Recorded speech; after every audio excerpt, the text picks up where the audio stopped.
CTR Media Network is a new standard of podcasting and media that live streams 30-plus podcasters. We reach 350 million global listeners worldwide in over 50 countries across all major podcasting and social media platforms and have featured over 1,000 guests. If you would like to be a part of CTR Media Network, go to ctrmedianetwork.com.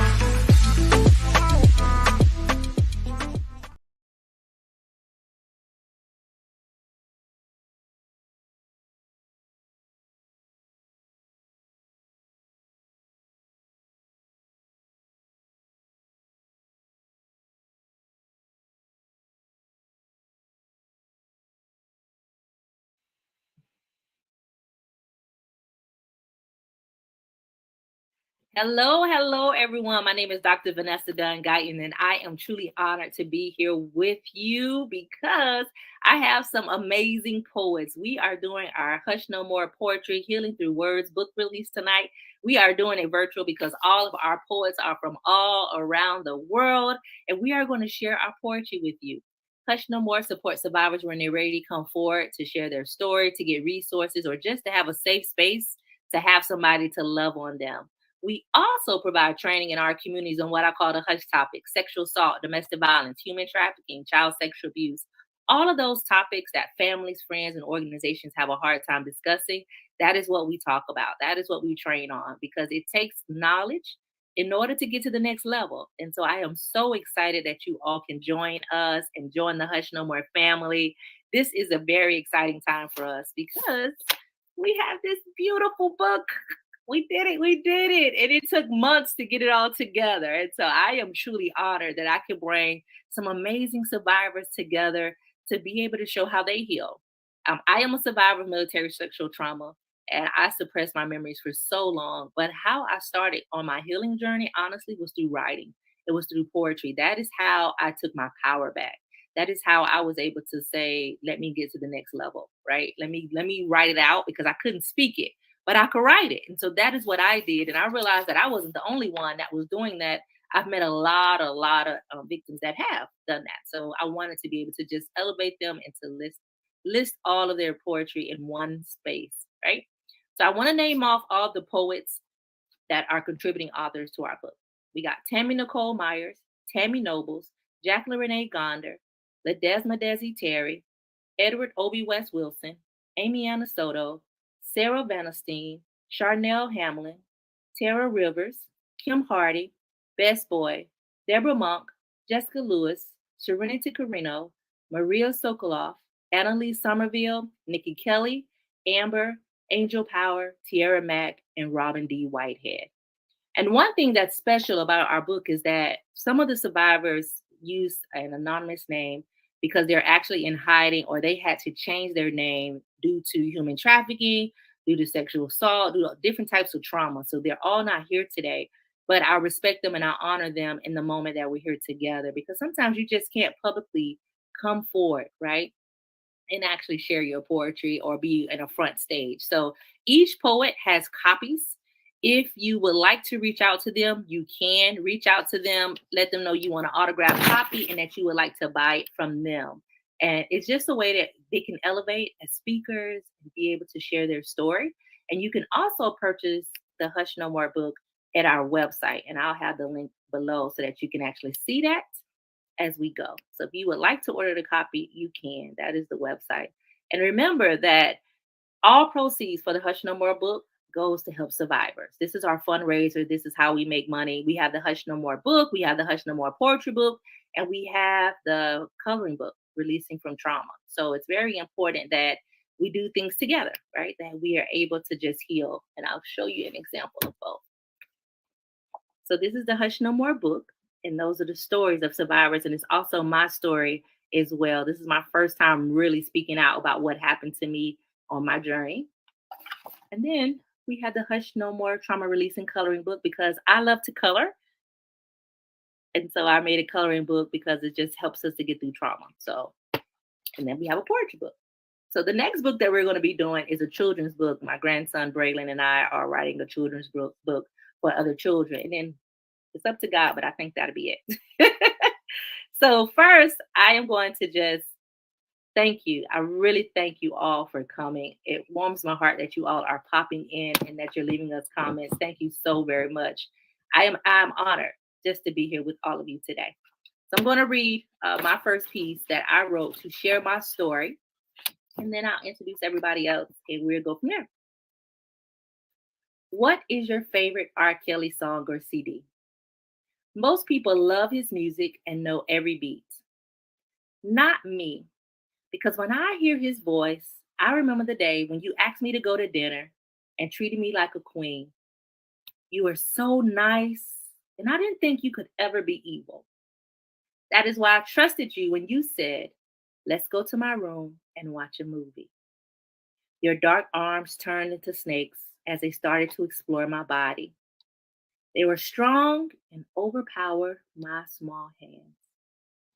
Your couch turned into a bed as you pushed me down. You took your pants down faster than speed of lightning.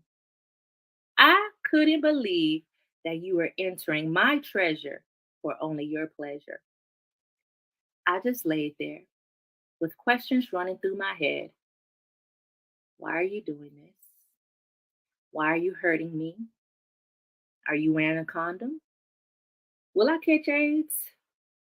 Will I get pregnant? Will you ever stop? I became lost in my thoughts as you took over my body without permission. I just laid there, not fighting back, with salty tears falling down my face. It was like you were running a race. When I tuned out your heavy breathing, all I could hear was, I don't see nothing wrong with a little bump and grind. Homie, lover, friend, it seems like you're ready. Sex me, baby. And finally, 12 play.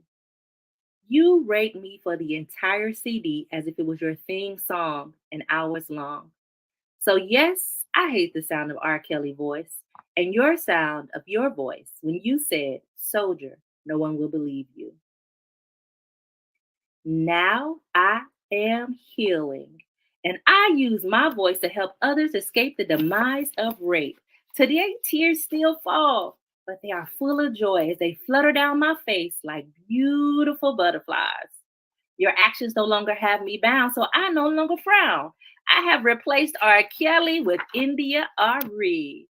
Life is a journey, not a destination. There are no mistakes, just chances we're taking. It's a beautiful day. I am light. I am light.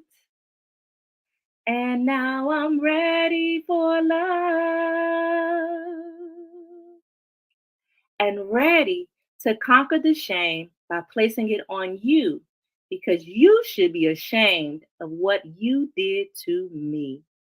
You were wrong. They believe me. And instead of fighting a war in Iraq, I leave the battle to God who has my back. Signed, Private Vanessa Dunn Guyton. This poem was written to allow myself to heal and to stop my mind from racing.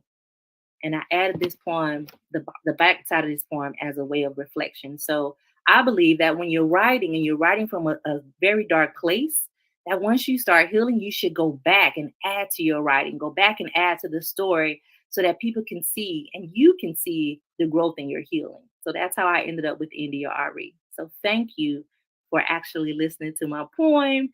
And I am a survivor and I am moving on and no longer let the old Staff Sergeant Infantryman have me bound. So thank you. All right, so I'll be reading some more pieces tonight. But next, we're going to have the beautiful Deborah Monk, and she's going to share with you and tell you a little bit about her hush topic, where she's from, and share her point. So thank you, Deborah.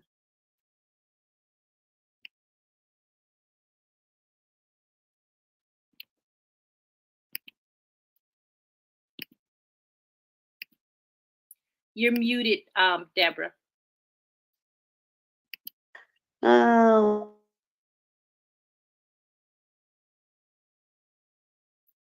You went back to mute. I don't know why. You see, it went back. There Is we it go. there? All Yes, right. ma'am. How Sorry. is time? I'm from New Hampshire. I've been writing poetry pretty much all of my life, but really started through healing poetry in 2007 after a overturned Supreme Court conviction. I am a survivor of significant variety types of trauma: sexual abuse, rape, human trafficking, child pornography. Um, I've experienced a lot of really hard times in my life, and I didn't know what to do with that.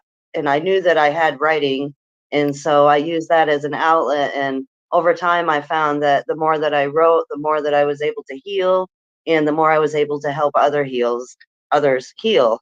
And now I'm on a journey to really advocate and step out and share my story and do everything that I can to change this world, by my experiences, and make something really negative that really was a struggle for me for a long time into a positive. And so if I can help one person by my poetry and reading it, then that's what I would want to do. So I'm going to start with the last one that I have in the book, and it's called Me Too. And I wrote this right around the time of the Me Too survivor moment. So, someone once asked me how others could tell that if on the inside they were living in hell. I said, me too. Someone once asked me how nobody could know of the pain hidden within they tried hard not to show. So I said, me too. Someone once asked me how do they learn to live with all of the damage that somebody else did. So I said, me too. Someone once asked me how I knew that they had been damaged and broken from sexual abuse. So I said, me too. Someone once asked me how it felt to finally tell and have nobody help. So I said, me too. Someone once asked me, how do they do it? Trying to go on like there's nothing to it. So I said, me too. Someone once asked me how they survive with all of the hurt that they have inside. So I said, me too. And the one before that is called My Body is My Body. My body is my body. It is not for your mere pleasure. When you look at me, you don't see me. You see your pleasure. You see something to have power over, to control, to take from it what you want. You don't ask, you just look, and you take without my permission. You look with your eyes. You undress me. You never ask yourself how your thoughts, your actions could break me. If I knew your thoughts, if I could see your eyes drift down to places that are off limits to you, I would tell you how much in that moment you just stole from me. I am not just a woman, I am a person, and my body is mine. Does not your body belong to you? Do you look at your daughter that way? Your mother that way? Your sister, your aunt, your friend? I do not take delight in being a source of meat, your pound of flesh to take. When your weakness is all that you have to retreat to, when you're hungry, I am filled with my own shame, my own guilt. I do not need you to fill me with yours. Stop your eyes and your mind from wandering. I am not yours. My body, my flesh is mine and mine alone. And the last one is pretty much what started it. I was your victim. I have a face. I was a child. Was there no disgrace? You were my abuser. You have a name. You were an adult. Have you any shame?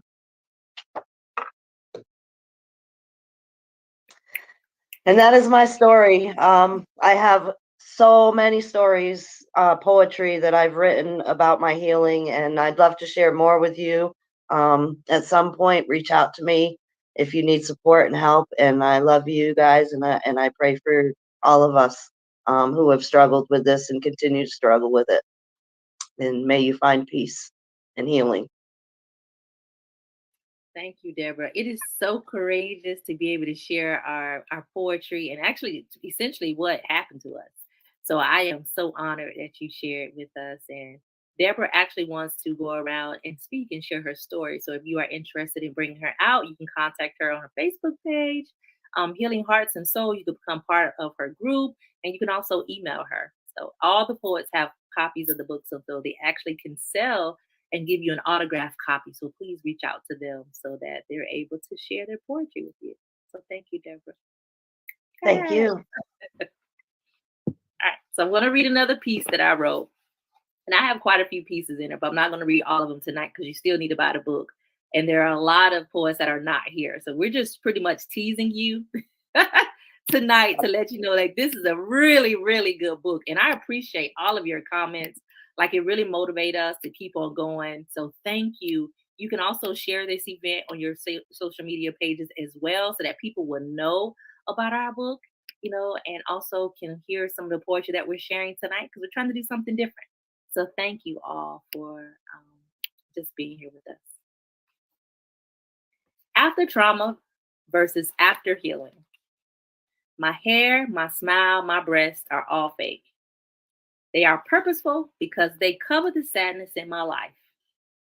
They hide my fears, my insecurities, and mistakes. Only few ever get to see the real me. She is protected in a cocoon from the harmful environment. Hopefully, one day, the butterfly will appear, but until then, the fake me shall remain and sustain. Drum roll.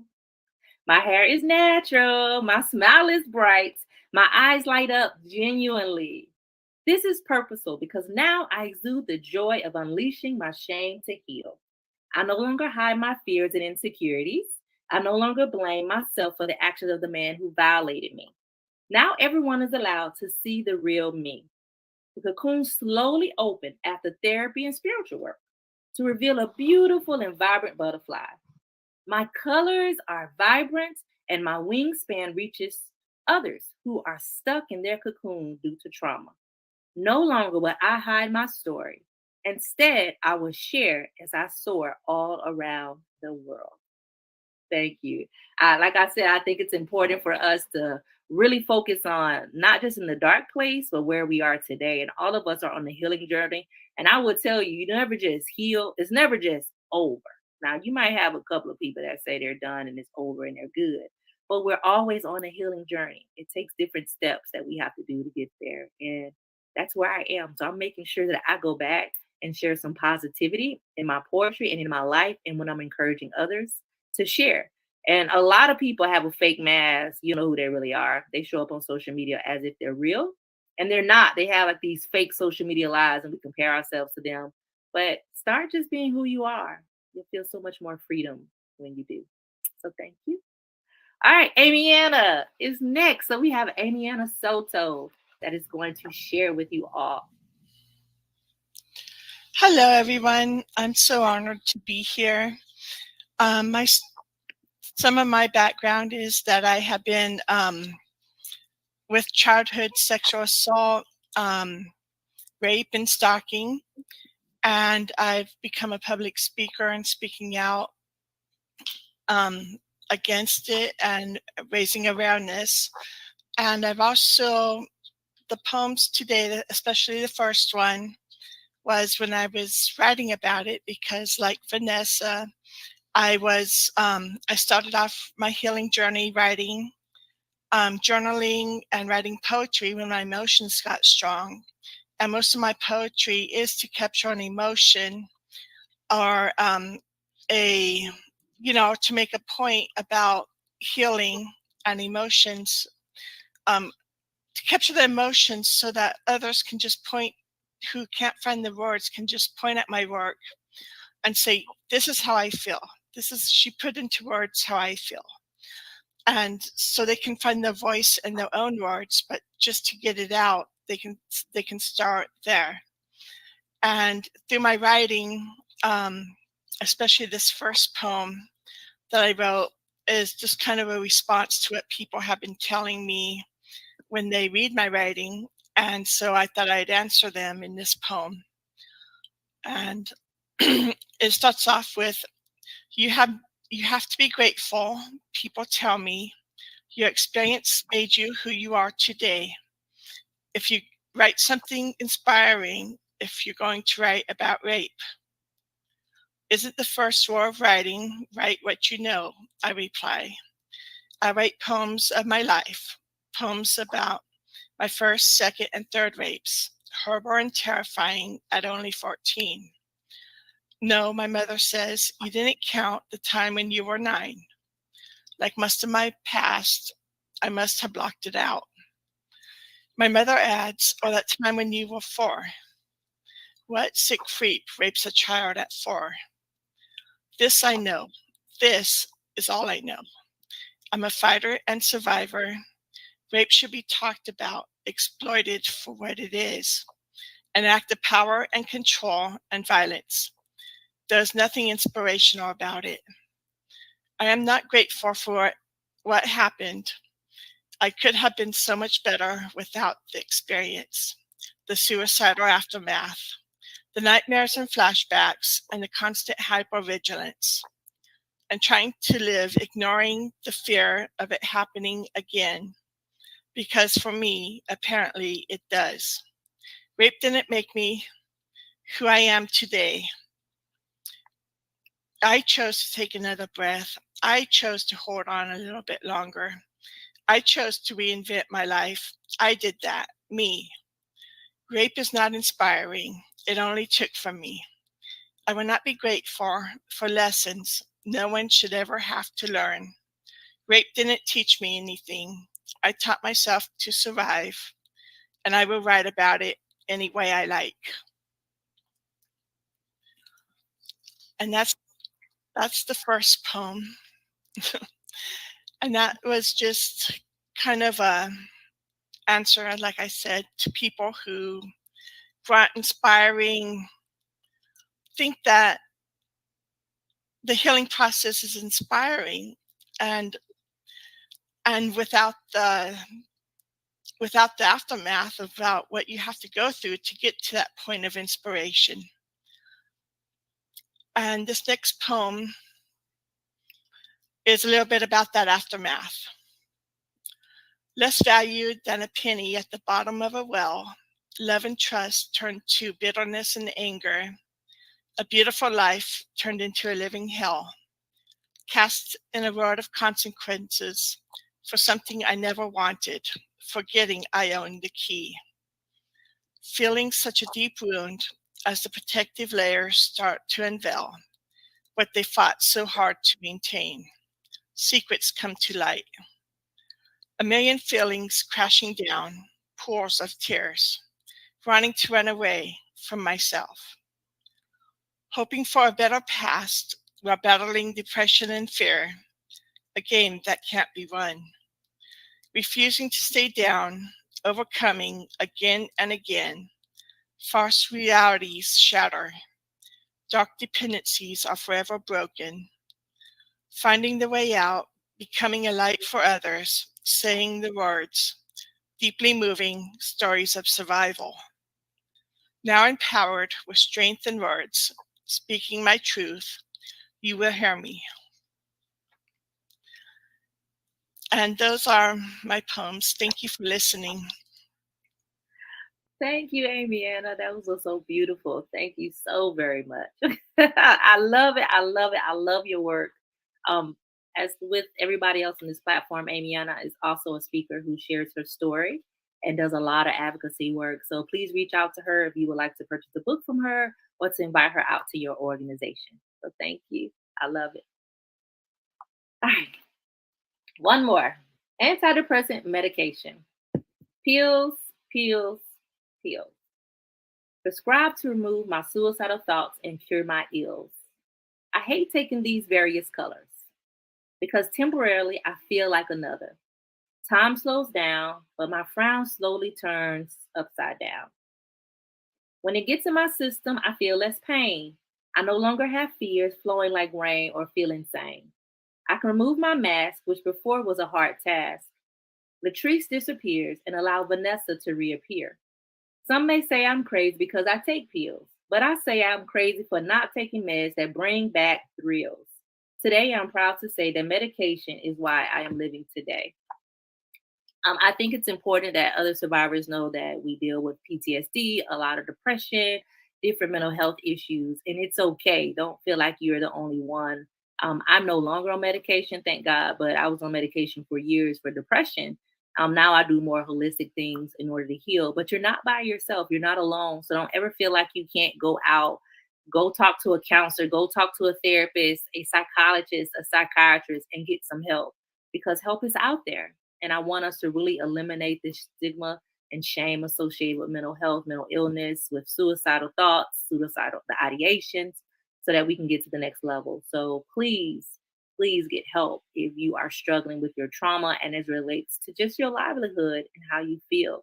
It's not embarrassing. It's embarrassing when you don't go. You sit there. To me, it's like it's never embarrassing. I don't want to say that, but it's not a good place to be in when you don't go get help. So I hope I encourage somebody today with my poetry. All right, next we have Obi West joining us. All right, Obi, tell us a little bit about you and why you wrote in the book and where you from. Great. My name is Obi West. First off, before I get started, I'm a spoken word artist and I'm an advocate for abuse reduction, whether that's domestic violence, sexual assault, and harassment prevention, etc. But before I get started, I want to thank Vanessa for this beautiful anthology. First, let's talk about the cover. All right, let's see the cover is extremely abstract. There's a person covering their face. It's a multitude of colors. I'm not sure what her thought process was, but those colors can represent mood swings, something that people deal with when they're going through, when they're dealing with trauma. Inconsistent behavior. It can also symbolize bruises, different colors. A person's face can turn when they have been abused, and it could also symbolize the different facades, different faces that people have to wear when they go out in certain settings in order to kind of try to camouflage what they're really feeling from what they're showing people. So I love the cover. And the inside of the book is very, very important. I had a friend of mine who had a situation that required him to write out his abuse. And he wrote it out maybe 20 years after it had happened. He wrote it on a piece of paper, and him writing it out served as a heightened level of liberation. It made him feel like he had actually talked to somebody. He didn't know how writing it out would free him. So in this book, Vanessa has given a ton of people an opportunity to write out things that are very important to them, and the level of liberation that is contained within this body of work is incomparable. So I want to thank you for the book, first of all. And now about the poem. The poem that I wrote, it talks about, it's called Learned Behavior. It talks about domestic violence, and it just covers in about 60 seconds or a minute and 30 seconds, it just covers a lot of the components that contribute to a trauma bond. You have people who, when you don't understand the psychological stronghold of abuse, it paves the way for you to be very insensitive. But when you understand that, you can understand how a trauma bond exists. Maybe you have a lack of resources. When we have a lack of resources, we don't have an escape route. We learn how to live within the situation we have. Sometimes we're embarrassed, so we don't want to step out. So that's what this poem addresses. And here it is. Big red lips, cheekbones bared this burgundy-like blush. Eyeshadow was laid on sort of heavy, seemingly by a set of heavy hands. Her IG caption read, "Face beat by boyfriend," who wasn't a makeup artist. Well, was sort of a makeup artist. He would make up arguments to defend his violence. Every tune, sad music like a violin, house or horrid choir. And he was the lead singer. He'd lead with a bunch of blues infused apologies, and she would cry off key in the background. a dysfunctional duet, wanted to leave him, but wouldn't do it, wouldn't fare well with family and friends who were unaware of the family affair. She didn't want to ruin the Huxtable-like image. She didn't know how to explain that Mr. Huxtable was spiking her drinks with abuse. She spent most of her days in a daze, punch drunk. When in public, her smile hurt like pulling teeth. His public image was polished like new shoes, so the world worshiped the ground he walked on. They didn't know that the same hand that he waved with, he had a special way of cutting off her airways. She'd get choked for swallowing too loud. So when he was in a rage, she'd try to ease away while saving her spit, paranoid that he'd use a pair of fists to put her to sleep. And their two boys would watch the abuse like boxing on pay-per-view. When the winner was through, he'd tell his opponent, "I love you." So when these two youngsters are all grown up and they find love, what do you think they're going to do? Thank you. Thank you. Thank you. I always love to hear you recite. It always give me chills. Like you have, like God created you with the voice to actually be able to recite poetry. And I love it. And I thank you because I think men write a lot of poetry, but we don't always know it. Right? We don't always see a male presence. And so I thank you for being one of the males in the book. It means a lot to me. And if you all would like for Obi to come out to one of your organizations, especially if you're in the military, he does a lot of military organizations. He is available to come out and do training, speaking engagements. Send him an email, contact him, and reach out to him. And he has books also if you would like a signed copy. So thank you so very much for that. That was pretty good. I loved it. All right. I got a longer poem, and it may be offensive to some people, and I hope it's not, because it's my writing and it's reality, and I'm telling the absolute truth. And so here goes. Sexual slaves, a perspective from my ancestors. Imagine a wooden boat floating in an ocean of beautiful blue water. You can hear the waves, but can never see them because you are chained in the bottom of this vessel, hot, sweaty, hungry, and lying in your own feces. The journey takes months, but you survive to step on newfound land. Slavery captured my ancestors physically and mentally. They were raped, beaten, lynched, castrated, forced into incest, and raped again. Husbands were forced to rape other women to reproduce a child born into slavery as property. Wives were forced to make love to master and have his mixed breed children, only to be hated by the missus. The children who were consumed through rape were sold and never seen again. Brothers and sisters were forced to have sex in front of master and his company for humor and entertainment. Men were raped by poachers to emasculate them and remove their pride so they never run and hide again. The missus was just as bad. She had her choice of black men on the plantation who she forced to satisfy her, at times for her own pleasure and other times as revenge because she knew Mr. had his fun. This epidemic has not stopped. The secret continues and the results are seen in our culture and families. Do not try to act like it didn't happen and silence or ignore the abuse. Do not act like you can't understand the separation and hatred seen in our culture. Do not act like you can't see how we are still getting fucked in society by master and the missus, who are still the bosses in organizations and who still pay us less than our counterparts with less experience in education. Don't act like you can't see the self-hatred of our bodies, hair, and skin color by some of us. Don't act like you can't see how we are still in prison at higher rates and receive more prison time for similar crimes of white criminals. Not to mention the high rates of our people who have been found innocent due to DNA and withheld evidence. Trauma passes through generations in many forms to include domestic violence. The pain of slavery has not been erased or properly addressed in our society. Will you take a stand with us and speak against these injustices? It is time for us to stop getting raped over and over again, imprisoned, wagon trains, boats, horseback, tree hangings, cross burnings.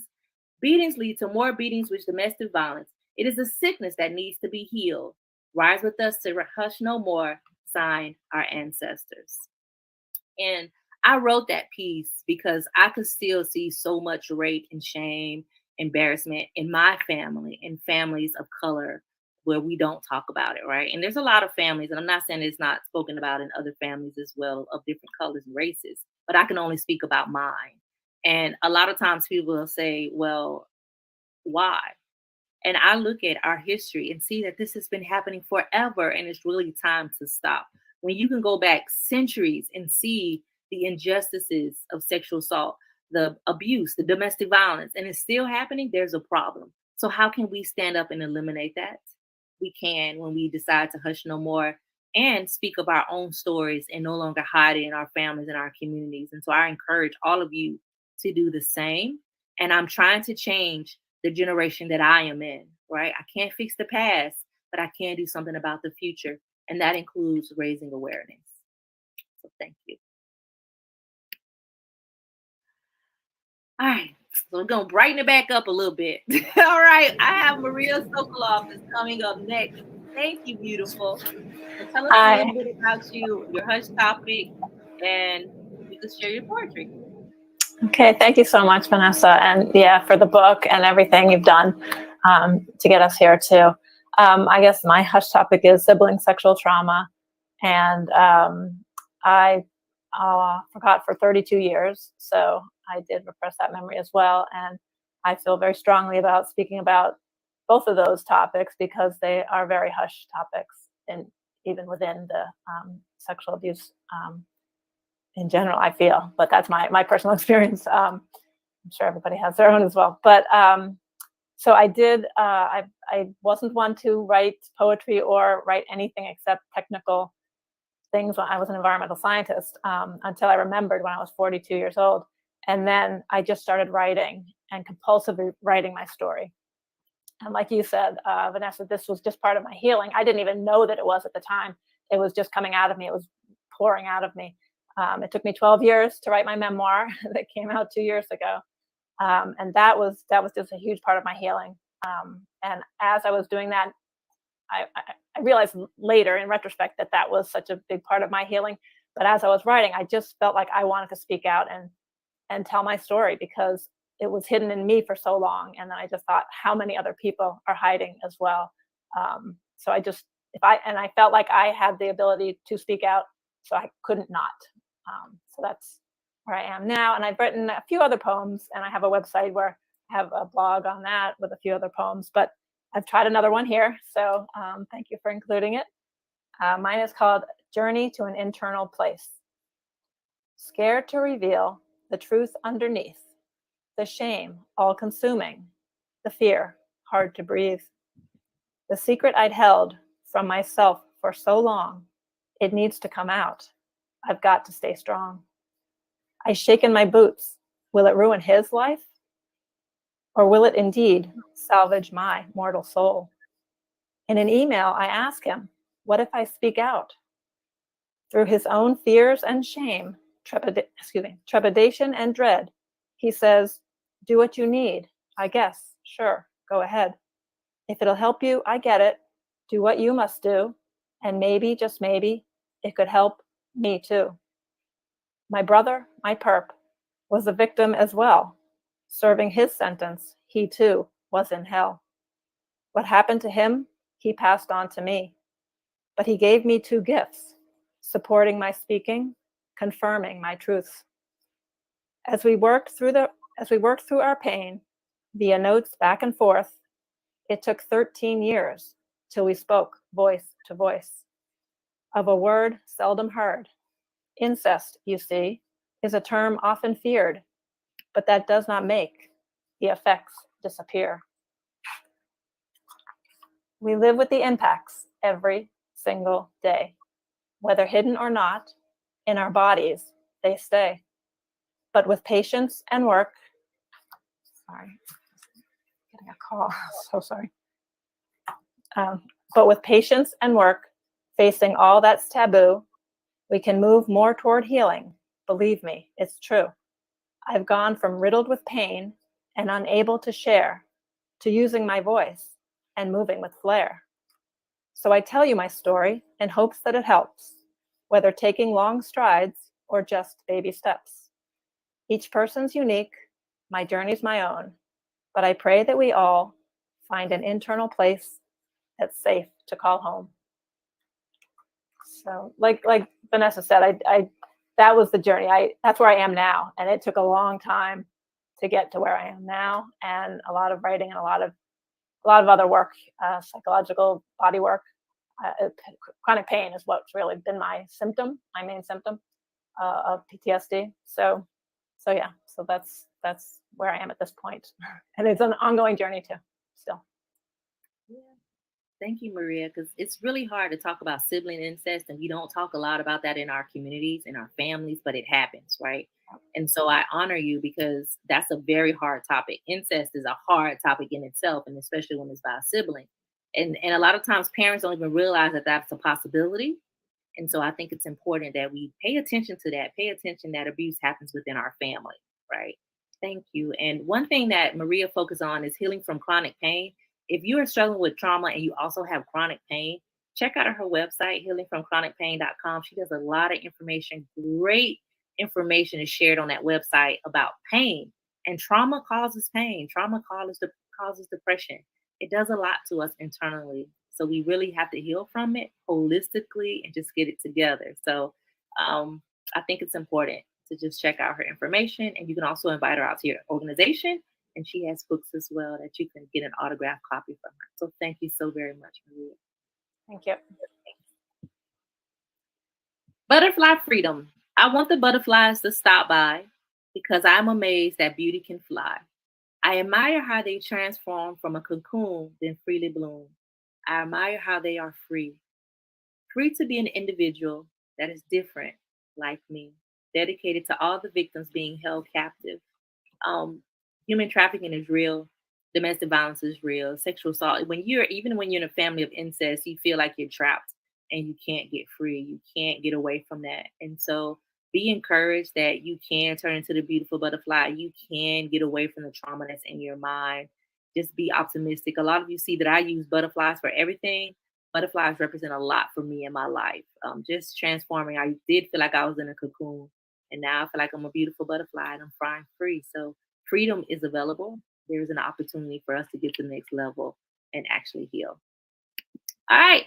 Tara Rivers is up next. It is your turn, beautiful. Hello, everyone. I am a retired Sergeant First Class with the Army. After 32 years of serving, I'm embracing retirement. Poetry has been my therapy. It's actually been my lifeline. Being a survivor, I tend to avoid everything that would trigger me, that would remind me of what I've gone through. And so I write poetry to keep my mind busy on other things. And this is the first time that I've actually wrote a poem that actually addresses my abuse. And the first time I've actually performed it. Before I read the poem, I just want to say thank you, Dr. Guyton, for allowing me the opportunity to share my voice and my story and be a voice for someone else who may not have the willpower right now to share their story. But I encourage you to do so when you're ready. So if there's anyone out there that hears me now and you're struggling with things, try to find some help. Try to find some mental therapy that can help you. There are some great therapists out there. Find one that's right for you, and that's very important. Find a friend, spiritual guider that can help you through the situations that you go through, help you through your triggers, help you with finding your new normal. I am doing that now for myself, is finding my new normal. This poem is entitled Sleepless, the Invisible Scar No One Can See. It's one of the hottest days of the summer, and nighttime comes soon. Did you know scars can be painful? I do. Some scars are better left unseen. I've kept mine hidden for years. I put on a smile as if it was makeup, trying to hide them. But just like a soda, when my body tries to fall asleep and my mind relaxes like a Coca-Cola bottle that's been shook, the contents shoot out vivid details in my dreams, it seems. Wait, shouldn't dreams be pleasant? As a child, do you remember before going to sleep, your mom saying, pleasant dreams?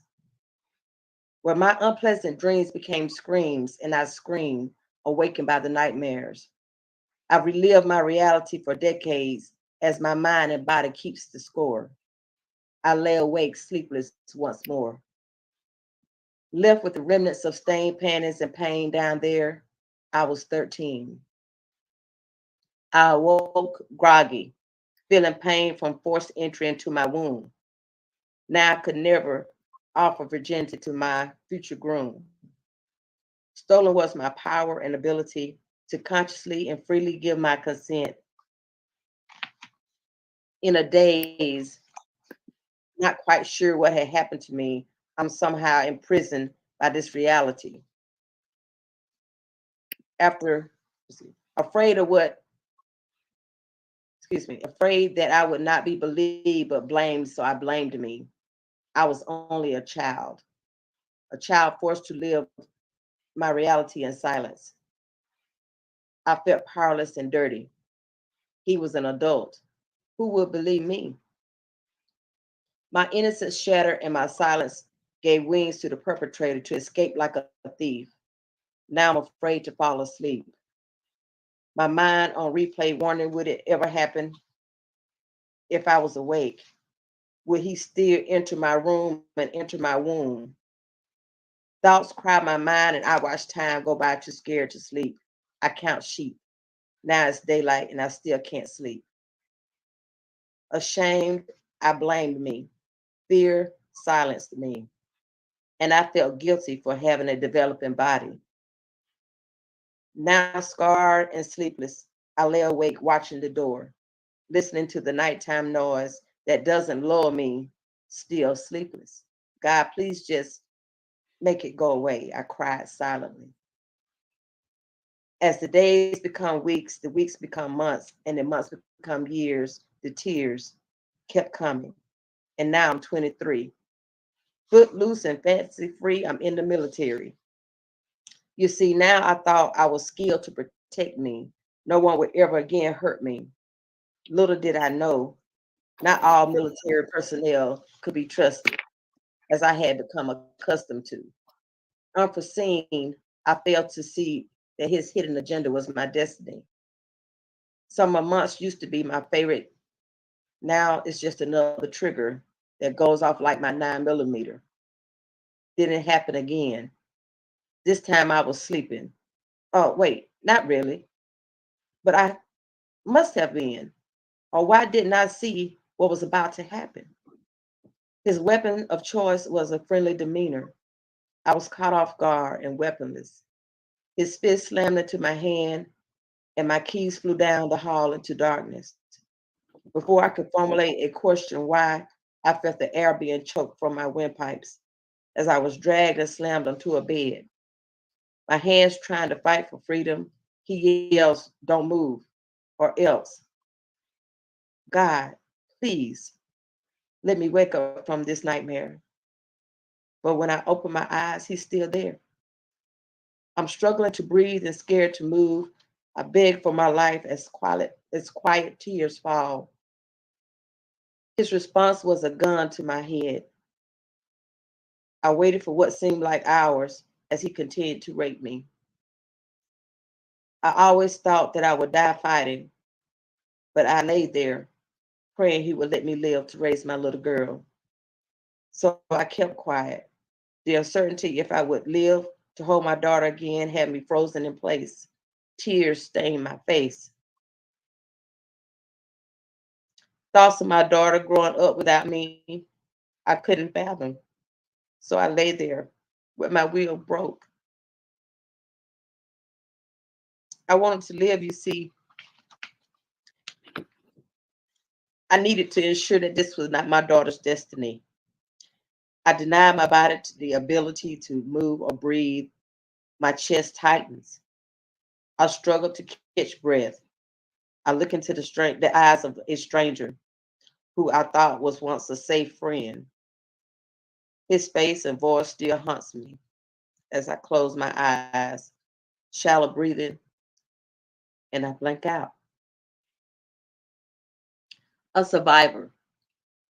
Did you know a scar is defined as a mark left on the skin or within the body after wounds have healed from physical injury or surgery?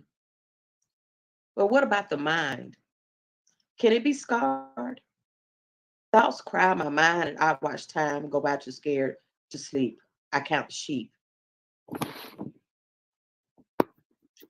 Now it's daylight and I still can't sleep. Wait, is this a repeat? Am I dead or alive? Reality tugs at my throat by hands that remind me that I was not dreaming. He released me and I ran for my life. Not looking back, just in case he changed his mind. If I die, I would die running towards freedom and what will eventually become my new normal. But my life really isn't as normal as it might appear. You see, I'm just existing. As the sting from the painful scars remind me of what was but feel like is, and when I dream, I can't distinguish between what the past and the present is. My body keeps the score and my mind the triggers. It is one of the hottest days of the summer. Nighttime comes soon, and I'm sleepless.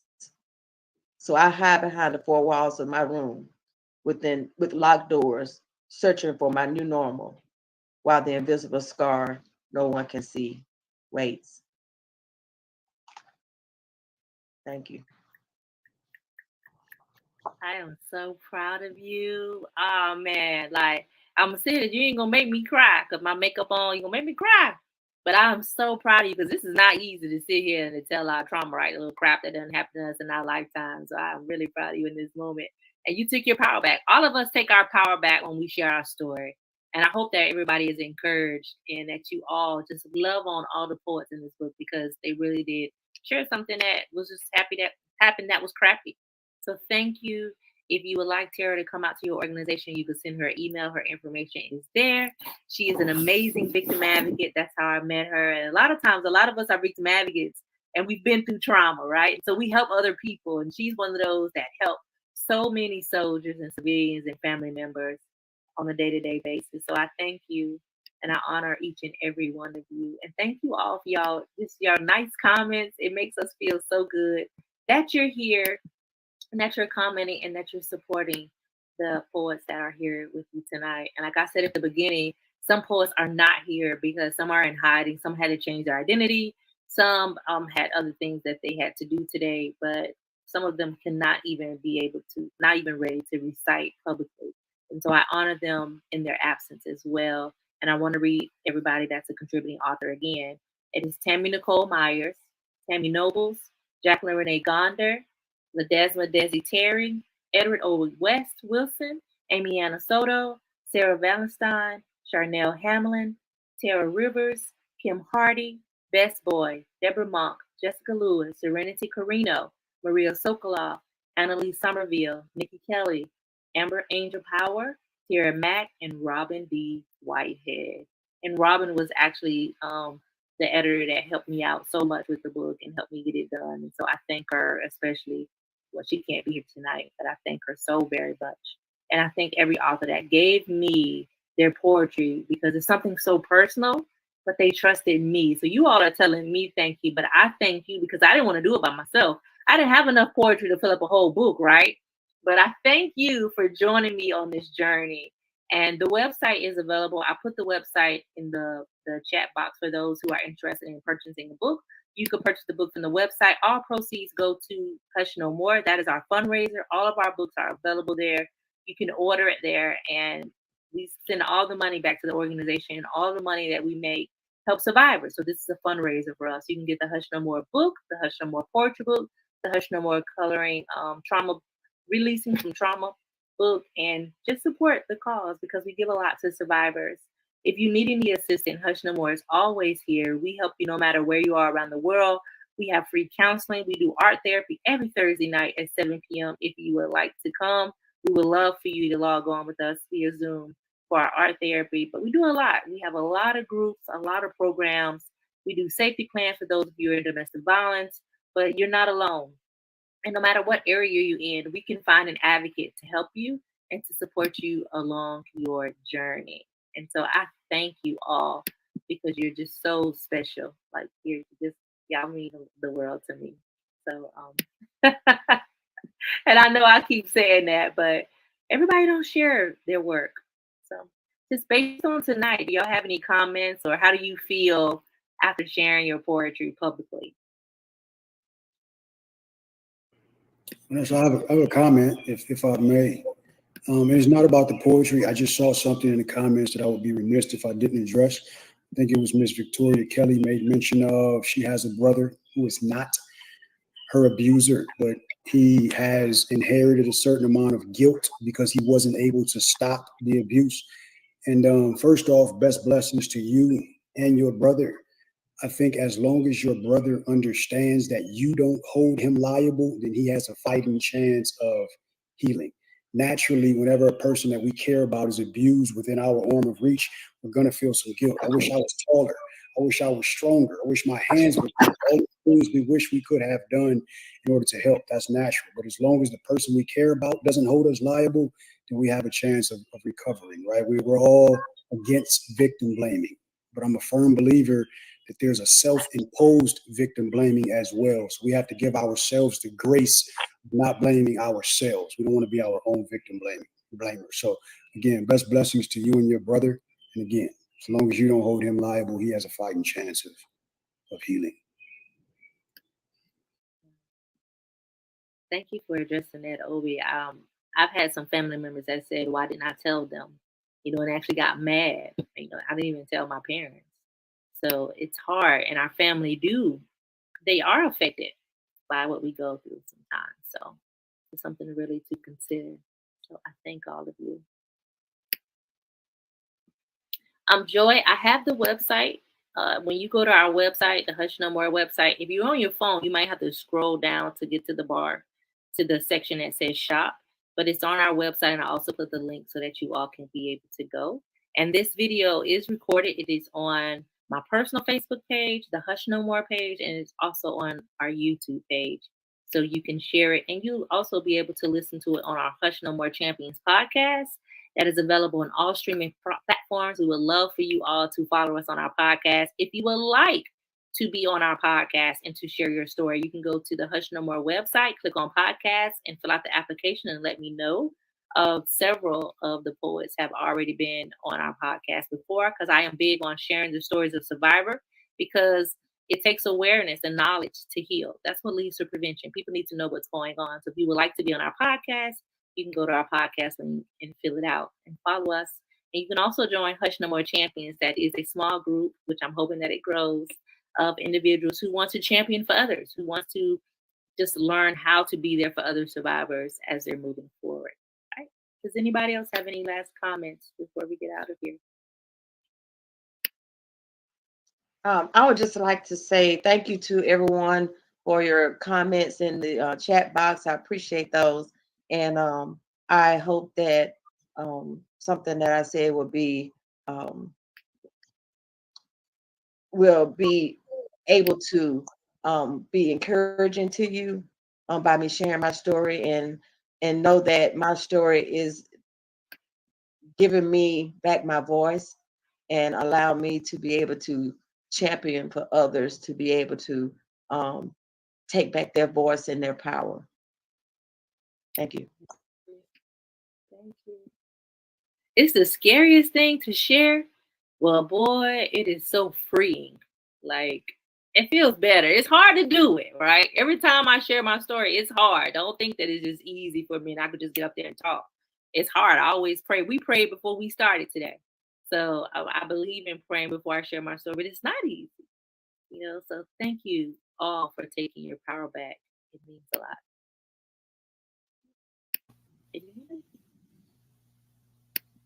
I'm trying to show all the comments because on different platforms you can't see. So I'm hoping that I'm getting all your comments. So thank you all. It means a lot. So Hush No More, you can reach us at hushnomore.org. You can go to our website, look at all the events that we're doing, all the resources that we have available, and reach out to us. We're also can be found available on all social media platforms. It's Hush No More Now on Instagram. It's Hush No More Movement on Facebook, and it's Hush No More on Twitter. So you can find us there. You can follow us all on social media. And we are on. It has been a day. I'm happy that we are at Thursday afternoon. Happy Thursday, everybody. I'm happy to be here doing things a little different today. I didn't even tell you I was coming on, but I figured I would come on. And for those of you who don't see me now, you can catch the replay. So again, happy Thursday. We're here. We made it. The weekend is upon us. Let's rejoice. I hope everybody's had a great week.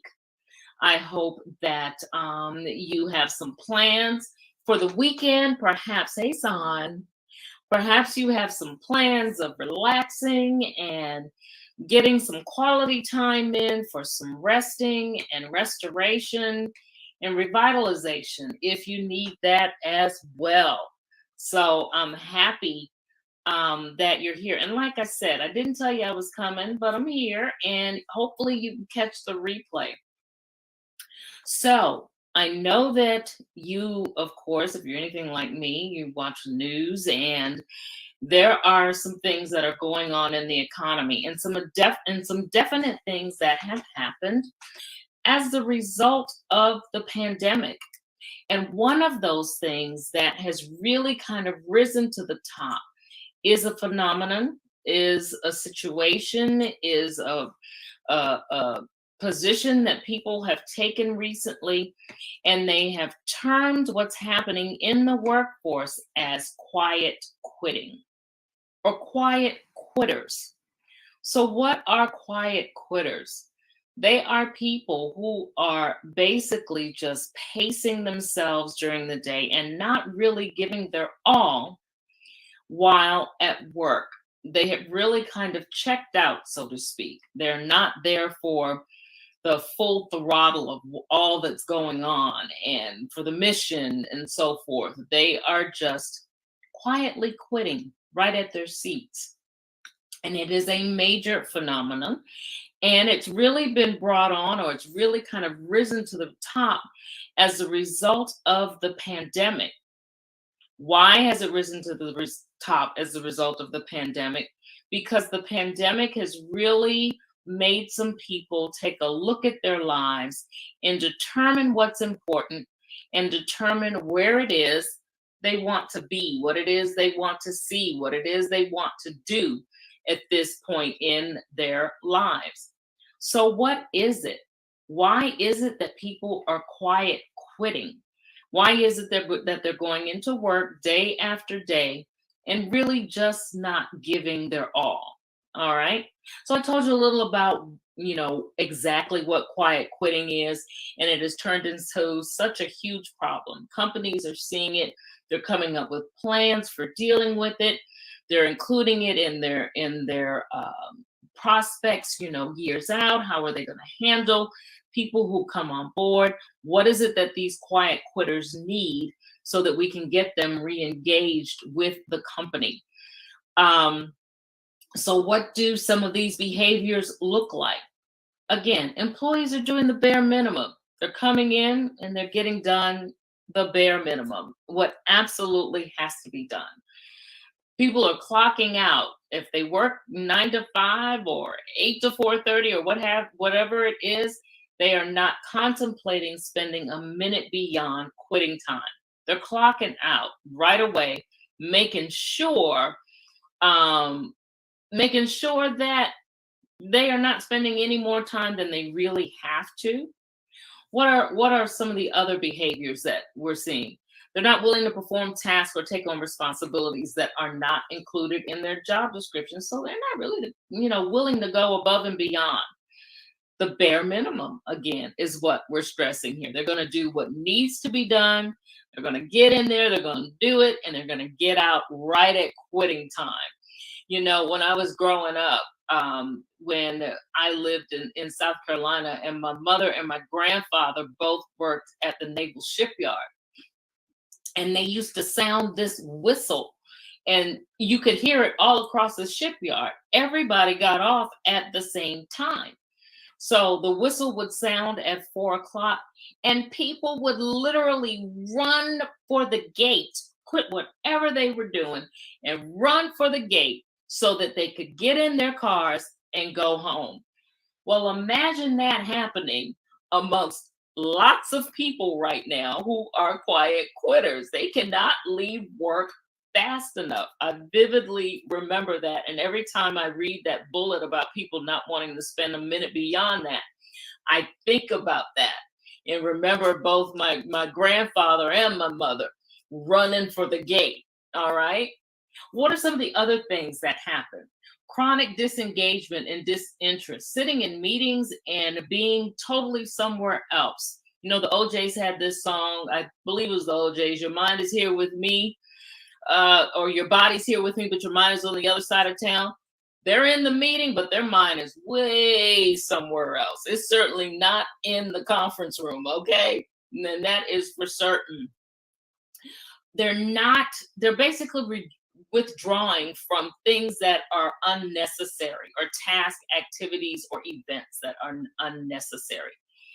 The company may feel they're necessary, but the employees don't feel that they're necessary. So in other words, these all kind of point to symptoms that folks are just checking out. A recent Gallup poll said just 32% of workers say that they are engaged at work. And that is the lowest number since 2014. This pandemic, the loss of lives, the condition of the economy, the condition of politics, so many things have really made people sit back and evaluate where they are right now, and what is really important to them. And many people are not getting, or feeling that they're not getting, what they need in their jobs. So are you a quiet quitter? Do you feel like, you just kind of check out day in, you're just going through the motions, you're going in for that paycheck because you need that paycheck, but you're feeling like this just isn't doing a whole lot for you other than providing, of course, the paycheck that you have? So what would you do about that? Is this a position that you want to stay in permanently? Are you okay with just checking out? Yeah, and Sonia says also over on Instagram, this whole thing with COVID has just created some serious mental issues. There's so many things that are going on with people right now that has kind of led to the posture that they've taken at work. And if you are one of those people who's taken this posture, are you okay sitting in that? Do you want to make a change? Do you know how to make a change? All right. So you know that I'm always talking to my risers. So I'm looking at this from your perspective. 45 and plus, you've been in the workforce for a little bit. So yeah, you may be getting a little bored with what you've been doing, or you may be at the point where you're realizing, I've been doing this for a while. I'm really good at it. However, I really feel as though I want to move out and do something else. And mentally, you're just shutting down where you are right now. Or perhaps, circumstances have changed altogether where you're approaching retirement and you're saying, I want to do something different. And you've checked out of where you are right now. or any number of things could be going on. Any number of mental things, any number of physical things going on with your body, any number of things could be going on with relationships with your family, people that you may need to care for now, people that you no longer need to take care of. They're out of the house. All right. So all of these things have culminated to you feeling like, I'm just going to quietly quit. How can you fix some of these things? What are some solutions to what you can do? All right. Sonia over on Instagram is recommending, meditation and incense, doing things that are going to calm you and help you so that in the evenings you can relax. And that directly points to some things that I'm going to suggest as well that you need to do. You need to take time. Perhaps you're feeling overwhelmed where you are. So you need to take advantage of the time off that they've actually given to you to take. All right. You need to be able to strike that work-life balance, which means you may have to do some things differently, particularly if you have a lot of requirements that are already upon you. You may have to do things differently so that you will understand what it is that it means to have downtime and then time at work. And that balance will put you in a better headspace so that you're able to go ahead and feel like you can give your all at work. Sonia also says some alcoholic beverages can help the situation as well. But you need to be able to go ahead and calm things down, be able to strike that perfect work-life balance. Take advantage of your leave.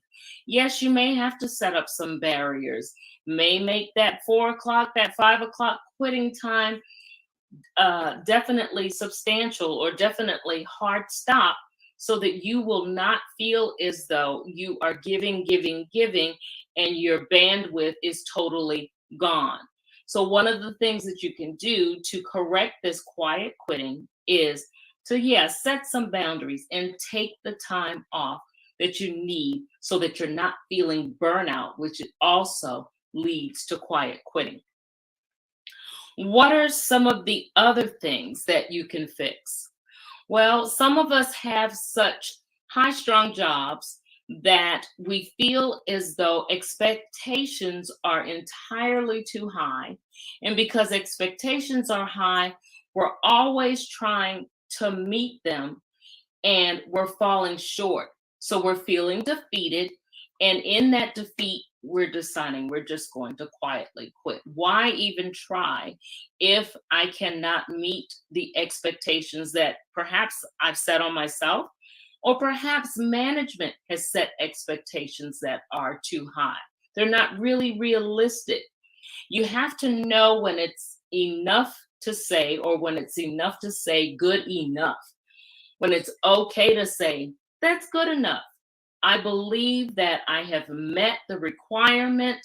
I have gone a little above the requirement even. I have not totally knocked everything out of the ballpark every day, all the time, 7 days a week, because you're giving so much. You have to learn how to meet those expectations and help management by working with them so that you're both setting expectations so that they know what to expect, so that they are having whatever needs to be done, completed, and so that you are not feeling like you're on a constant hamster wheel trying to meet expectations that just cannot be met. What is something else? Setting priorities. Setting priorities. In order to quit this or to stop this cycle of quiet quitting, you may need to set some priorities. Work can be just totally overbearing. And so much to the point where you have so many things to do, you don't know where to start. So it gets to the point, rather than starting something, you just don't start anything at all. And you totally become disengaged. You don't start anything at all. You start feeling bad because you never started anything. You're feeling like you can't focus any longer. You're feeling like you're focused and you just can't wait for the day to be over, and things keep spiraling and spiraling and spiraling. It is not healthy for you mentally. It is not healthy for you physically. And really, the company is not getting all that you have to offer because, again, you're doing the bare minimum. So those are a few things that you can do to kind of flip that over and change it so that you're actually wanting to give what you have been contracted to do, what you have entered into an agreement to do when you signed on that dotted line to accept the job and to receive the compensation that you get for the work that you do. So you may have to kind of tweak some things and manage expectations, set priorities, set boundaries so that you will be able to be in a good mental space, to be in a good physical space, and to be able to have that balance that you need. Now, say you have come to the conclusion that this is probably the time for me to move on. I've been at this for a while. I'm getting ready to retire. I want to do something else before I actually stop working altogether. I want to do something that's going to pull me a little closer in to my family now. That I have more time with my family. I may want to change and finally pursue that dream that I've had on the back burner forever. If that indeed is what's causing you to quiet quit, then you need to sit down and do an assessment of all of those things. What's it going to take for me to move and to do something else? How does that look for me? All right. Have I planned well enough? I know I'm going to have my 401k coming. Is whatever I am thinking of doing, am I going to have the compensation that I need for doing that? You may be feeling frustrated. The frustration very well could be because we're at that point in our lives, right? We're at our prime and we feel like we need to have something else. We certainly probably have more years behind us probably than we do ahead of us. And we want to make those years ahead of us great years. So we want to be able to do the things that we want to do.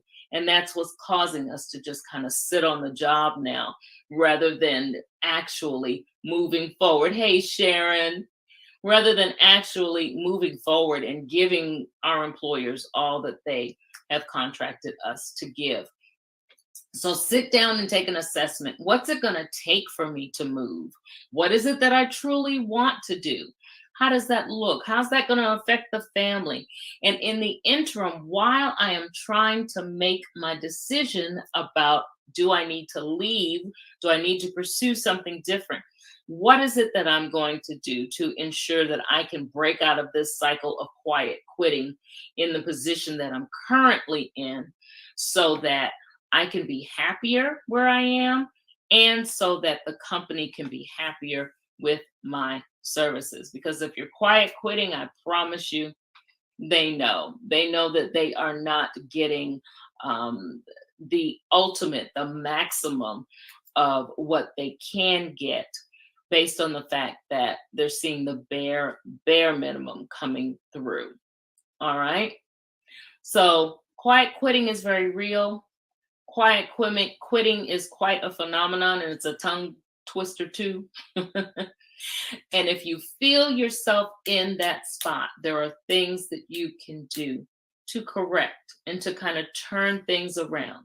You have to remember, if you are deciding that, yes, your position is one that you want to stay on, one that you want to keep, you have to remember that it is imperative that you advocate for yourself. Advocate, letting the company know that you are willing to give your best. However, boundaries need to be set, expectations need to be established, and priorities definitely need to be established. You need to work with management to ensure that all of these things are in place. All right? That's it. We went a little over 15, but we got it all in. I thank you guys over on Instagram for listening in, Sharon and Sonia. I appreciate it. like and share this video. For those of you who are watching it on replay, thank you for doing that as well. And as I close out, as I always do, I want to encourage you to remember that you are enough, just who you are, where you are, the way you're made, because you're designed for a reason and you're designed for something specific. No one else looks or can do what it is that you do. Remember that. Go out and be confidently you. Be bold in all that you do and make that imprint that people are waiting to see. All right? You guys have a great evening and we'll talk soon. Bye.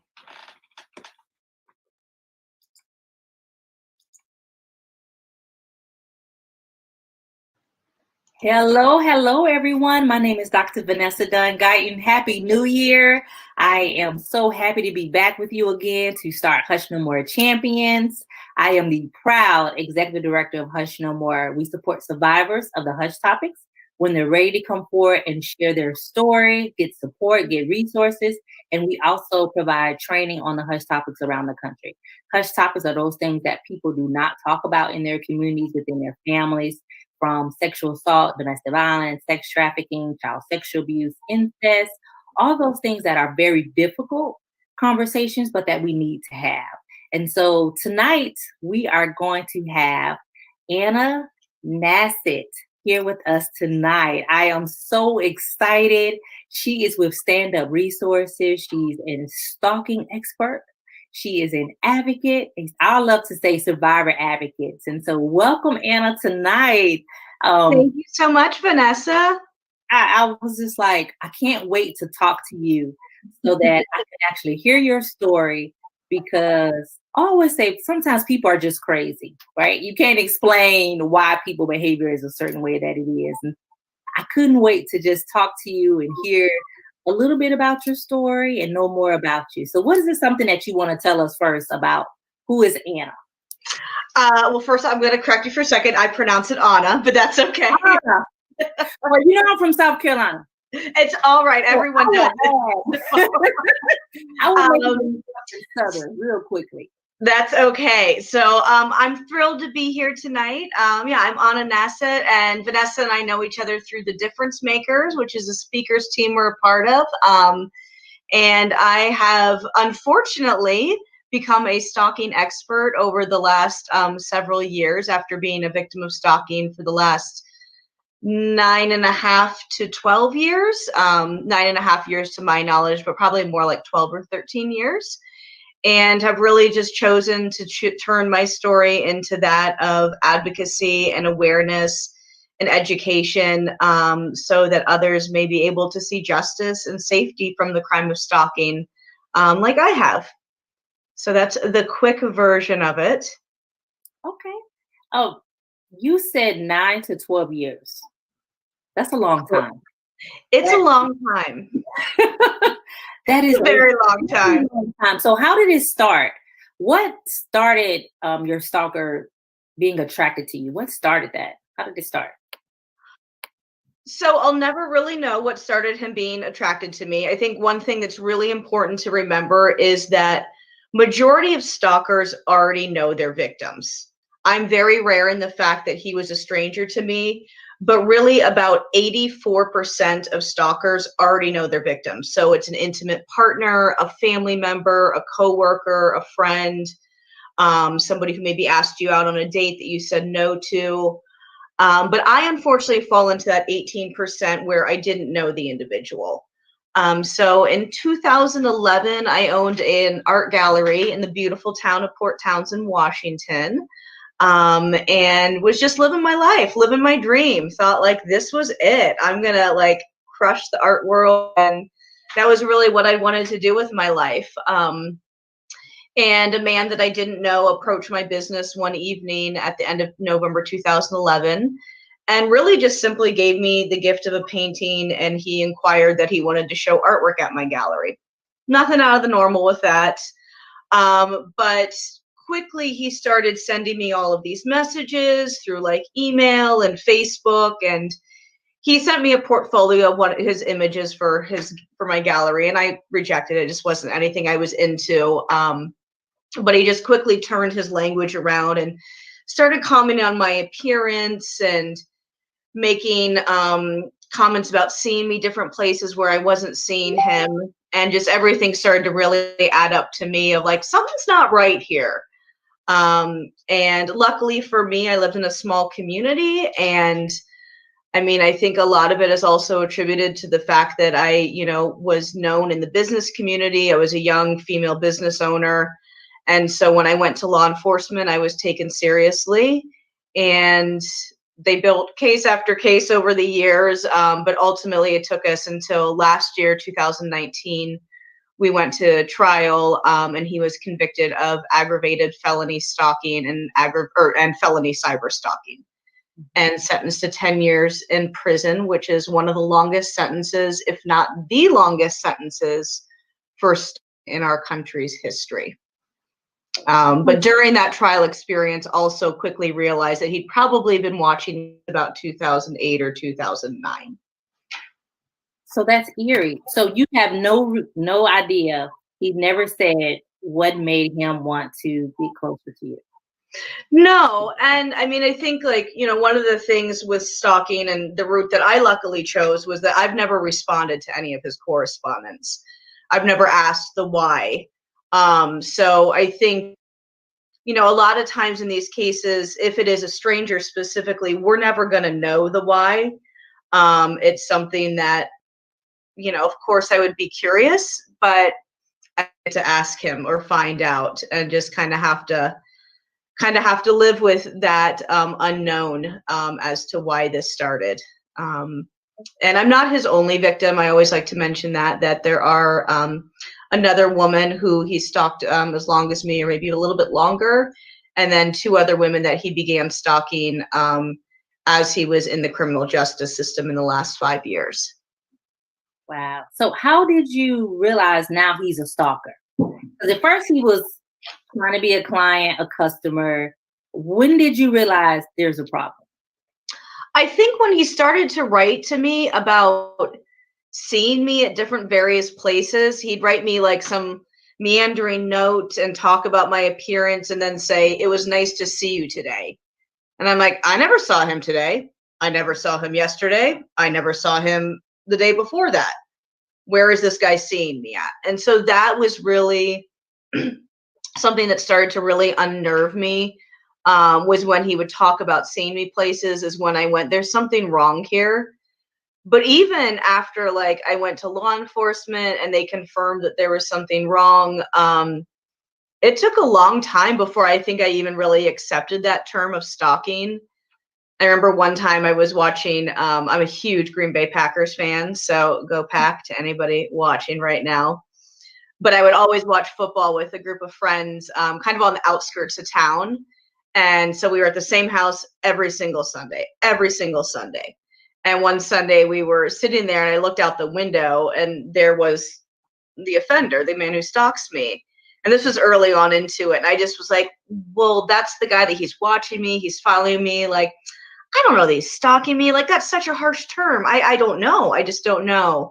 And it took me a long time to kind of come into acceptance with that term, and with some of these other terms. I mean, I think like anything like this, we didn't ask for this in our lives. It didn't matter if I dated him or not. I mean, in this case, I didn't. But like, doesn't matter what I've done in my life. I didn't ask for this crime to be done to me. And so therefore, I think a lot of times for those of us who are victims of crime, it takes a long time for us to be able to take on that term and go, oh yeah, I am a victim of this. I am a survivor of this. I am having this done to me. Can take a lot of acceptance. I think we question ourselves. We want to give people the benefit of doubt. Like, I know that they're not hitting on me. I know that they're not really creepy. This couldn't be happening. So I think it's important that you share that you did that you kind of justified his actions and you didn't believe it because you don't believe that people will be stalking you. So I think that's important that you bring that out, because people are doing that now, saying, oh, it's not that big of a deal. I'm just going to ignore them and blow them off. Yeah, absolutely. And I think within stalking, we really, one, it's used as a term that's like, we just joke around about the term.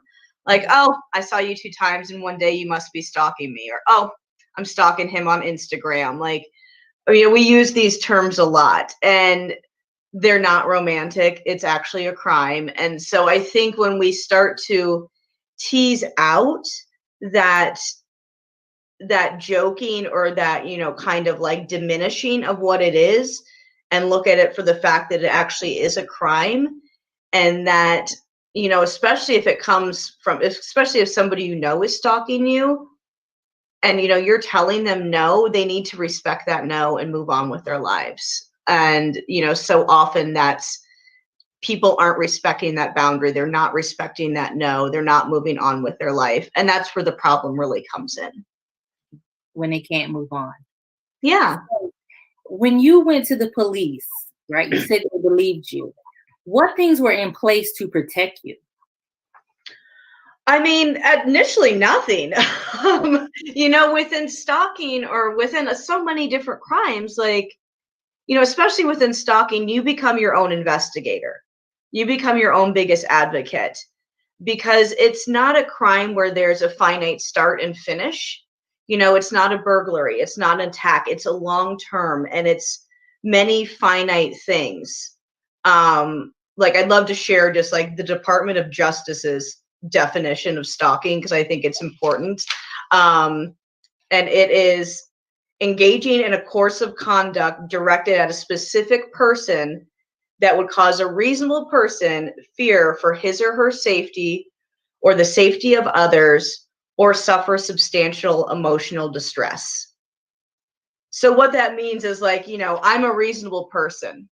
And Right. so if there's somebody that's doing a course of action that is causing me fear for my safety, the safety of others, or my mental health, that's stalking. Well, that can be a lot of different things. Because for me, initially it's just, this guy gave me the gift of a painting. Anybody else could say, oh, that's really nice. This person gave you a present. Well, no, it wasn't nice. And then, it's a series of messages. These things alone don't add up to be a crime. But when you start to connect them and connect the intent and realize that it's putting me as a reasonable person in fear for my safety, that's when we have a crime. But when you go to the police station, and a lot of police stations, one of the things I do is really try and educate law enforcement, because most of them don't know how to handle stalking. So they will immediately just turn you away and say, like, we don't know what to do for you. And so luckily my police station did not do that. And, they taught me how to do things like, I had to keep a log of every time the offender contacted me. So if he sent me a message via Facebook Messenger, we weren't friends on there, but you could, message request, I would take a screenshot of it, write down the time, document it, write everything down, and just keep this log. And a great place to find a log like this is at stalkingawareness.org, which is our federally funding stalking organization. So I started doing that, and then I would take those in and file my reports. If there were people that saw him outside of my gallery, they'd let me know. You had to start to collect your own evidence, because otherwise there couldn't be a case to be built. Along with that, like my Officer Corrigan, who was become a longtime friend of mine at this point, he suggested things like safety planning. So figuring out exit strategies, parking your car in different places. I would have someone escort me to my car, or I would pretend to be on the phone, different things like that you could kind of put in place to keep yourself safer in case if this person did come and attack you. And he also encouraged, self-defense. So I took a self-defense course and continued to do that as the years went on, and do some more in-depth self-defense work. But initially it really does come to like you building your own case and continuing to take that evidence to the police and hoping that they're going to do something with it. So do you recommend blocking them or no? Yes, absolutely. I do absolutely recommend blocking somebody, and I blocked him many times. But the thing with blocking is especially this day and age, you can just start another account. You can just start it up on another device. I was working with a friend who's going through this, and as soon as they got their protection order, the person started sending them messages through websites that were scrambling the phone number. Like, there's so many ways that people can continue to get a hold of you. And so I really recommend, block that person, certainly, but also, like, when you're starting to get those things come in, keep screenshotting, keep taking in the information. Even if you don't think it can be tracked back to that stalker, keep documenting it, because police can go in there and do IP searches. They can do all sorts of things to trace it back. So I think it's important that you block it for your own safety, but know what your course of action is if it continues. That's great advice, because we never think that we're the one that have to keep the evidence. Like, you have to prove that this is happening to you, because nobody's going to investigate it for you. Yeah. And so I think that's important, because sometimes we just ignore it, blow it off, delete the message. So what you're saying is never delete the messages. We need to screenshot the messages, keep all of them, and be able to prove it. Okay. Yep. And especially if you're going to block somebody, just screenshot everything, throw it in a file on your computer, just have it. I mean, you might not ever need it. They might leave you alone. Hope they do. But just in case, it's really good to have those things just in case. Just in case. Okay. Yeah. So and there's something I think that's like, especially in a crime like stalking, where everything's being stripped away from you, like your safety and everything. Like, any little job I had to do kind of in a way felt like it was slightly empowering to me. I was like, okay, I can do this thing. This is all I can do. Everything else is out of my control, but I can document this and send it to the police. wow. So when you were fearful, so did you think that he was just going to grab you one day, or what did your fear feel like? Ooh, that's gone to a lot of different dark places over the years. I mean, it's really depended upon the things that he's written to me. He's definitely written different ways in which I should be killed and die. And so those definitely fueled a lot of my nightmares. Was definitely terrified of him breaking in. My gallery was a very public place, and I used to have big gallery walks. And so there was always a fear of potentially a larger crime, such as like a mass shooting or something like that could take place. And so I think all of those things were in the back of my mind. And yeah, just did whatever I could, got a really good therapist, have really good friends, amazing family. Hello, mother, if you're watching right now. Shout out to Mama Nasset, who would sit up with me on the phone all hours of the night when I was freaking out. I feel really, really fortunate for the little community and support that I had around me. Yeah. I kept it kind of out of the larger community of my town, because I didn't want all the questions. I kept it very, very hidden, all of this, until basically I became a public speaker 2 years ago.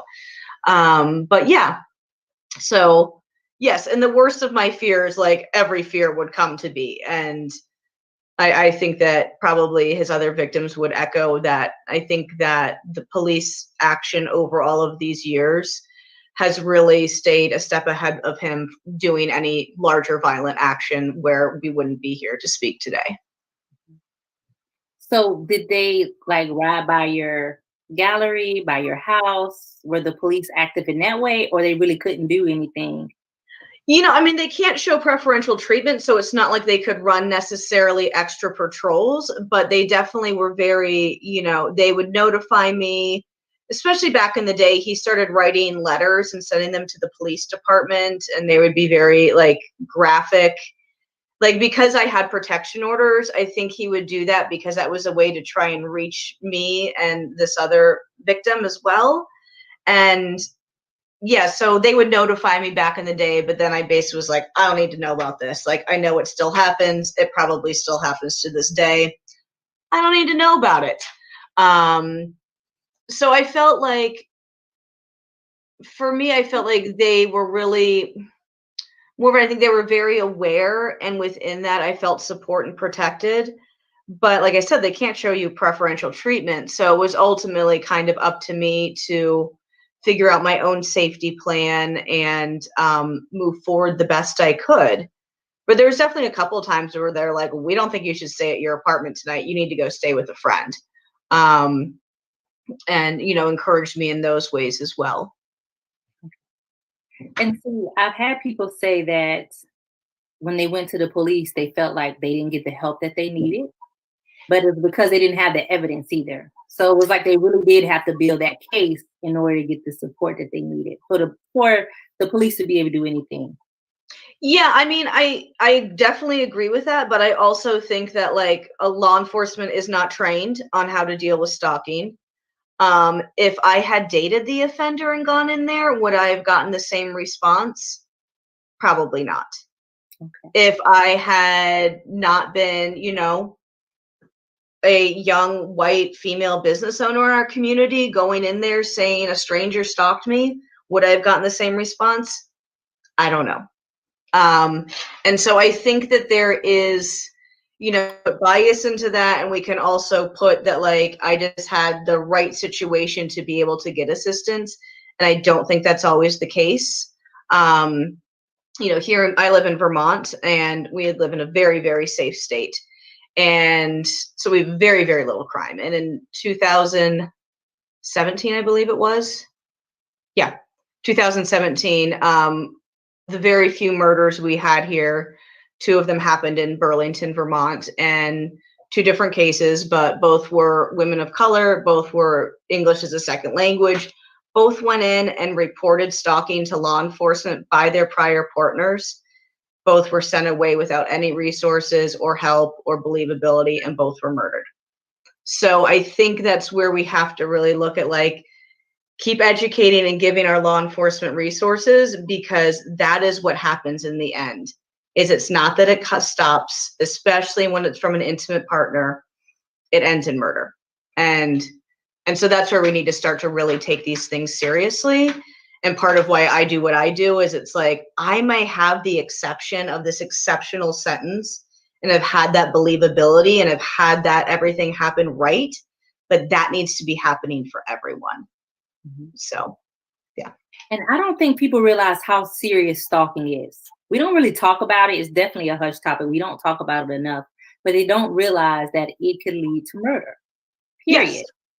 It could lead to murder. It could lead to sexual assault, that just different levels of abuse. And so it's a real sensitive topic that people don't really talk about. Like you said, you didn't tell a lot of people. You kept it kind of quiet within your close family circle. So we don't really share about what's going on and telling people that stalking is real. I've had a stalker. And so I'm glad that you're able to share that now. And do you feel more empowered or more free that he's in jail? How do you feel that he's? Heck yes. Yeah, I do, to be very honest. I mean, like, I think that, like, I will probably forever deal with the long-term trauma of it. Like, we don't go through these things and end up on the other side all sunshine and roses. I mean, even with having the biggest sentence possible, like, I should have been, dancing on the ceiling for the rest of my life, and I was not. It was really challenging to even just, like, process having the good result. I can't imagine having the bad results. But yeah, absolutely. I mean, I call this my decade of freedom. He was sentenced to I actually said that in my victim impact statement. I said to the judge, I was like, what you are sentencing him today, you're also sentencing me, and you're sentencing the others. So please sentence me to a decade of freedom. Like, I want that. I need a decade of freedom. So yeah, I definitely feel freer, but I'm forever different from the entire situation, and definitely deal with, the long-term traumas of, PTSD and anxiety and depression. And I mean, I'm kind of the quarantine queen because I'm totally fine staying in my house all the time. Like, when the pandemic started, it was like, oh, y'all are scared of something that's absolutely invisible out there that's going to harm you. Yeah, I'm pretty used to that. Like, I got this one. And, I don't mean to make light of that at all, but it just felt very normal to me. It was like, oh, this is a very normal feeling for me. And yeah, so I'm extremely happy and love my freedom and love getting to, pre-pandemic and then through our virtual world, speak all over. But it's not without its long-term devastating effects. Yeah. Have you ever heard people say, well, it's not like he raped you, he didn't touch you? Absolutely. How do you respond to when somebody says that? Because obviously it's really a traumatic experience. But I think sometimes people in our society kind of downplay things, be like, oh, you weren't raped, it wasn't like it was sexual assault. So how do you respond to that? As somebody who has been sexually assaulted in her past as well, I can compare and contrast the two. And so that's generally something that I'm pretty open about. And I think for me, and this is just my own experience of being able to compare the two. With a sexual assault, there was a start and a finish. And I was able to, okay, that happened because it wasn't by a partner of mine. And I began to move forward and began to heal from it. With something like stalking, even though this man is in prison for 10 years, do you think that means he's going to be done when he gets out of prison? No. This is an ongoing crime. You're always living in it. And so even though I have freedom right now, it doesn't mean that it's over and I can fully heal. Because 9 years from now, what's going to happen? I don't know. And so there seems to be I think we talk a lot about the terms of victims and survivor and giving people the agency to choose that. Within stalking, I often will refer to myself as a victim. I have survived it, but I'm still a victim of it. And so that's one of those where I really raise that distinction of, this can be just as harmful. And, so often when we look at our advocacy centers, they'll say sexual assault, domestic violence, advocacy center. And now I'm starting to see more add that term stalking because they are recognizing that it is intrinsically tied many times into sexual assault and domestic violence, but it is also a standalone crime that does just as much damage and just as much violating because it's violating your mind, it's violating your psyche. It takes you down on just an incredibly devastating level. Yeah, and that silent trauma, I can see what you're saying about there was a start and an end, right? You feel like there's no end to this yet, even though he's in jail. You don't know if he's going to start. And I don't even know when he started. I mean, that's there's literally, I have no idea when it started, other than sometime between 2008, maybe 2007, maybe 2009. And so it's just really teased out in this way that, it's just such a psychologically devastating crime. And then when it's a silent crime, the other tolls that it takes on our body is really, really significant. And, I'm glad that you brought it up because people struggle with understanding the trauma, the PTSD, the anxiety, the depression. I could hear people saying, well, when he went to jail, you should be all right and just get over it. He's gone. Mm-hmm. It's not that simple. Yeah. It's not that simple. I'm so grateful to before I went to trial out in Washington, I worked with an advocate here in Vermont at our Attorney General's office, Amy Farr, amazing. And one of the things she said to me before I went to trial, she's like, no matter what happens, and she said this to me again before sentencing, she's like, no matter what happens, no matter if you get the greatest results, you are going to have a fallout and it's going to be harsh. I was like, Amy, what are you talking about? I'm going to be so fine. But no, there still is such a devastation because you also have to go through the arduous journey to get there. I had to sit and testify for 8 hours.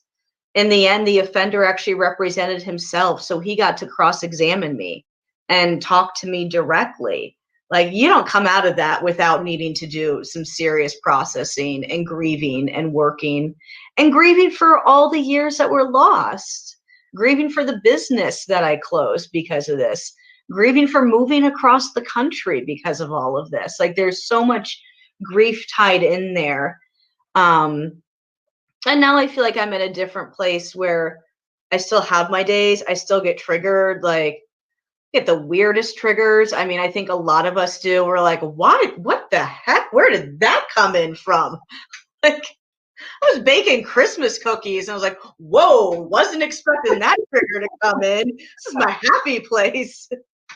Like, you just get out the door. I can relate. I can relate what I'm saying. When did that trigger? I thought I was good. I was good today. I woke up fine and it's like, bam, and it hits you. You just like, okay, this happened today. Tomorrow, I can't let it affect me. I got to start new tomorrow.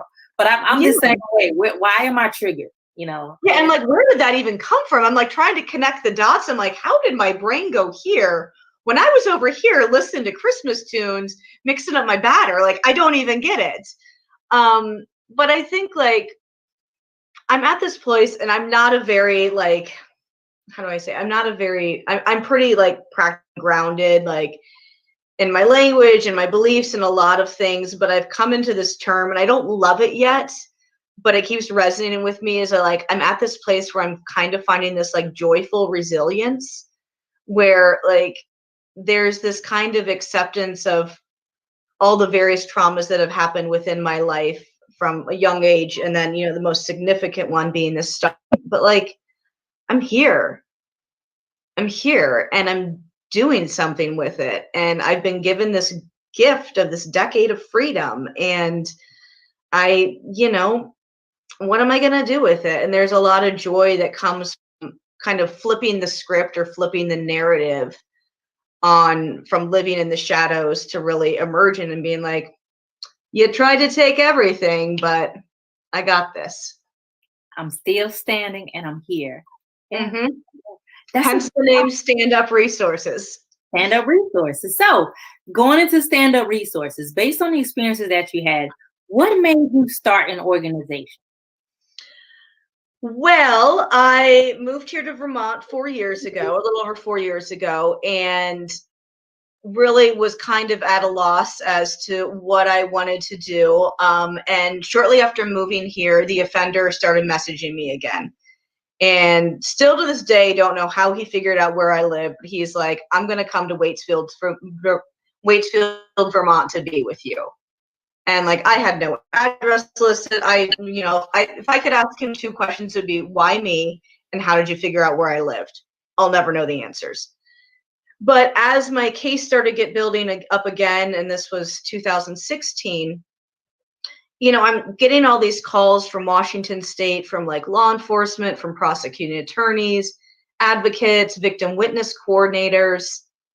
And I'm like, these people are all just, like, doing their job for me, and I live 2,500 miles away. Like, they're still going to fight for me. Like, I don't understand this.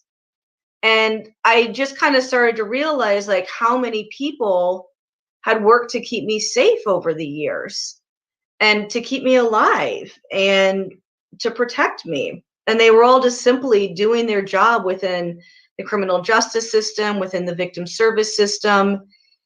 And at that point, like, I'd already been going through this for so long. I was like, I kind of think I should be over there doing that work too. And it initially started as this kind of, like, way to be able to give back. I also do graphic design and marketing. And so initially what I thought was I would start this business and do development for, advocacy centers, places like that, maybe some website design, graphic design. And at the same time, I was attending the Vermont Victims Assistance Academy, which is this wonderful advocacy training. And I met with the educational coordinator, a woman named Andrea, and just said, how do I fit into this world? And she's like, I do think you should start a business doing this, but why do you want to do this work? And I shared a little bit about my story, and she was the one that's like, I really think you should consider speaking. And I sat on one little panel, was terrified. It's like 2.5 years ago. And then got invited to go to Nova, which was like going from here to here really quickly. And it just kind of kept going from there. And I realized that I'm really one of the only people that can tell this story in a way that can educate service providers. So that's what I want to do. So you want to educate service providers, you want to educate law enforcement, and that's where your resources come in. Okay. Yes, exactly. Yeah. I think it's amazing how our journey leads us into another life, leads us into our purpose. Like, I feel like this is your purpose. You always smile. You're always ready to speak. You're prepared. And you're here. It's like you're at that place where God put me on this earth for this. And we don't even realize what our journey is to get us to this point. So I think it's just magnificent. I love that you do this. And I was going on your website. Check out her website. I put the link, but it's www.Anna. I got to get it right. Anna. Okay. ANANASSET.com. That's for my podcast listeners, but I'll make sure that I also put it in the podcast link as well, and also in the comments and social media. But go to her website, check her out. She comes to different organizations, different events. She's a great speaker. I just love it. I love that you took the time to say, I'm going to create this organization and to try to raise awareness, prevent this from happening.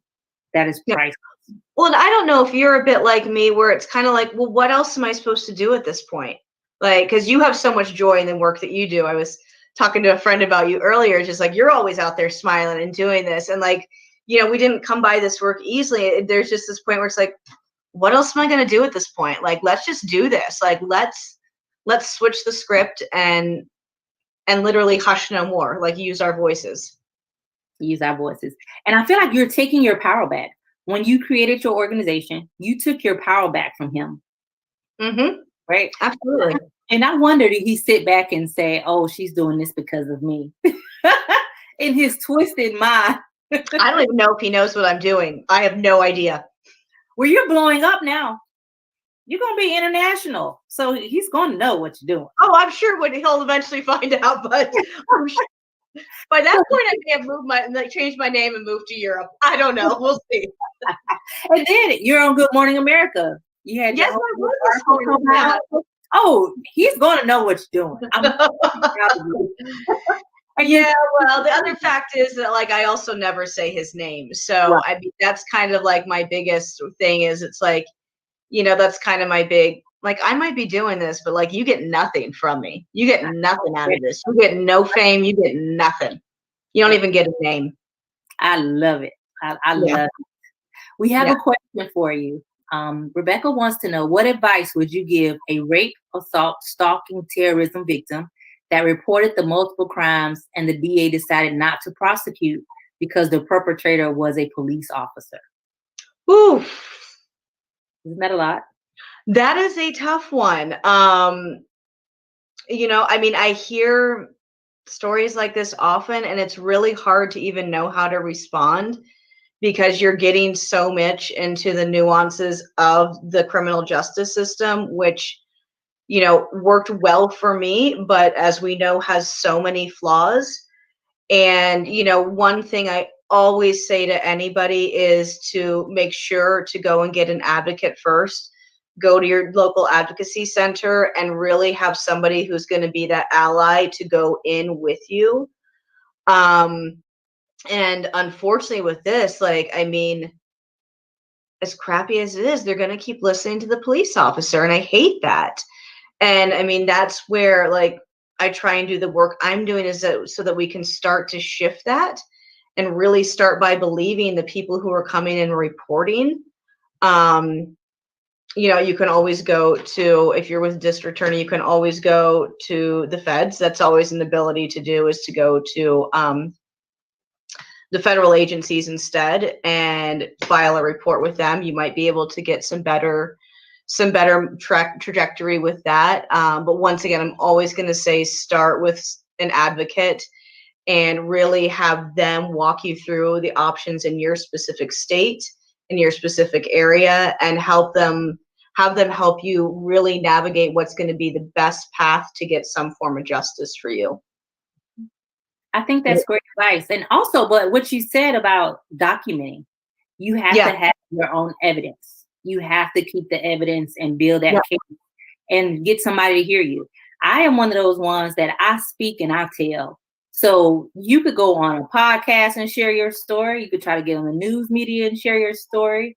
You could try to just talk about it so people can hear what has happened to you and write a book about it, share your story. You could do a blog about it, but I'm pretty sure that there are a lot more people that are going through the same thing as you, because a lot of times you're not the only victim. They're bold.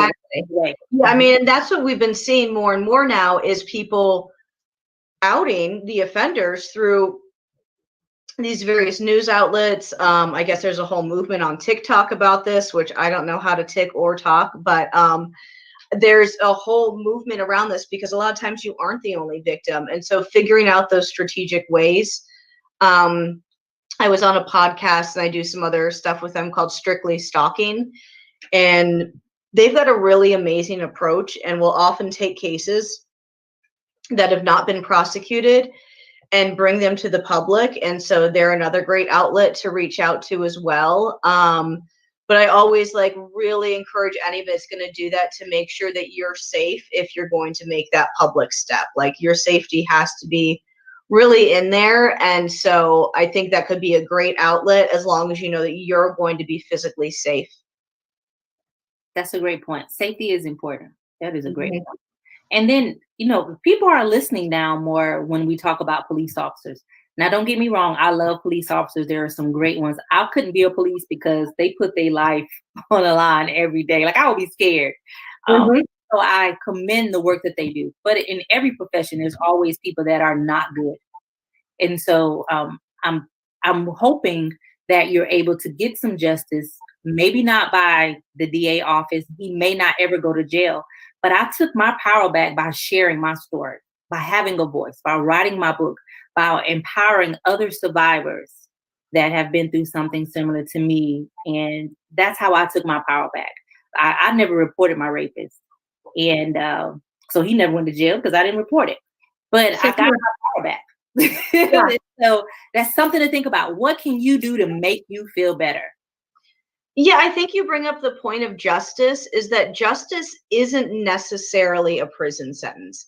Justice can look different for so many different people. I was interviewing somebody from the State Patrol here in Vermont for my podcast, and we were talking about that. And he's like, often people will be like, I'll have people come in and report a sexual assault from 30 years ago.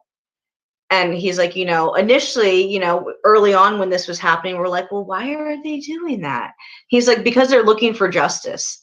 They know it might not come in the form of a prison sentence, but just in being heard and believed, that's a way to get justice. So I think you're right. There's that way to take your power back and have justice so many different ways than necessarily the legal route. Because sometimes if we don't have our evidence and these different things, it might not be available to us. Yeah. So thank you. Rebecca said, thank you for answering her question. It was great, wonderful advice. So that's a good thing. And I hope it makes you feel better, Rebecca, because we do have to figure out a way for our own healing and how we can take control of our own narrative. That's important. That's really important. Rose said that this is awesome. So thank you, Rose. Thanks, Rose.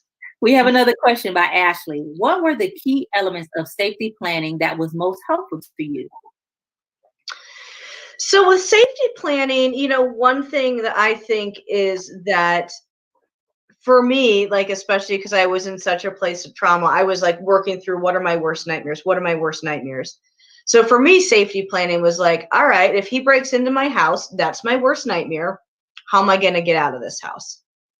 So it was kind of breaking down what's the worst that could happen and how would I move through that.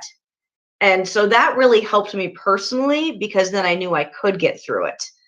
There's something about that. But some of the things I've done, and to this day I will always do, I always rent an apartment that has 2 exits.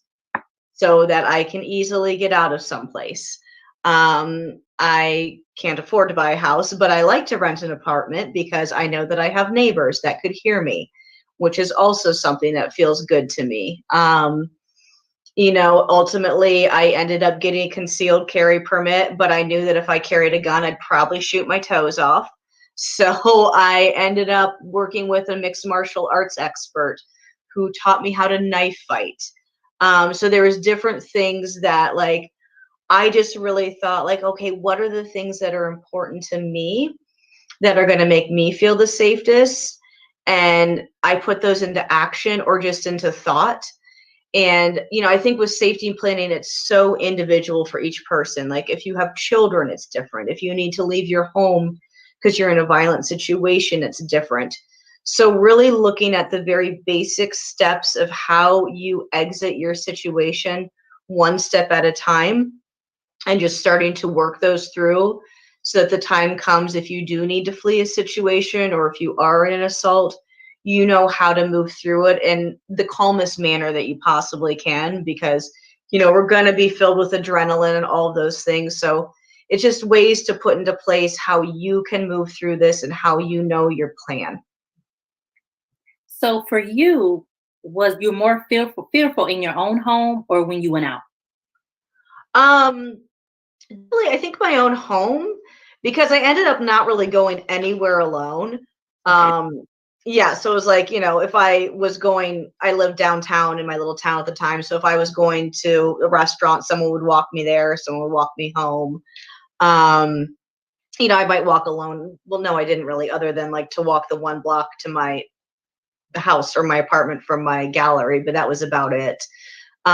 So for me, it felt more fearful at home because even though I had my address hidden, it didn't really matter. It was a small town. He figured out where I lived. So yeah, so there I felt more like there in business. I felt more fearful because I felt very much like kind of a sitting duck. And after I lost my gallery, I went to work for a large high-end lumber company as their marketing director.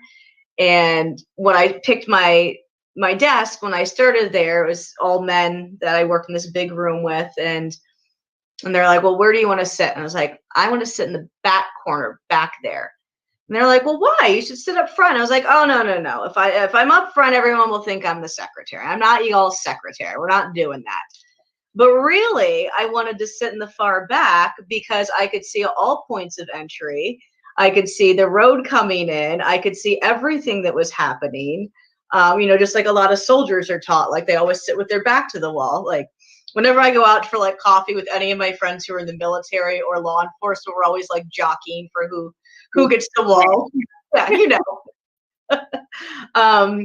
so just little things like that. And I still do them to this day. Like, yeah. Okay. So you're home. You had to think about your job anytime you went out. In the military, you bring that up. We always have a battle buddy. We're not supposed to go anywhere alone. And I think sometimes people take that for granted. I see a lot of people walking alone and at night, and you have to be careful. You just do. You have to protect yourself. And a lot of it is thinking about your safety from a common sense perspective, which is really hard because is it really common sense? Really common of how we think about safety. And do we ever get a class on safety? So right. It's not even really common sense because we never are taught, how to really protect ourselves and to do this. And so Ashley, thank you for your question. Anna, is there a place that a person could go to have a safety plan done if they are a stalking victim? I'm going to go back to like your advocacy center is going to be the best place. And law enforcement are really good with helping with it. I mean, like that can also be a good way when going into law enforcement to report stalking is if you know some of the language already. Like if you go on stalkingawareness.org, you can learn a lot of facts. And for me, knowledge is power. Once I knew what was happening to me and I started to learn, it was like, okay, this makes more sense. But if you go into law enforcement and say, hey, I'm being stalked by my ex-partner, I need to make a report and I need you to help me how to safety plan, I'm guessing they might like listen a little bit different because you're coming in there with like, I need you to do this. And it's giving them something that they know how to do. Yeah. And I live alone, right? I live alone, and I'm always trying to figure out how to stay safe in my own home. Which And these are things thing we should have to think about. Like, I just want to be real clear. Like, we should be able to walk at night alone. we We should should be able do to live alone just fine. Like, these should not be things that, like, I mean, I think that's so much of why we're doing the work we're doing is so that, we're not going to see the results in our lifetime, but we're going to keep doing it so that hopefully others won't have to worry about, am I safe in my home? How would I exit? All of these different things. Like, that should not be, it just shouldn't be where we're at. Yeah. Part of my safety plan is Bear, my emotional support dog. Mhm. So that's part of it. And I'll tell anybody to get a pet. Get a pet. It makes you feel so much better. It gives you a sense of safety, and they will bark, when somebody is walking up to the door. They can hear way better than we can. And so Yeah. that's part of my safety plan. That's part of my safety plan. And I have a gun, but I'm like you, I'm really not big on firing it, or even I'll take it all type of training, but I really don't want to have to use a gun. I'm not. Yeah. And And I would never recommend that to anybody if they haven't had training. And I know you're a veteran as well. So you've I've probably, had training, but I still don't feel comfortable yeah. in a state of emergency and of fear if I'm going to be able to properly handle the gun. And I don't know why I feel that way, but I do. And so there's other things that we do have to talk about for our safety. So that is a great question. So thank you so very much, Ashley. Yeah. And I would highly suggest, like, don't bring any weapons into your home unless if you've gone through training with them. Like, yeah, definitely. Yeah. We actually provide twice a year CWP training, right? Oh, awesome. Some victims want a weapon and they don't know how to use it, or they want more information on it. And so we do provide that training. We also do self-defense training, but it's important to get that training. And especially when you see it as free, attend. It is priceless when you can get some free self-defense training and get any information about your safety that you can, because you never know when you need it. It could be for your family, your friends, your coworkers. You need this information. Yes. Well, we're coming to an end, and I wanted to know, is there something that you wanted to make sure that you shared with our audience from just your experiences and what you want them to take away? I think just, well, it's National Stalking Awareness Month. So one, please spread the message. Really listen to the people who are around you who might be dealing with stalking. Look for the signs that there might be something going on for those around you. Somebody who might be a coworker or friend who's, feeling suspicious of somebody, or is just getting harassed by them. Like, make sure to check in with people and really, learn how to get support. Like, you can go to my website. Like I said, stalkingawareness.org is another great one. Definitely, you can learn more about stalking from Strictly Stalking podcast. All of these are great resources, but just educate yourself and educate others, and really, continue to stand up for everyone in your life. And I mean, I think, especially during these times when we're so isolated, I know that, especially like digital stalking is just going rampant. So just really checking in with the people in your life and learn how you can support them. And thank you. Yeah, so I love it. Thank you for sharing your experiences and being so transparent. This is not easy to do, to be able to share, right? And so I just want people to know that this is real. It's happening, right? And you look like everybody else. You're absolutely beautiful. You have a beautiful spirit, right? So I could see how somebody would say, oh, I want to be closer to you. But it's so unhealthy the way that they did it. The way that he did it was so unhealthy. And so I look forward to you just having healthy relationships. I have two facts I want to say to you that I forgot to say earlier on, but just to like hammer away how prevalent this is, 1 in 6 women and 1 in 17 men will be stalked within their lifetime.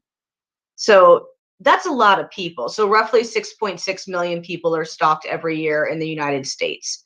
So I think those are some really important numbers that, like, it doesn't matter who you are. It doesn't matter what gender. It doesn't matter if you knew that person, if you didn't. Like, this is so prevalent. Yeah. 1 in 6 and 1 in 17. That is high. That is high. Yeah. Yeah. And you don't have to, and you could just be an ordinary person, not doing nothing to try to attract attention. Just an ordinary Living your life. Yeah. And people will attach themselves to you. So I'm really thankful that you shared that. And I'm hoping that people will take it more seriously and actually start protecting themselves and raising awareness about it, because it is priceless. It's priceless. So thank you, Anna. Thank you so much. Thank you. So thank you all for joining us tonight, whether you're on the podcast, whether you're on social media with us. We are so thankful that you tuned in to learn some information that could save your life, could save a family or a friend life, because stalking is real. Stalking is real. You heard it from Anna. She gave you some really good examples of some things that can happen, some signs, knowing that this person is stalking you. Also, some safety things that you could take into account in your own life, and make sure that you're doing things to remain safe, because we want you here with us. So Anna Nassett, why can't I just get your name right? You got it. I got Anna. Thank you for being part of. Thank you so much. You know, that means a lot to us. Next week, we're going to have Jane Epstein. She is going to talk about child-on-child sexual abuse with us. And we don't think about that it could be a brother or sister, two brothers. We never think about that part of child sexual abuse. So we're going to be talking about that next week on the 12th. And on the 19th, Suzanne Torres is going to join us, and she's going to talk about child sexual abuse in the Hispanic community and a Hispanic family. So I'm excited to hear her perspective about that. And then the last Tuesday of the month, we're going to have Nicole Snell. And you know Nicole, she's part of the DM 10 Strong. Yes. And she's part of Girls Fight Back. And she's going to talk to us about you can fight back. How do you fight back, and how do you defend yourself, which all aligns in everything that we're talking about this month. And if you're in South Carolina, on the 30th of January, we're going to be at the State House, because as you know, this is Human Trafficking and Sex Trafficking Awareness Month, also Stalking Awareness Month. And we're going to be out raising awareness at the State House, trying to make noise, talking to different politicians, to people in our community. So if you're in South Carolina, please join us on the 30th and take the pledge. On our Facebook page, there's a pledge where you could take it to raise awareness and to support survivors of human trafficking and sex trafficking, because it is really a serious problem. And so we got to work together and make a difference and raise the awareness, because awareness plus knowledge equals prevention. And then finally, on Thursday, we have art therapy every Thursday at 7 p.m. So join us. Art therapy is not where you have to know how to paint and you can draw. I do not know how to paint or draw. It's that time to just get away from all the crazy crap that's going on in your life, all the drama that's in your life. You just want to have this quiet time to just sit down and think about how you can stay within the lines, how you're going to make the perfect stick figure or whatever topic we're talking about. And so join us every Thursday at 7 p.m. Standard Time. We would love to have you with us, because we know that people go through some things and you just need a safe space. We're always here. You could go to our website at www.hushnomore.org. You could call us at 1-888-285-2161. You can follow us on all social media platforms. Contact us, message us if you need anything. You need somebody just to talk to listen. If you need to come up with a safety plan, if you just need to just bounce some ideas off of somebody, we are here to support you, because we do believe that it takes a community to be able to protect each other and to raise awareness. So thank you so very much for all that you do. And make sure that you love on somebody, be kind to somebody, encourage somebody, because it makes a difference. One smile at a time. I smile all the time. Me and Anna always are smiling. And so it does make a difference. So thank you, Anna. Thank you. Check out stalkingawareness.org. Stand Up Resources is amazing. She's an amazing speaker. If you would like her at your organization, please invite her out. See the work that she does, because we need speakers and advocates such as her to really make a difference. So peace and blessings to you all tonight. And thank you for joining us. Thank you. Bye. And you're looking for a way to share your mission, your purpose, your products and services literally with the world faster, safer, and easier. Making your brand accessible to millions from the comfort of your home. I want to encourage you to join our CTR Media Network's Learn How to Start a Podcast and Monetize It class. Why? This class was designed for entrepreneurs like yourself as a resource to provide 3 keys. Key 1, provide you with the knowledge to start a podcast. Key 2, provide you with the knowledge to successfully launch your podcast. Key 3, provide you with the knowledge to understand how you can monetize your podcast, creating multiple streams of income. We want you to impact the world with good, while you build multiple streams of income and opportunities for yourself. The world is never too saturated for you and your message. Utilize podcasting as a tool to help you impact the world with good. Go to www.ctrmedianetwork.com and join our class today.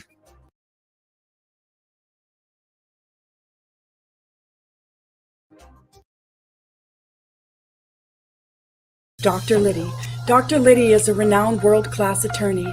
She has been featured in the Wall Street Journal, the New York Times, USA Today, and the New York Law Journal for her work to protect small businesses and small investors. She presented a TEDx talk in London on what the original purpose of corporations was to do public good and what went wrong. Dr. Liddy has a BA from Columbia University, MBA from New York University, JD from Fordham University, and a PhD from University of Barcelona. Corporate executives hire Dr. Liddy to train employees to be more legally mindful in their employment transactions. The United Nations hired Dr. Liddy to instruct small to medium-sized enterprises across the globe on the laws that impact their businesses. Dr. Liddy has spoken at business, law, and tax conferences, from Amsterdam to Bogota, to Cape Town to Los Angeles to Paris to New York, to Barcelona to Miami to Warsaw to Costa Rica to Germany. Dr. Liddy designs legal structures and financial systems for entrepreneurs who are frustrated and disappointed that their business has not been as profitable and successful as they expected. By teaching entrepreneurs how to use the leverage of law, taxes, insurance, and estate planning, entrepreneurs can be 10 times more profitable and successful so that they can build wealth and create a legacy to pass on to their families.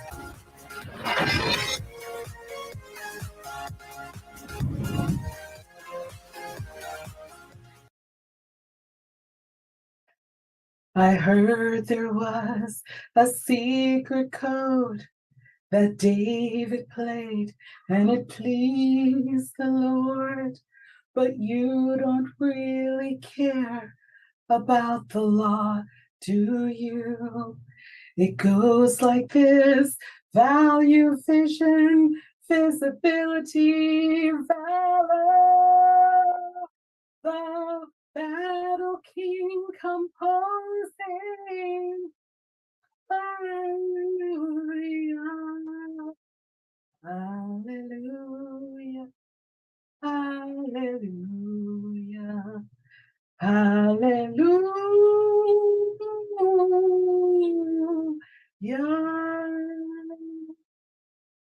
So when I was a little girl, that song, without my slight modification on the power of the law, was a song that I sang as a little girl a lot, because my dad was an Episcopalian priest and a business lawyer, and he wanted me to sing all the time in the choir. I was a little girl. I was 5, 6, 7, 8, up until the time I was 9.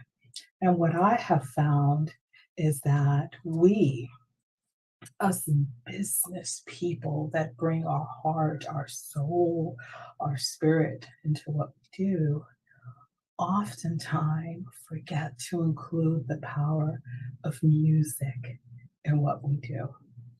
And for me, law is music. So I want to spend a few minutes talking to you today about the opportunity that has come my way that I want to share with you. I'm Dr. Liddy, the good lawyer and the good business creator. And so what has come to me today? A couple of things. One is creating, protecting, commercializing, and profiting. So create, protect, commercialize, profit. So the CPCP. And I want to spend a little time talking about how that impacts your business and the opportunity that I'm going to give you to really create some commercialization and some profit for your business. So the first thing I want to offer you is that several years ago, I was approached by Bob Circosta at an event. He's the original Home Shopping Network co-founder, and still to this day, their number one host. And he heard me speak and he said, Dr. Liddy, we need to have you on the Home Shopping Network to put together the law as you have sang it for us into a product that our viewers can purchase, learn from, and grow their business. So that became the Ultimate Business Visibility book. I was so excited, and then COVID happened. Then, guess what? Bob Circosta didn't forget about me. Isn't that amazing? When you meet someone, life happens, and they reach out to say, hey, how you doing? Let's move forward. So he's reached out and he said, how is our book going? And I said, I was living through COVID. And he goes, nope, COVID is over. Let's get going. So I want to offer you what Bob has offered me. And we're putting together the Ultimate Business Visibility book for 2023. So we need to get going with publication and all of that stuff. And what it is to you or for you and for your business is they get 10 million viewers a day. What if we only get 1% of those folks to watch? That's 100,000 people. And what if 10% of that bought our book where you're featured in the book? Isn't that amazing? Those type of multiples. Well, that's big business. And I want to share that opportunity with you. So I want you to write your one-page profile, and I'll have a template for you to be able to do that. I want you to tell the world what you do with your business for them. And I want you to have a global impact because people are going to read your profile. There's going to be contact information for how they can reach you. So that's going to be your website, your email, your phone number, whatever it is that you feel special to provide for them. They're going to have access to that in the book. And how is that going to work? Well, the first page, everyone gets a one-page business profile. The first page, I'm going to talk about you and what you do for the world. And I'm going to say how that impacts the world. And I'm going to say how they need to connect with you. And the bottom half of that page is going to be your contact info, right? All the ways that people can get a hold of you. And also if you have a package or a program, what that is. And then they will reach out for your services and products. So that's the Ultimate Business Visibility book for 2023. But then I'm going to go one better. Why is that? Because I was asked to play a bigger game in terms of getting more visibility to the small business owners, the women business owners in particular. So I am putting together the Ultimate Business Visibility package. So what will that include? The book that I just talked about will be part of it. The second part of it is that we are also going to have you on my podcast, which reaches, ready for this? The podcast reaches 350 million people. And I'm humbled to say that I'm number 11 in podcast rankings on the CTR Media.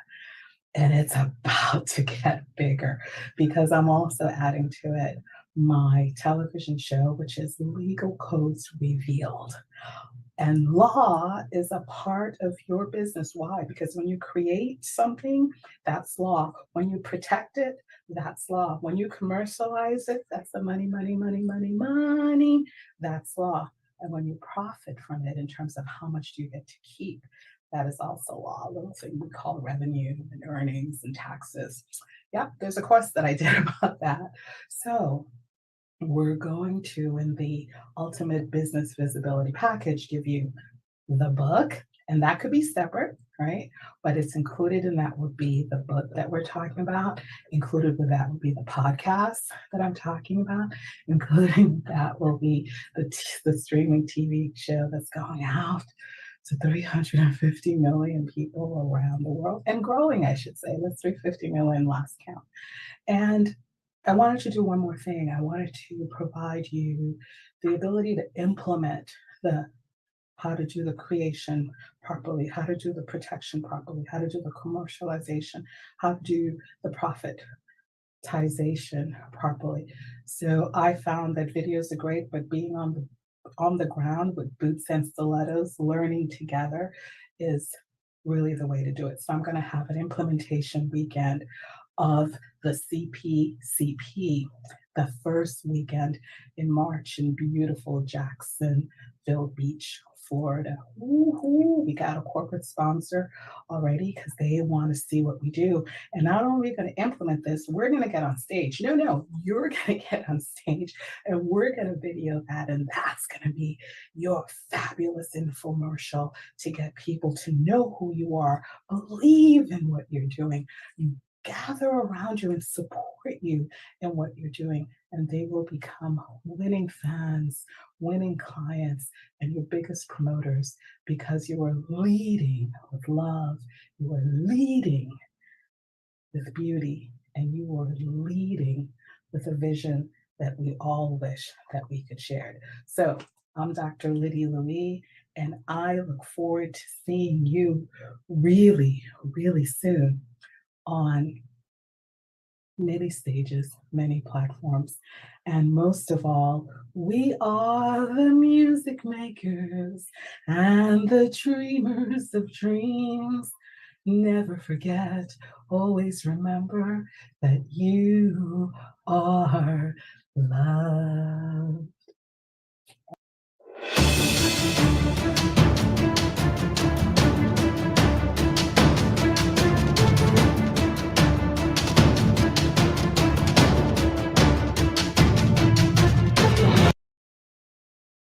I am so excited.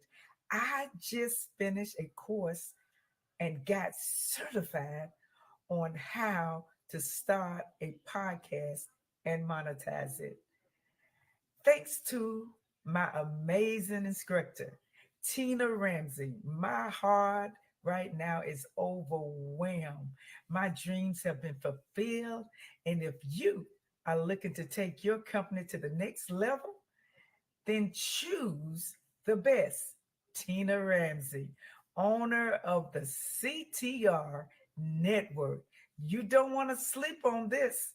If you want to invest in yourself, start today so you can monetize your business and get what you deserve. God bless you. Don't sleep. Get it done. For today's podcasters. We provide a safe haven for content creators that are everyday people doing extraordinary things. We have a system of positioning, monetization training, coaching, and support for our podcasters' success. CTR Media Network simply bridges that gap with a level playing field for your dreams to come true cost effectively. Our team provides a premium service and experience for our podcasters to grow. CTR Media Network provides access, support, resources, coaching, and community for our podcasters to win, if you put in the work. We believe that we are living in a unique time which requires you to share your message of hope with millions of people around the world. Remember that the world is never too saturated for you, your voice and message. A platform for positive, impactful media where the content creators are in the driver's seat. Visit our website today by going to www.ctrmedianetwork.com.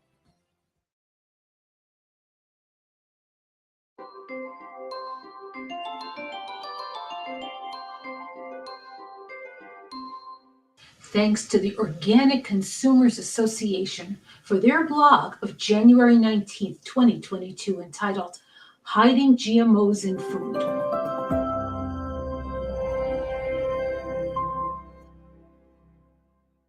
OCA has been on the forefront for decades, warning about the risks of GMO foods, all of which are contaminated with toxic pesticides and chemicals. OCA reminds us of the decades of advocating for GMO labeling laws so consumers know what's in their food, and the very disheartening shutdown of those efforts with the DARK Act. I remember those days well. Many of us actively advocated at a state and local level for GMO labeling, and it was close to being passed until the DARK Act was passed, an industry-friendly labeling law on bioengineered food. Please do not be deceived when you hear about bioengineered food.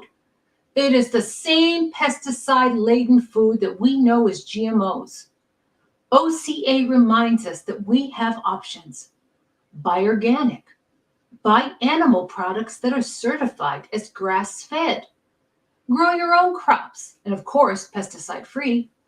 And get to know farmers and ranchers who produce food with the high-quality standards that you trust. And support organizations like the Organic Consumers Association and the Alliance for Natural Health. Be well and be informed. And thanks so much for watching.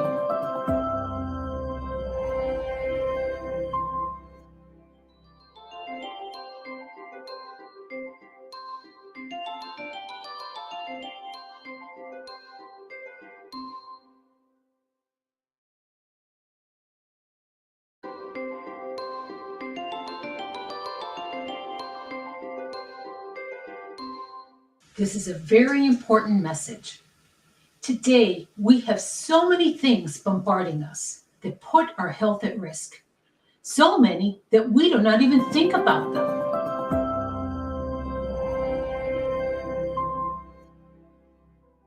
And let's face it, we cannot live in a vacuum. I think many people have had a false sense of security with social distancing. I'm not at all criticizing cleanliness or maintaining safe boundaries. But with all these extra precautions, there are still so many risks getting through to us. How? All the contaminants in our air, our food, and our water. Think about it. The air we breathe, the water we drink, and the food we eat. This next year, I'd like to see all of us really level up on our health. Here at the Movement for Global Health, we want to keep you informed. Little changes make all the difference in the world when it comes to staying healthy. Think about this. Most of what we buy in the stores isn't good for us. A lot of the soda, all the processed snacks, most of the energy drinks. The more we become aware and link arms and raise our voices as consumers, we will put our dollars to work. Together, we will shift to healthier beverages, healthier snacks, and healthier foods. And we need to get the word out. Word of mouth is still the best form of communication. So share important information with your friends and your family. Here at the Movement for Global Health, we are here for wellness, prevention, and a new era of health. Let this be the decade that healthy products become mainstream once and for all. We've made a good start, but we have a ways to go, and we can only do this together. Subscribe on our website, learn and take action, and most important, be well and live your best life.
to the G.O. Monroe Show and Podcast.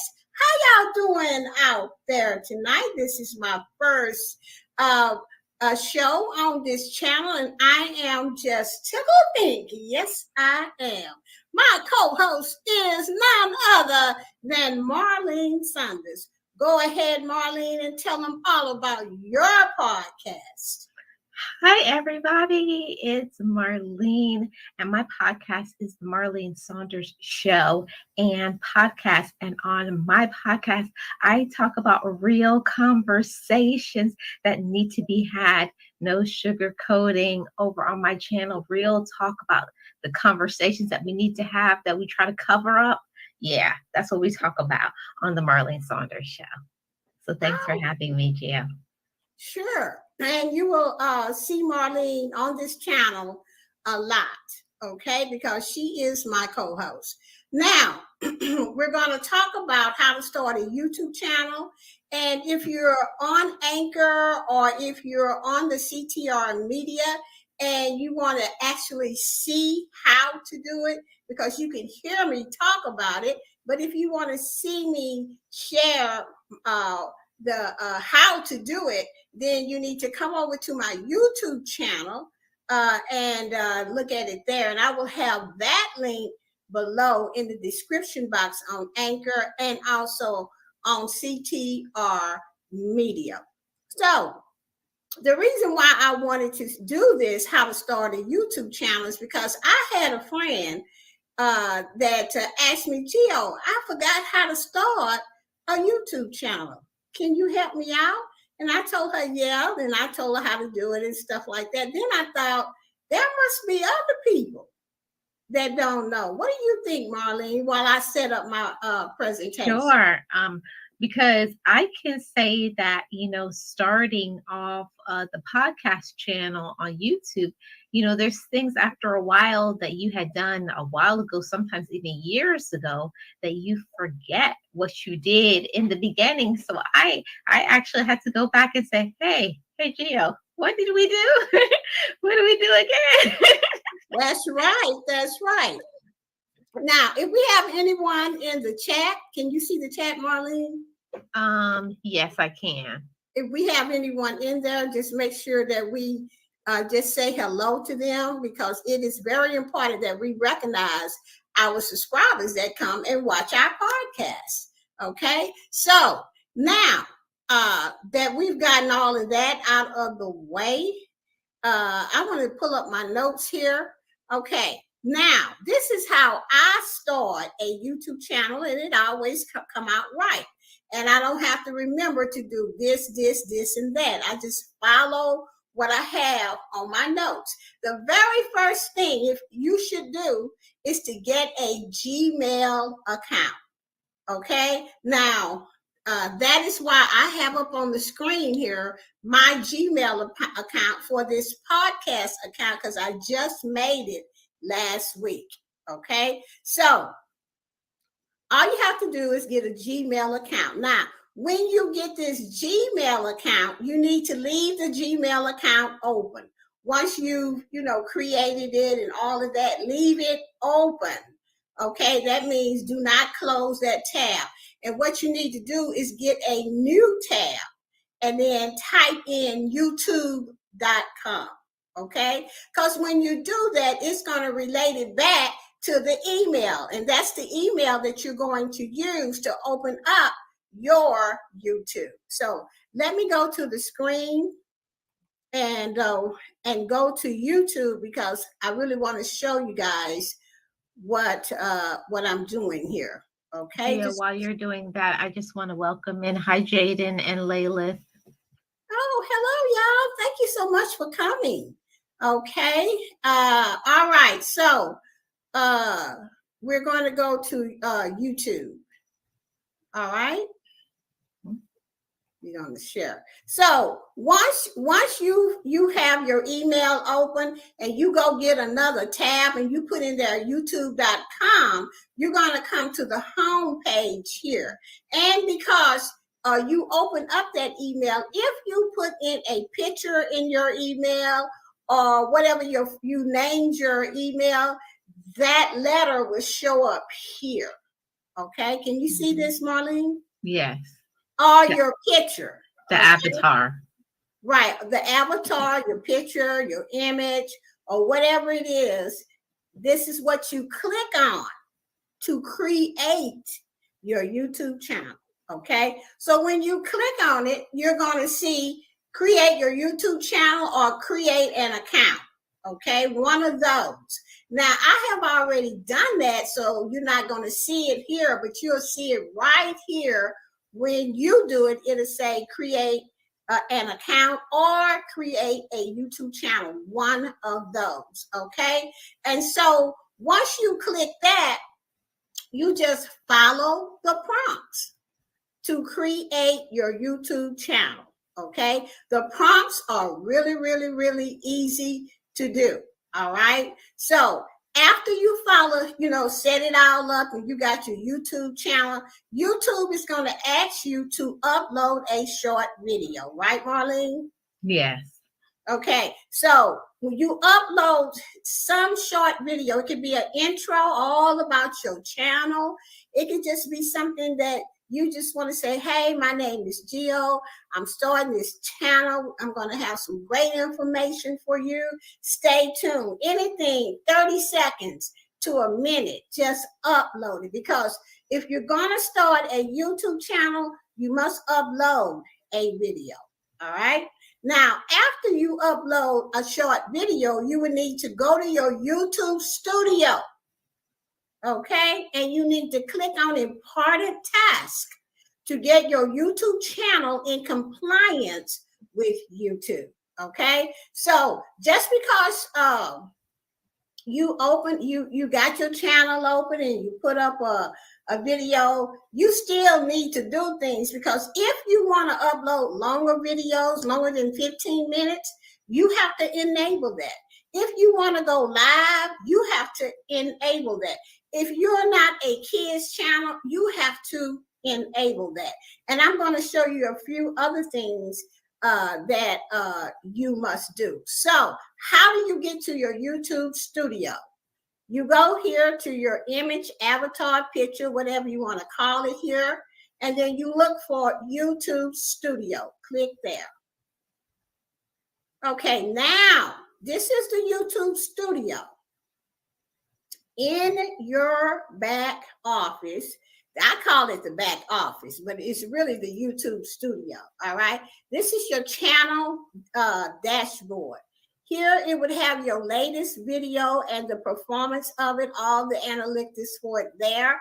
It'll also have your current subscribers, your summary, your top videos, published videos, latest comments, and the recent subscribers.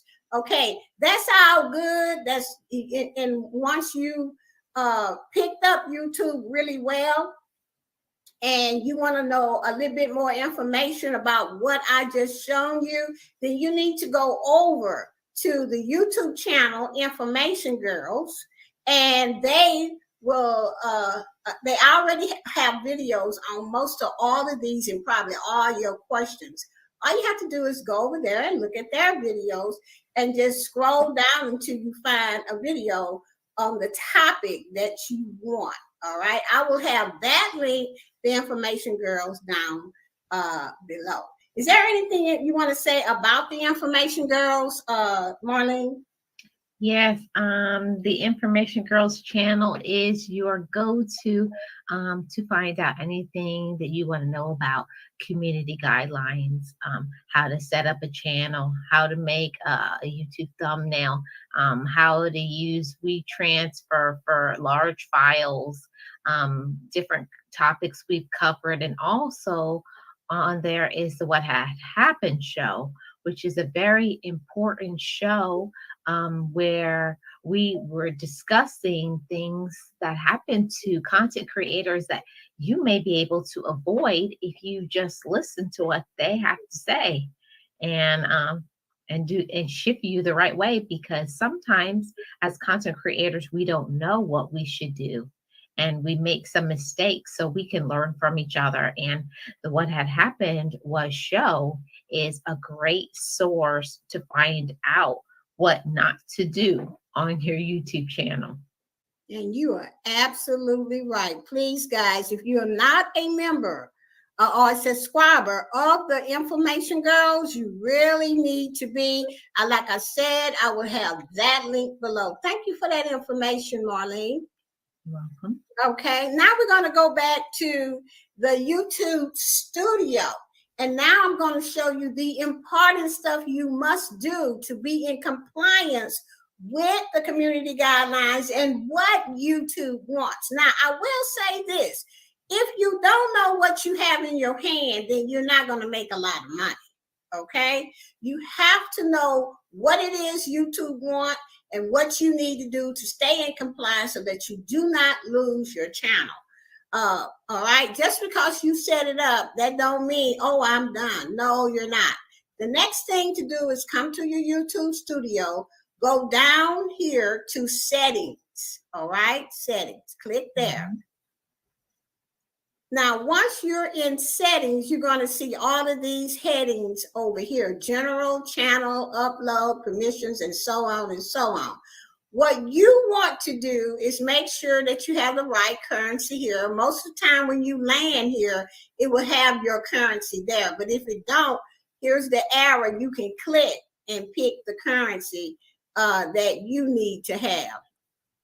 Okay, just a second. Let me put the US dollars back. Now, the main thing that you need to do right now, because you can learn about the rest of this later, click channel right here. When you click it, you're going to go to basic information, advanced information, and feature eligibility. Here it says country of residence, United States or wherever you're from, okay? Put in your keywords here, and I just have for right now podcast. But whatever your channel is about, put your keywords in here, okay? If it's cooking, chicken, pork chops, whatever it is, just put it in here. And then you make sure you save it. Go ahead, Marlene. Yes, I just wanted to say, I don't know who that is in the chat there because it's in a foreign language, but they said, I think they're saying they liked the stream. So welcome in everybody who's in the stream. We would appreciate if you would like the stream, share it out if you have the ability. Thank you so much. And welcome to everybody in the stream. So make sure you put your keywords in. And the thing that people do, they put their keywords in and then they forget to save it. Make sure you save it right here. The next thing to do on this page, which is very, very important, under advanced settings, click there. And this is where YouTube wants you to tell them if you are a kids channel or not, okay? So the one that you want to pick is no, is the middle one, no. Set this channel as not made for kids. If you are a kids channel, you want to say yes. Set this channel as made for kids, okay? Or if you want to review every video that you put in and you want to click no, set this channel as not made for kids, or yes, set this channel, you can click this third one, but I don't recommend that. If you are not a channel for kids, just click this, the second button here, and then save it, okay? Now, the third one is feature eligibility. Click there. These must be done, okay? You can manage your access to more features here. If you do not do this, you cannot upload videos, create playlists, add collaborators, and you cannot do new videos to play that's well over 15 minutes or anything like that. The standard features you must do. So you want to click here, okay, where it says enable. Yours will say, I think it said, what did it say? Let's see here. it will say something like a view or something like that. You want it to say enable. So you need to click here to make it say enable. So this one, I think, is where you verify this channel. And that happens when they send a code to your phone and then you put the code in. Okay. Number 2 is immediate features, videos over 15 minutes, custom thumbnails, and live streaming. If you want to put a video up that's over 15 minutes, like 20 minutes or 30 minutes, you want to create custom thumbnails like in Canva and upload them, or you want to live stream like me and Marlene is doing right now, you cannot do that unless you enable this feature. This is very, very important that you do this, okay? Because if you plan to live and you have not done this, you cannot go live, okay? And it takes 24 to 48 hours for YouTube to approve you. So make sure this says enable as well. And number 3, advanced features, increase daily video uploads and live streams and eligibility. Okay, you must do this one too. So all 3 of these you have to turn on. Because if you don't, your channel will not work. And then once you turn them all on, you just save it. Okay, is there anything, Marlene? Well, I'm laughing because I did not do I did not do this for my channel, and that's the reason why I couldn't do a live stream tonight. Yeah. So I didn't know that it took 24 to 48 hours to enable your channel to go live, even if you're using a third-party source like StreamYards. You must enable that in order for you to go live on YouTube or any third-party channels. So correct. Yeah. And okay, and then so though the channel header right here or tab is very, very important. So make sure you do 1, 2, 3. These basic information, advanced settings, and feature eligibility in order to make your channel work. Okay, and then you can go ahead down here to uploads or defaults.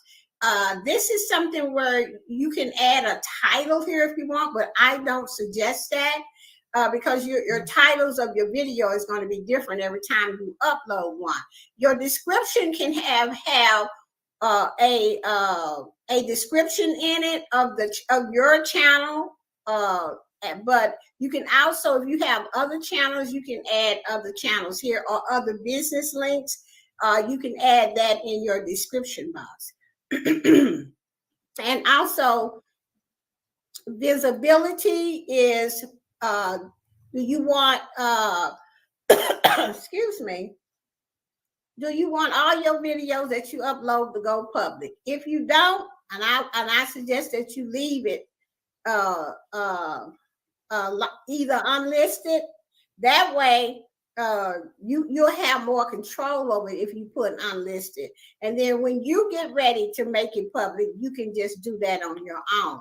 And then you can add tags in for your channel there as well. All right. And let's see what, and this is under permissions, okay? And let's see what advanced setting is. Advanced setting is all about chapters, language, caption certification, and comments, okay? You can allow all comments under your videos, or you can click it and don't click it and allow all comments, or you can hold potentially inappropriate comments. You can do that right there. Also, you can hold all comments for review and then disable comments here. That means if you don't want no comments under your video, you can just click disable comments, okay? And don't forget to save. Everything you do, you must save. Then we're gonna go down here to community. The community tab here is where you can add moderators, approved users, hidden users. That means that people that come in your live and act crazy, and they trolls and they just come in there with all kind of crazy, nasty stuff, you can just block them and they'll show up right here as blocked. Okay. All right. This I wouldn't worry about right now as a new person, but I definitely wanted to share the community page with you. And you save everything. Okay. So don't forget to save. Okay. So we're just going to say save. And that is what I wanted to show you. And that is how you get your YouTube channel started, by doing those things. Is there anything else, Marlene? Yeah, it's very important for you to go back in your YouTube studio from time to time and check, because YouTube will send you certain things like if you have what is that called? I can't think of the term, but like if you have a claim or something for action, it shows up right at the top of your YouTube studio that you need to take a look at. So it's important to go and look at your YouTube studio and check in on everything to make sure that you're doing everything that YouTube wants you to do. And also I want to say, hey, Pandy and CTR Media podcasters. Hello, everybody. Thank you for being here.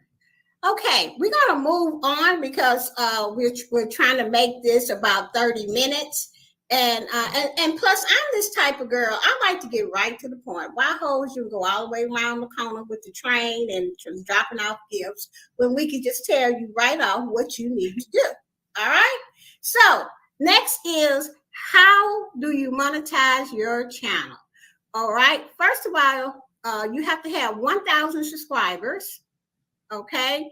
And 4,000 watch hours. Okay, so that means that you cannot upload one video and think you're going to get monetized. No, ma'am. Okay, you have to upload, when you're new, you have to upload at least 3 times a week or either go live 5 times a week.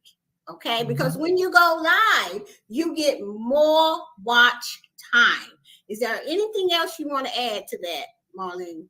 Yes, it is very important when you're first starting up with your YouTube channel to focus your attention mainly on the hours, because I know a lot of times people do it backwards. They're only worried about getting to that 1,000, but that watch hours is very important. So try to upload videos, premiere videos, or do live streams in order for you to get watch time, because that's what's going to help get you to the hours. The subscribers will always come organically. Right. Yes, because watch time is no joke. Okay. It can take you anywhere from 4 months to even 8 months to get monetized. Okay. Now, another way to get monetized, like I say, is to go live, because that's how I did it when I first started. Okay. I went live at least 3 times a week. Okay. And plus, I had some people that followed me. Just anytime I went live, they was there. Okay. So one time I went to another girlfriend of mine on YouTube, and she was saying, can y'all play my playlist so I can get watch time? And I went, what? You play a playlist? See, I was new. Okay. So I found out about that. So I made a playlist, and then I asked my subscribers who come to my live to play my playlist. Now, a lot of people were saying, yeah, I play it. Yeah. But it didn't seem like it was the people that was playing it, it would show up. But I was supposed to have a lot more hours. If 20 people said that they was playing my playlist. Okay, I'm not saying everybody didn't play it, but I know some people didn't play it. Okay, I don't know no names, and if I did, I wouldn't say it no way. Okay, but so I didn't, I was just grateful that the people played my playlist, because what happened was we started to play each other's playlists. Okay, and that's how I got monetized in 3 months. when that happened. And then after that, what happened, Marlene? Then you came up with the idea for Team Bill with Geo. So let me tell you about Geo. See, Geo, we were talking back and forth about this playlist because we had been playing each other's playlists. And she's like, what do you think if I made a team on YouTube and everybody played each other's playlists? And I just said, go after it and do it. And you did. Right. And so what happened was it was free at first, okay? And I'm going to just get right to the point. And then some people, you know, they always want to get in and want something for free. You know, they don't want to treat others like, you know, they supposed to be treated. Like they say they playing your playlist. They may play it one time and then keep sending you the same proof. That just got on my last nerve. So I said, okay, we're going member. Okay. I figure like this because see, I'm an entrepreneur and a businesswoman. And if you're really serious about your business, you have to put some money in it. You know? So I just made it $1.99. Okay. Everybody that was serious about it stayed. And everybody that was doing whatever they wanted to do left. And I was glad. Okay. Now we have an excellent team at Team Bill with Geo. We've been together 3 years. And what we do is we buddy up. And we meet on Sundays and Tuesdays. We buddy up. We come in the live. You know, you have to be a member to get all the tips that I give out. Okay. Mm-hmm. If you two got something going on, I always tell my team, and we always do well with it because I have figured out how to do it before I even tell them. Okay. So we play each other's playlists, and that is how come I have 3 monetized channels. Been to get 4. Okay. And Marlene has how many monetized? I'm about to have my 3rd. Right. Close, 3 in between 3 and 4, because my 4th one is coming up on the rear too. Right. and all because we have Team Bill with Geo, and we have playlist buddies that we meet every Sunday and Tuesday. We swap playlists, you know. We got all kinds of ways and things that we do in there to help each other get monetized. So if you're interested in getting monetized within at least 4 to 5 months with Team Bill with Geo, and you have to go live, okay? We can help you get there quicker, but you have to be live, okay? At least 3 times a week. You have to go live. If you don't want to go live and you still want Team Bill with Geo to help you get monetized, that'll take anywhere from 4 to 6 months. Okay? So I just want to give you the statistics on that so that you'll know. And another thing is that you have to be a channel member there. Okay, and that's just $1.99. You go to Team Bill with Geo's channel and you hit that join button and just come in on the first level. All right, then you hit me up in Instagram and let me know that you are a channel member there, and I will give you the instructions on how to join our team properly and tell you. But there's one other thing that I must tell you that I don't like to leave out about Team Bill with Geo is that we send each other proof. You know, even though our team is really good and we know each other well and we've been together 3 years, we still send each other proof because that's just the only way to do it. And we are all on the same page, and I've never not seen anybody send no proof. Okay, so if you want to get monetized quickly, and you do as everybody else doing on the same page at Team Bill with Geo, that's what's gonna happen to you. You're gonna get monetized, and not only that, I preach in that team. I'm an entrepreneur. Don't just have one channel. How many channels we gonna have, Marlene? 10. 10 monetized channels. That's what we're going for. Okay, and I'm not stopping till I get my 10. Okay. And we've already sit down and said, you got to be organized if you're going to do something like this. And also you got to know how to schedule stuff so that it don't be so bad on you. So that is what I talk about a lot in Team Build with Geo. And not only that, we have teams for a lot of stuff. Like we have a team, Twitter, Glitter on Twitter. Okay. If you want your stuff in Twitter, we got a team for that. All you got to do is join our Glitter on Twitter team and tweet other people's videos to your account, and they will tweet yours to their account. It's just really simple. How long do it take to do that, Marlene? About 10, 15 seconds. That's it. See, I'm a great leader. I'm just going to have to say that because I know that at first I did not want to be a leader. I just want to just do it all for Geo. But God said no. Mm-hmm. I want you to do this, this, and this. And so that's why I'm doing it and offering it to you guys. So Team Build with Geo is just not about playlists. It's just about a big family that want to make some money. Okay? All right?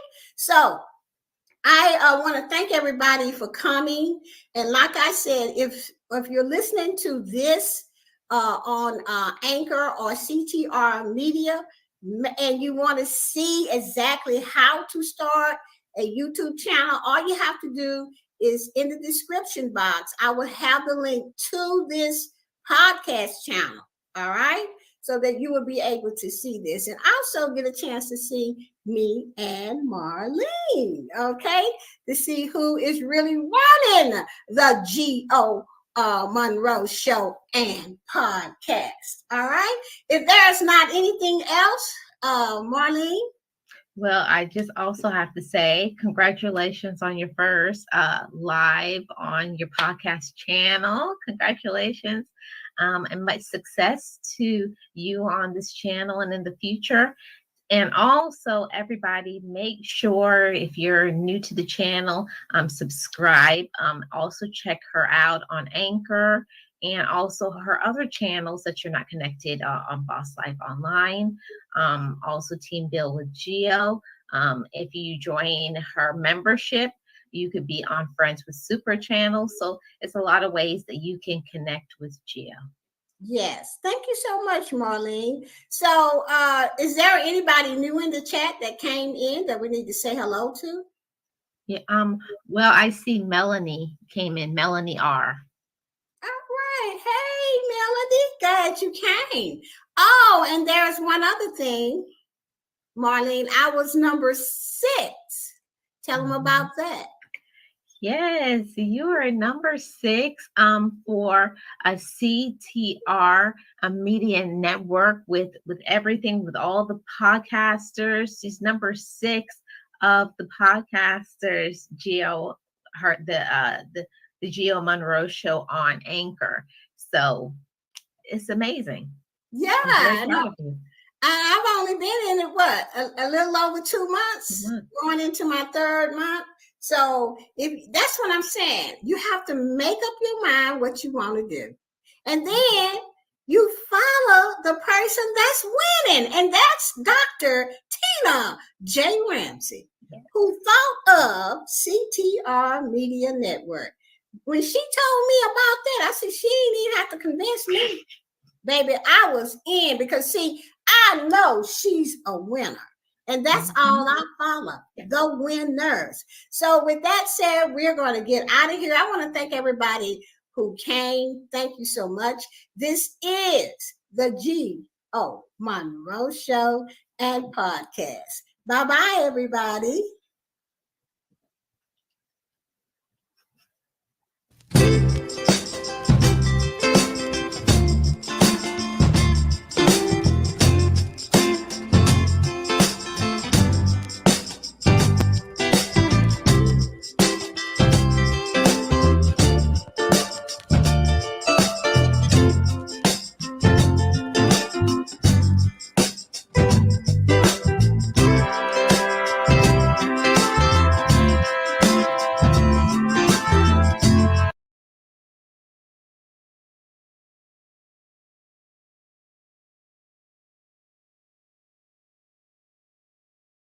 Show them the good inside of you. Give them praise for tasks they do. See their light as it shines through the light which comes from inside of you. Children need all we desire so much: the love, the hug, the kiss, the tender touch. The attitudes we express to them are the messages they learn to send. From examples like you and me, our children grow to be what they see. Do you show hatred, indifference, or love? Do you yell and scream no matter what, in spite of? Have you shared kind words with your child today?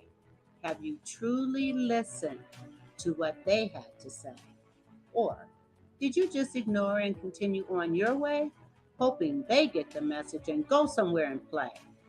Children are an extension of all that we are, and the most valued God-given gift by far. There are so many things they must grow to understand. We must guide and lead them with loving outstretched hands.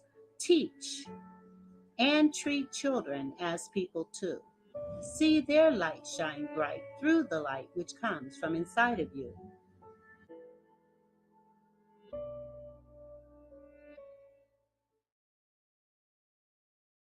Was slowly bringing me to a point that would ultimately cost me my life. Hush topics are those topics that people do not want to talk about, that we keep secrets in our family, we keep secrets at work, and things that happen to us like sexual harassment, sexual assault, domestic violence, if you were part of sex trafficking, if you were molested as a child. Those are hush topics that rarely are talked about, but are really affecting our communities, our families, our churches. That's what hush topics are. I am a victim of domestic violence, sexual assault and sexual harassment, sex trafficking, child sex abuse, sexual harassment. Every single person on this earth has a story, but not everybody has the courage to speak it. My name is Alicia Harris. Sheila Renee Bailey. Brandy Richard. Joyce Reed. Yvonne Pierre. Keith Phillips. Ursula Kelly. Linda Skolnitsky. Chandra Cleveland. I am Kathy Butler. My name is Richard Butler.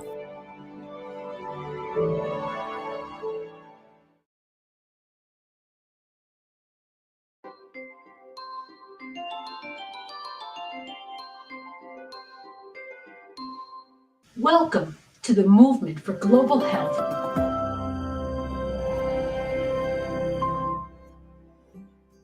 We provide free lifestyle tips to help you stay healthy.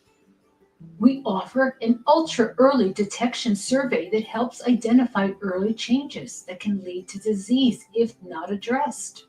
The earlier these are detected, the more they can be reversed by lifestyle changes. We offer a small selection of next-generation products to help you ward off the toxins we are all bombarded with daily. We have a 501c3 that is raising funds for world-class studies that validate an integrative medicine approach. We also raise funds for quality nutrition to be donated to the world's most vulnerable populations. We want to empower you to envision a health system that works optimally for all of us.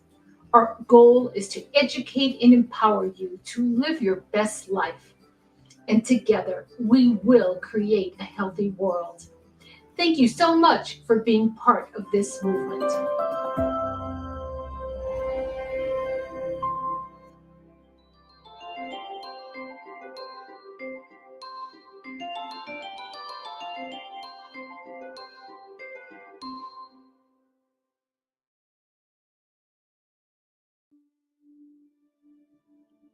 It was not your fault.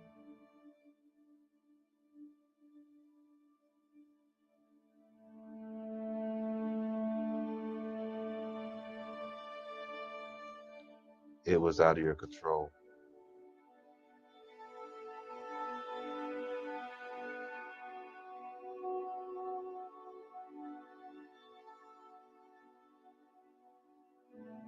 You didn't know it was going to happen.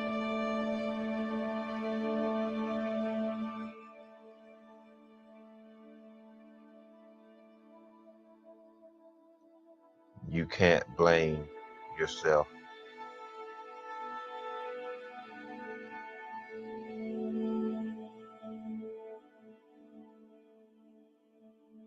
You are strong.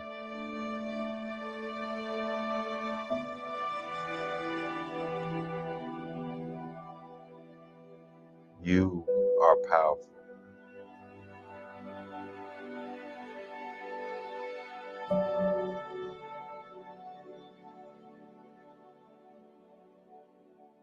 You are a survivor.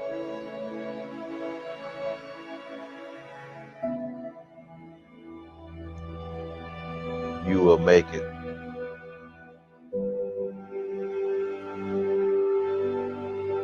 And I know it hurts.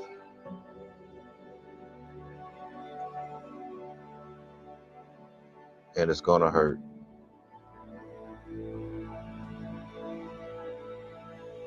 And it's gonna hurt some more.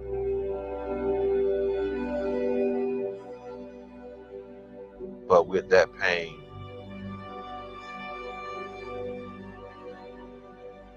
turn it into triumph.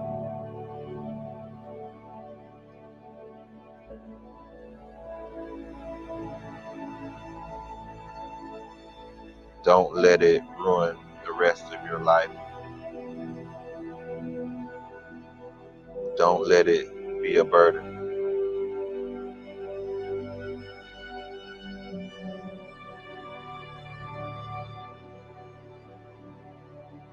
Make the best of what you have. And survive.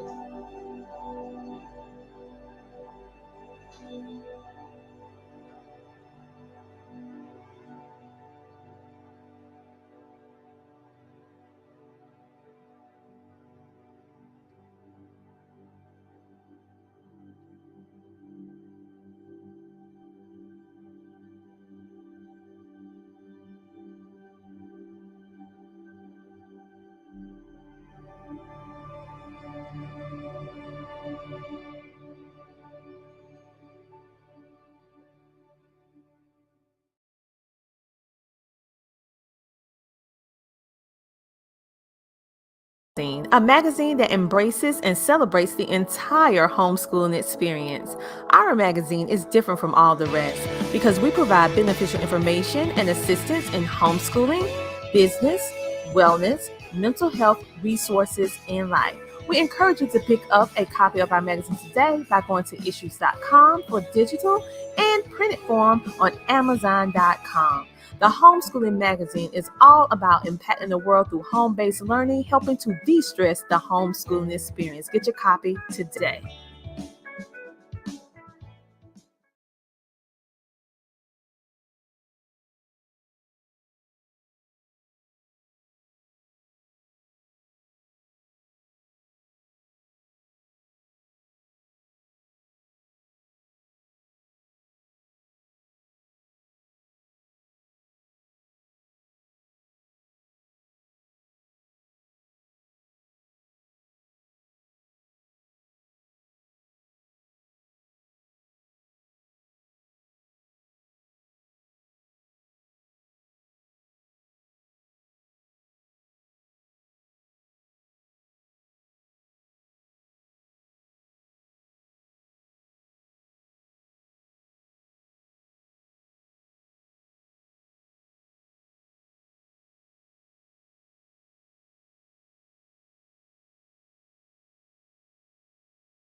Welcome to the Homeschooling Magazine, a magazine that embraces and celebrates the entire homeschooling experience. Our magazine is different from all the rest because we provide beneficial information and assistance in homeschooling, business, wellness, mental health, resources, and life. We encourage you to pick up a copy of our magazine today by going to issues.com for digital and printed form on amazon.com. The Homeschooling Magazine is all about impacting the world through home-based learning, helping to de-stress the homeschooling experience. Get your copy today.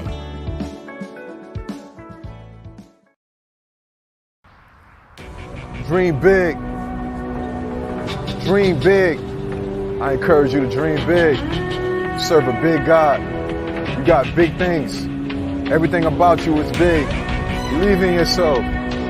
Believe in that thing that you have the most that's going to take you to your next level. I want you to dream big. I want you to become more, to be more, to do more, because you deserve the best this life has to offer for you. I want you to dream big. I can see you. I want you to believe in my belief in you that you can do the things that you've always wanted to do. Maybe you're working a dead-end job, or maybe it's a job that is paying the bills, it's helping you to maintain life, but you're tired of it. You feel like you're existing, but you don't feel alive. I encourage you to dream big. God is taking you to a place you've never seen before, but you got to believe it first. You got to go after it. You got to want it more than anything. So dream big. I know what it feels like to take care of your kids, to take care of your family, but you're doing something you might not like doing, but you got to pay the light bills, but you still got to dream big. Go after it. You got more than enough. You can do it. You can be it. You can have it. It's yours. Dream big.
rave reviews from all of you, our net of digital, that we create a safe place for content creators to share their mission, share their message literally out to millions from.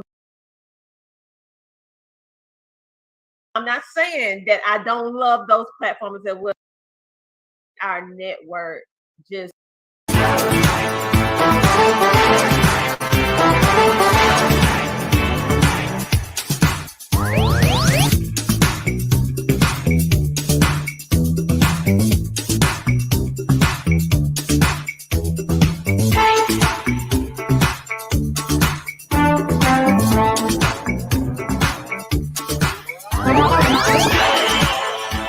CTR Media Network was created for today's podcasters. We provide a safe haven for content creators that are everyday people doing extraordinary things. We have a system of positioning, monetization training, coaching, and support for our podcasters' success. CTR Media Network simply bridges that gap with a level playing field for your dreams to come true cost effectively. Our team provides a premium service and experience for our podcasters to grow. CTR Media Network provides access, support, resources, coaching, and community for our podcasters to win, if you put in the work. We believe that we are living in a unique time which requires you to share your message of hope with millions of people around the world. Remember that the world is never too saturated for you, your voice and message. A platform for positive, impactful media where the content creators are in the driver's seat. Visit our website today by going to www.ctrmedianetwork.com. Hello, everybody. How are you doing today? All right. Last week, it was Truck Drivers Appreciation Week. So we gave our homage, our respect, and just let our network just share some love and pour our love all over the truck drivers who are amazingly keeping this economy going. I mean, if they stop trucking, we cease to have the things that we need. So thank you again to all the truckers all around the world, including the United States, that are truly making a positive impact by making sure that we have the things that we need to have. So on that, you guys, I am going to have just a small little conversation with you on today, because many of you may not know what is currently going on with CTR. So what is going on? What exactly is CTR? CTR Media Network is a marketing and podcasting platform that is currently reaching 350 million global listeners worldwide. We're currently in 47 countries. We encompass of some amazing standout entrepreneurs that are truly making a positive impact, and they decided to do what they do and do it through the power of podcasting, to share, to motivate you, and to inspire you. We are completely different from any other podcasting platform or marketing platform or that's out. Now, I'm not saying that I don't love those platforms as well, because there are some great platforms. But what makes us stand apart is that we are an educational platform, a motivational platform. And we have some people in our virtual studio audience. Yes, Life with Marlene. She is actually one of our podcasters with the Marlene Sanders Show. So make sure that you tune in. We also have Queen Candy. Yes, Queen Candy is here. She is also one of our podcasters. So check out her show called the Queen Candy podcast. And we have somebody from our virtual audience, one of our amazing supporters, which is Ashley. Good morning, love. Thank you for tuning in on this morning. Yes, this is live, okay? I'm seeing all of this real time. But I just want you to understand what is going on. So we have, just in case you didn't know, you can actually watch some of our podcasters right now currently 24 hours a day, 7 days a week on our website, which is ctrmedianetwork.com. We are determined here at CTR Media Network to impact the world with positivity. We have so much negativity out here today that we want to do our part by sharing a little sunshine, sharing some love, sharing some motivation, and sharing stories from our amazing podcast hosts and their guests. Oh, hello. We have Shayna Truck Diva Sellers. Happy Tuesday. So on Tuesdays, we're going to do a combination of teaching and also tech stuff, because we know that as we progress into this new era, digital era, we have to make sure that we stay ahead, or at least be mindful of what's going on, so that if you are a business owner, you can pivot, you can shift, you can navigate through this new landscape of what we call life today. I mean, this is totally different from 20 years ago, where we depended on paper and pencil and communication only through telephone. Now we have telephone, we have digital means, we have podcasts, we have so many ways to stay connected. And so our goal, our foundation, our vision for CTR Media Network is to make sure that in the big movement of digital, that we create a safe place for content creators to share their mission, share their message literally out to millions from the comfort of their home, and also giving them the knowledge that they need to know just in case they want to flip their podcast or monetize their podcast into streams of income, whether it's big money or little money. It's all good money, okay? So that they can continuously pour into you on a week-to-week basis. Or at least you can do is like, follow, and subscribe to whatever they're doing, because our content creators are bar none the best podcasters out. We have been getting rave reviews from all of you about the amazingness and how much you are thoroughly enjoying all of the content that our podcasters is putting out. And we're doing this with you in mind. So let's talk about a little bit about tech. And being that we are podcasting, we're going to talk a little bit about podcasting and why podcasting is so crucial today for the small business owner. Okay. Even though big business owners and big conglomerates, 500 Fortune companies are actually utilizing it. But I want to narrow it down to why it's so crucial that small business owners take this to the next level on this Teaching Tuesday. All right. It's because it's allowing finally the small person, the small business owner, the one who you be like, we'll never get a handout, we'll never get any help. Podcasting is really a way of leveling the playing field in regards to marketing in a large way, because it allows access for everyday people doing extraordinary things to be able to get their message out to the masses at a very low cost and be able to make a permanent impact on the world for what they're doing. And it is a magnet marketing engine. So for anyone who is not currently a podcaster, you don't have the aspirations, I totally understand.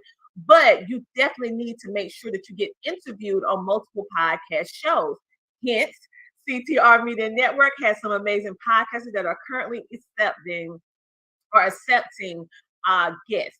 So the only thing you have to do is just reach out and look at what we have to offer, and whichever podcast host show resonates with you, reach out to them and get on their show, okay?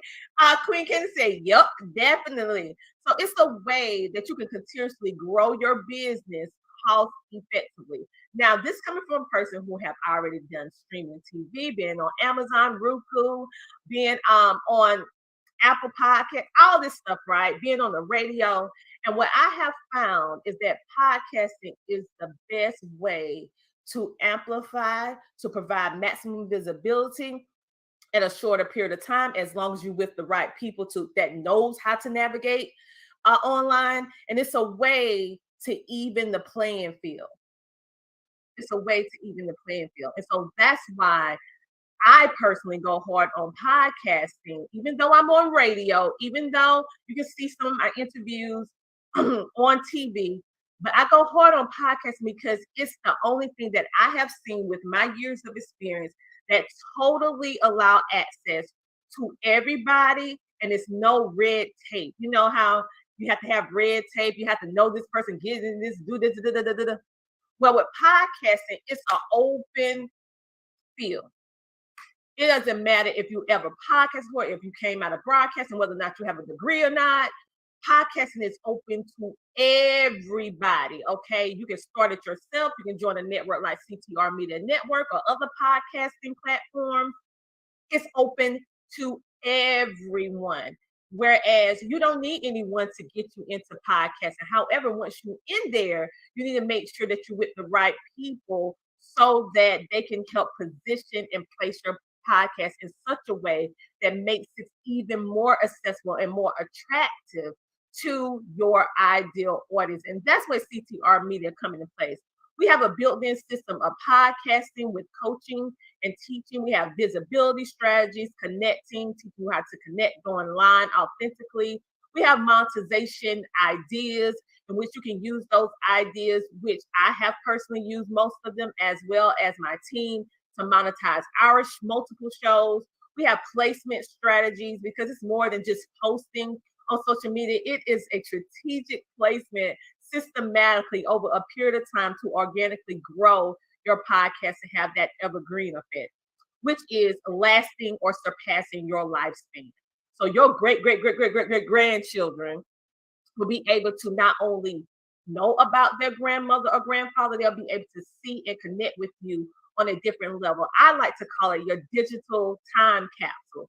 because literally everything that you do on social media can either be for the positive or the negative. And we choose to take the positive so that even people who we do not know can be blessed, can be motivated, can be encouraged by the content that we're placing out into the world with CTR Media Network and our amazing content creators that are here, because we cannot do this without our amazing content creators who are putting their blood, sweat, and tears on the content that they create for you on a consistent, regular basis.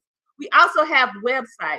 One thing that really set us apart as well, which most companies now start coming to it now, is that if you want to be taken seriously in this industry, because we have so many podcasters now, but what sets you apart from other podcasters? You need to make sure that your showroom, which I like to call your website, that you have one, just as it is not only efficient, but also builds your credibility and your influence.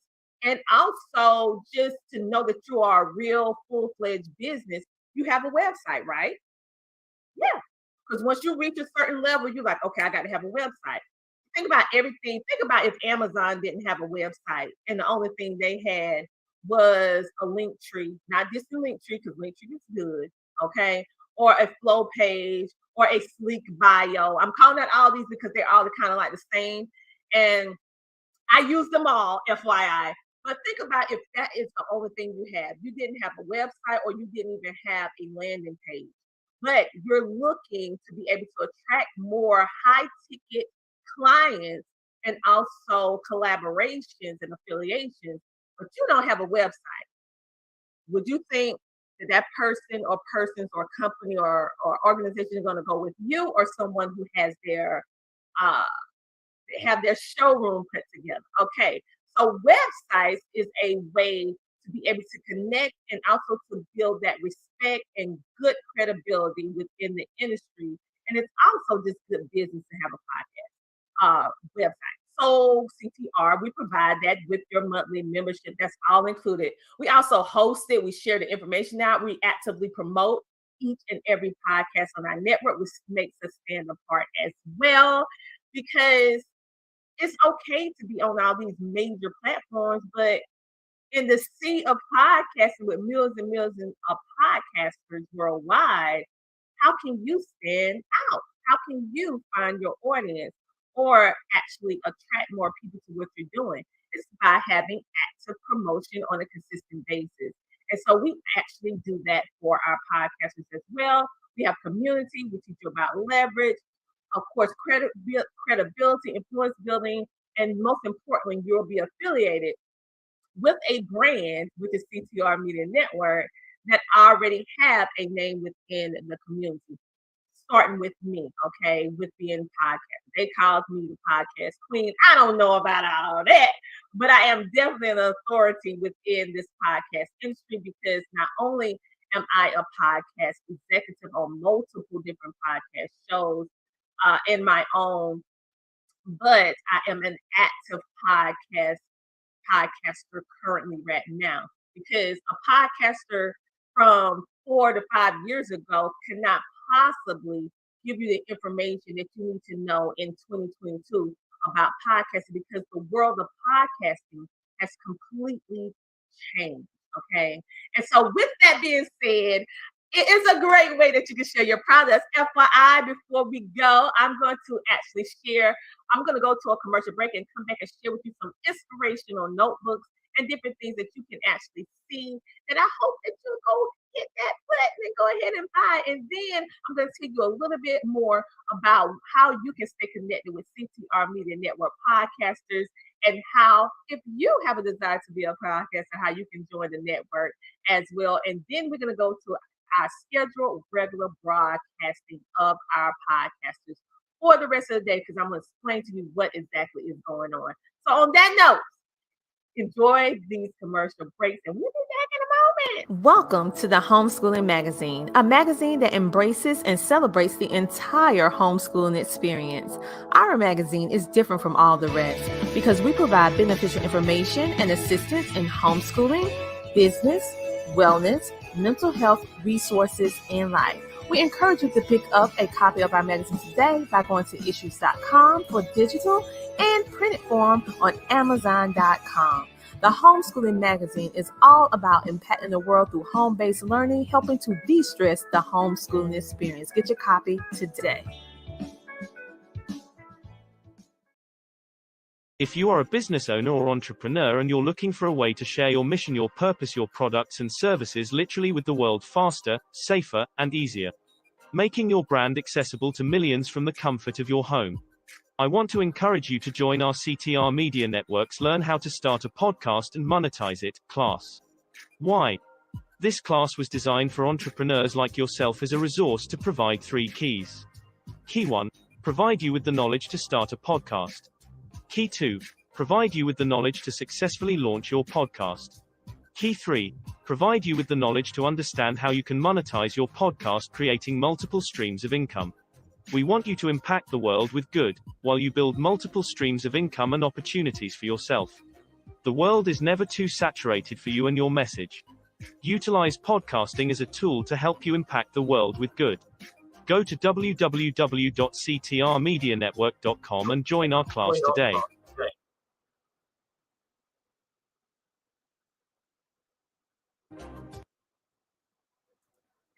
All right, and just like that, we are back, and I'm so excited to be speaking with you a little bit before we actually go into our live broadcasting, because people been reaching out,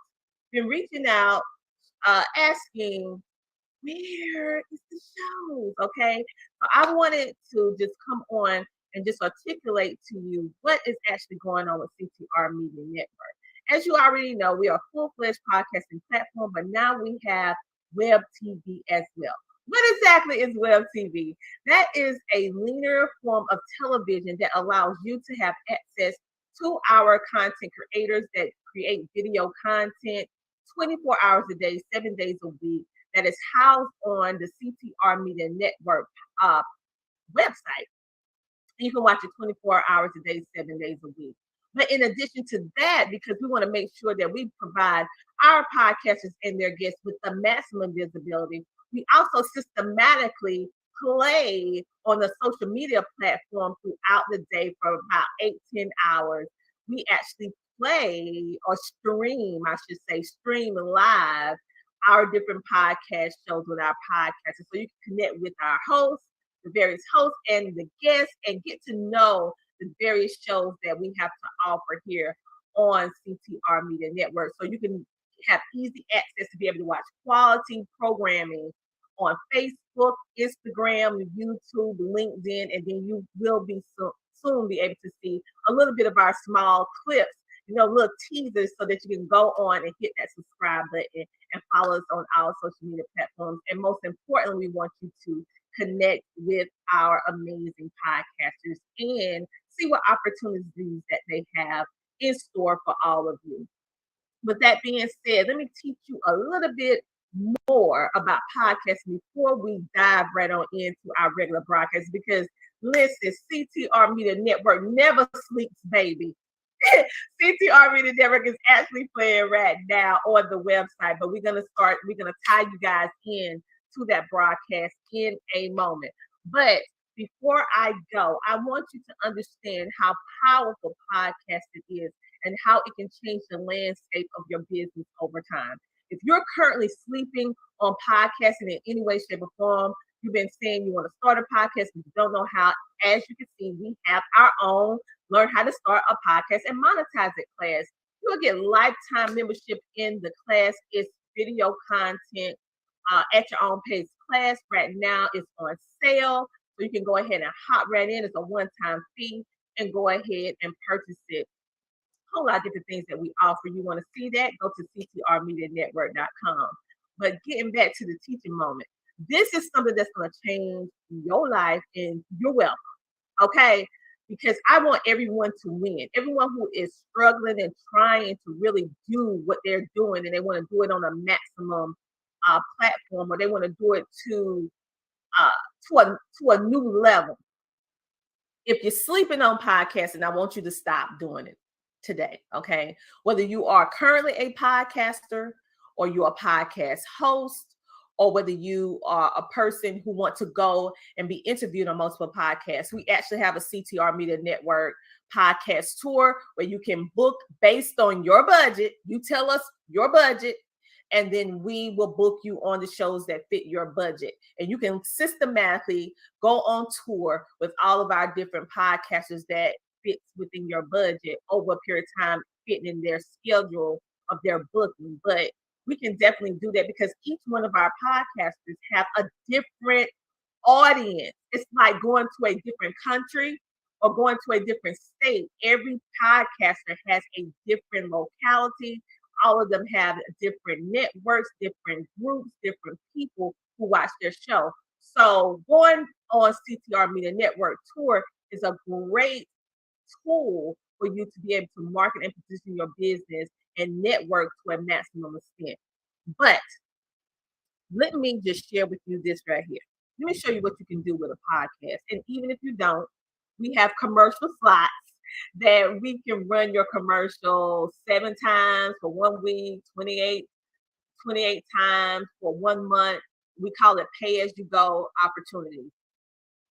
But with that being said, you can actually use your podcast, like I said, as a magnet, a marketing magnet engine, because small businesses need advertisement opportunities too. But the thing is, we're so focused and everything is so tight that we have to focus on getting the products, getting the services done, right? Paying for the overhead, and then marketing usually be something that's, low down on thing, but it needs to be up higher, okay? Because that's how we're going to make sure that we stay visible. Visibility and consistency is the key. So here we have the Homeschooling Interactive Magazine. Even though this magazine is currently being distributed on multiple different platforms, but most importantly, it's on Amazon. Why? It's because it's the largest online store in the world. And so just like you want your mission, your message, and your products and services to reach out to more people than in your 4-mile radius or your 4-block radius of your amazing town, stop being the best kept secret in your town. It's time for you to branch out, okay? You need to make sure that your business is clickable, honey, so that people can purchase for you and from you. And this is actually available on Amazon. So all of you who are looking for a way to homeschool your children, you need advice from people who've been homeschooling, businesses, discounts. We have a lawyer in here. We have so much in here for you, right? You can go to Amazon, but guess what? I actively promote this on my podcast. Yes. I have received business or people purchase it because they saw it or heard it on my podcast. So if you are an author, you're a coach, you have all of these different things, you can use your podcast as a way of advertising your own business and also other people's business. This is the Interactive Magazine. The original name was the Homeschooling Magazine, but when we updated to our 3rd edition, we added the word interactive because literally, like, this is interactive. You can watch videos, you can listen, you can read, you can write. It is very, very engaging. Okay, this is very, very engaging. So it helps you on multiple levels. We also have the Homeschooling Interactive Magazine podcast and YouTube channel as well, with a lot of information. And we got coupon codes in here. We have motivation. We have things how you can tip yourself. We have things about homeschooling. We have so much inside of this book. So go check it out on Amazon.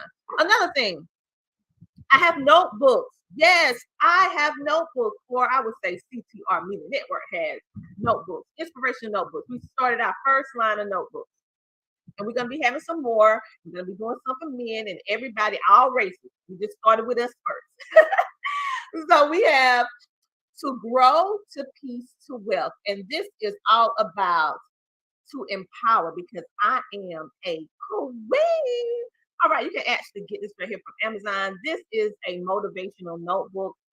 This notebook is designed for you to write, to inspire you to write your life out, your dreams out, or just heal, write out the pain so that you can heal and move on to what you're supposed to be doing instead of holding yourself in a place where in activity, in movement. And so this is a blank notebook. So this is not a guide you notebook. This is a notebook like you would buy a one subject or two subject notebook. It's actually over 100. It's 120 pages. So, and it's an 8x10. So it's really, really big.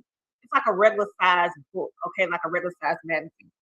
As you can see, it's the same size as our magazine. So it's really, really, it's really nice.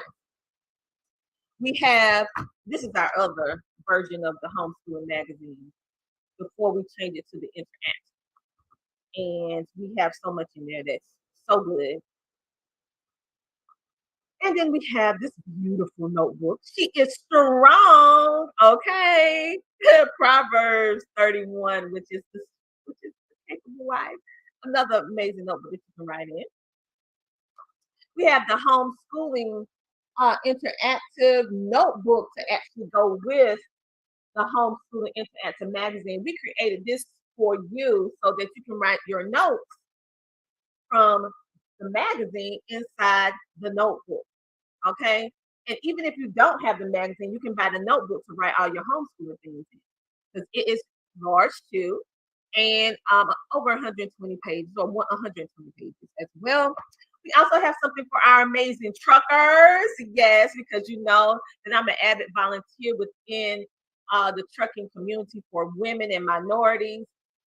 And I wanted, and I hear everything that they go through. I've been volunteering for a very long time behind the scenes. And I wanted to make sure that I at least created a notebook for my ladies in the trucking industry. So when you're stopping on your haul and you know you're winding down, you can start writing down, but you know your thoughts. And this is my trucking life journal. My goal is for creating this is that they write down their stories, because it's not easy being a female in the trucking industry. So my hope for this was that they'll start writing their thoughts out, and then it'll eventually turn into a book for them. Okay, so that is the whole mindset behind this. Then we do have an activity book for our little boo-boos. Yes, we do. We have one for our little boo-boos. Now, this is actually not just a notebook. This is an activity book where this is geared toward kindergarten, pre-K to about first, second grade. And this is an activity book that's geared towards the transportation industry, and it's coloring. And they can literally, at first, we give our appreciation for all the ones in the trucking and transportation industry. They can color. So this is some good things that you get. They can write, learn how to spell. They can color by numbers. And then we have some coloring, some activity pages in the back. We have quite a bit of stuff going on in here, but this is for our little babies. We did that. And we're going to have some more things, some more activity pages and different stuff like that. We have all of that in here. All this FYI can be found on Amazon. And then we have all the way up notebook. Get with them positive affirmations. So this is another notebook that you can actually write in. And this one is for our men and women, because, you know, I have on the Tina Ramashorn podcast and also CTR Media Network, we have a lot of men that follow us, and we're so happy for all the amazing men that follow us. So we wanted to make sure that we had something quickly that, because all of these other notebooks was like geared towards women. So this is unisex. So this is geared towards men and women. And it's a little bit different because it's not just a notebook, it's a notebook plus positive affirmations and quotes and different stuff like that. So let me show you.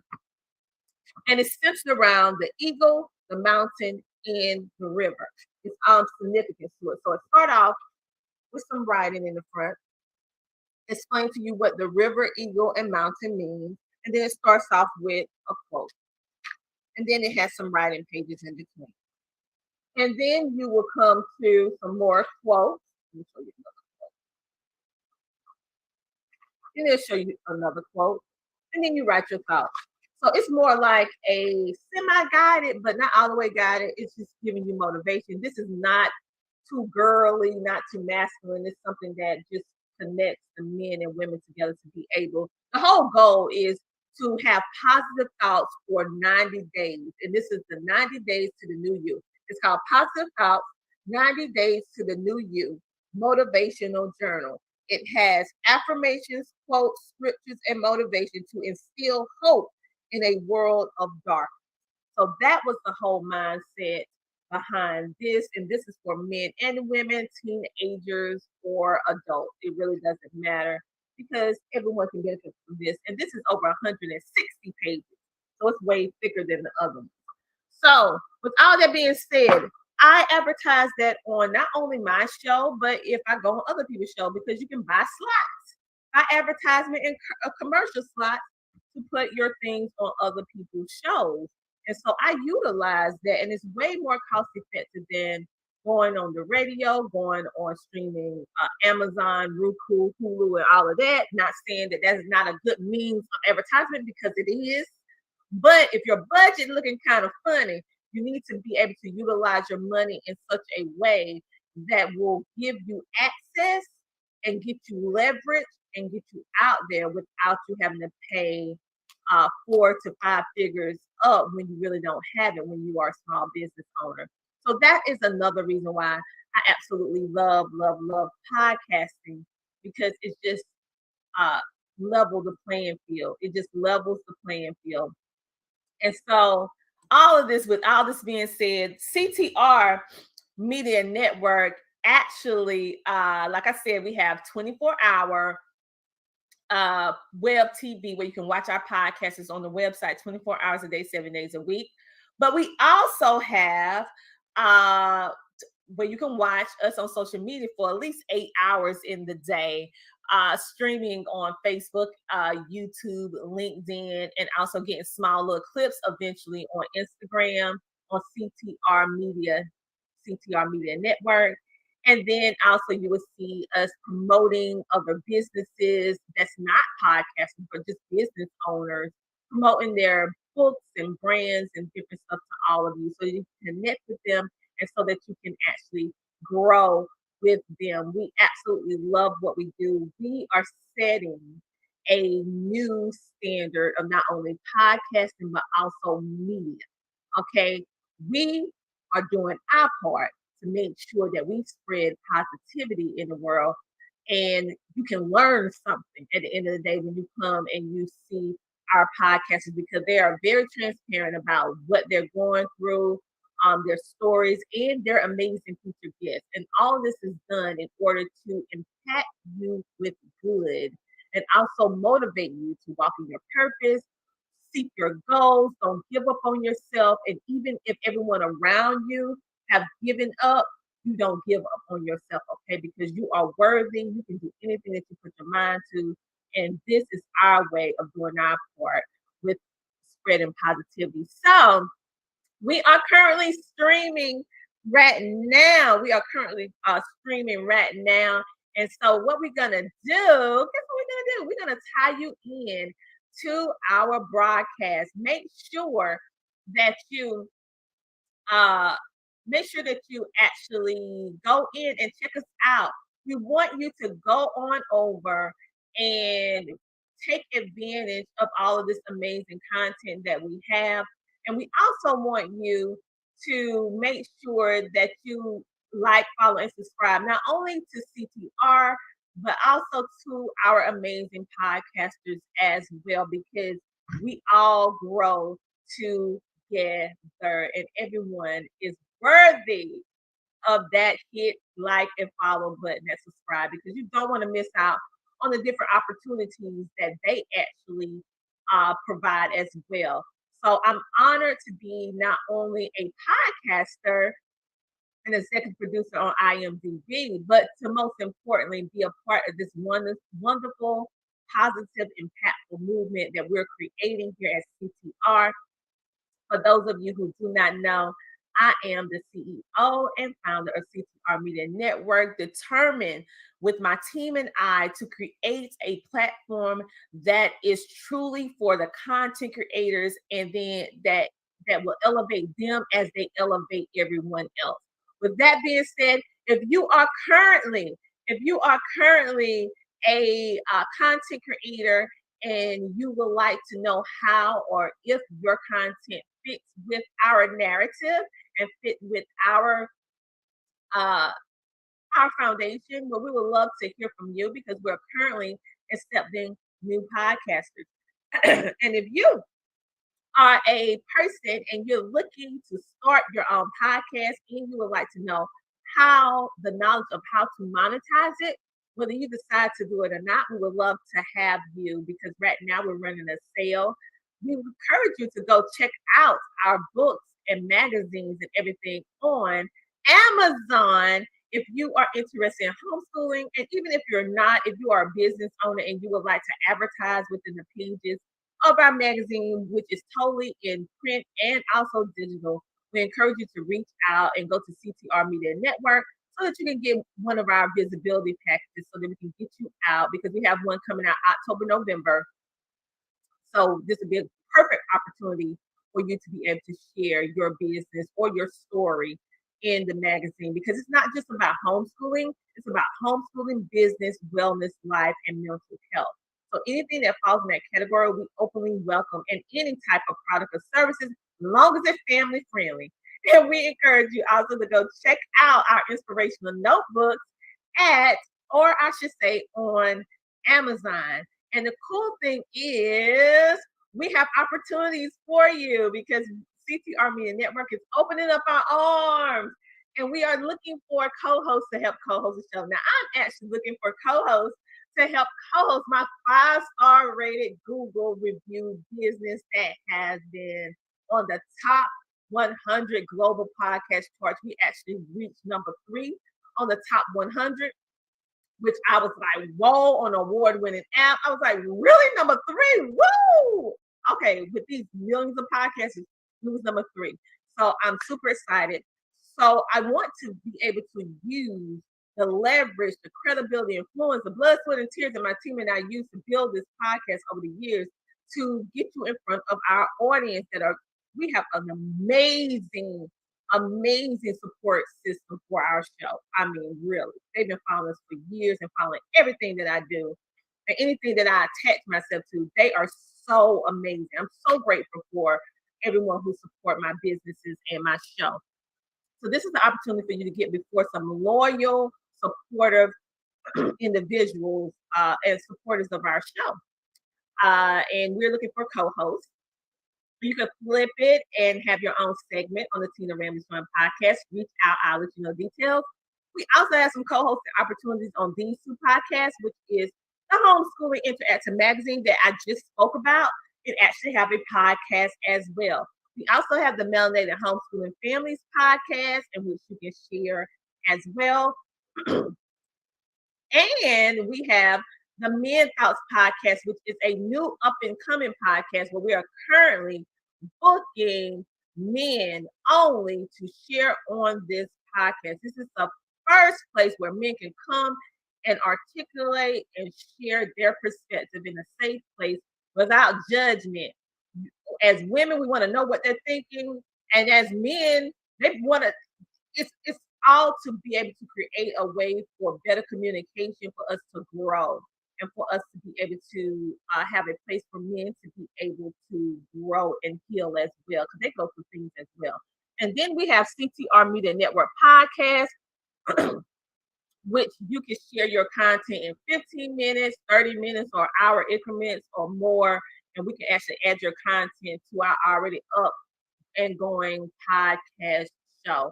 All of this is done for you. And if you do not want to be a host, that is all well and good. We have advertisement opportunities for you to be able to not only advertise on the Tina Ramsey Show and podcast, but most importantly, you can advertise with our current podcasters that's on our network.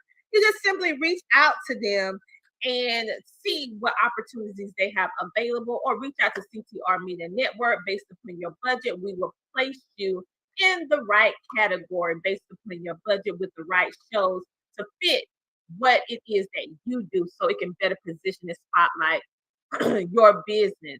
So advertise with us today at ctrmedianetwork.com. We also want you to be a guest on any of our shows. So whatever show, go on over there. Yeah, go on over there to ctrmedianetwork.com. Check out our current shows. We're going to be adding some more shows on as well as soon as our current graduates that's currently in our Learn How to Start a Podcast and Monetize a class.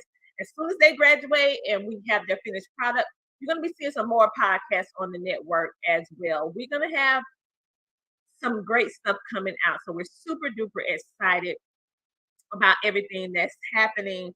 So what we're going to do right now, what you think we're going to do? We're getting ready to show you, we're getting ready to connect in. Yes, we're getting ready to show you our live streaming of our CTR Media Network podcasters. We're getting ready to have you into the show right now. Okay, give us a moment. We are so excited about everything that's happening. And shout out to all of our podcasters right now who are consistently bringing it and sharing so much amazingness with all of you every single week. So we're going to go ahead and take a commercial break, and we'll be back in a moment so that you can watch our podcasters. Three Rivers Trucking School presents the Re-Up Atlanta, taking place Sunday, September the 25th from 9 a.m. to 4 p.m., where you will learn how to start a trucking company, how to start a trucking school, intermodal and port activity, dispatch and logistics, box truck contracts with Amazon, and so much more. With your host, I am Larry Coughlin. With the keynote speaker, Bossman Brewster. First female of freight, Cody OTR. Only Ryan knows best. Maddie Daddy time. Ashley Keep Trucking. Box Truck Shouting. Pick up your tickets today. And if you want to learn how to drive a truck, then join Three Rivers Truck Driving School CDL class now. Sign up by simply calling the number 1-800-315-7022. Again, that number is 1-800-315-7022. It's time for you to get in the driver's seat at Three Rivers Truck Driving School. See you there.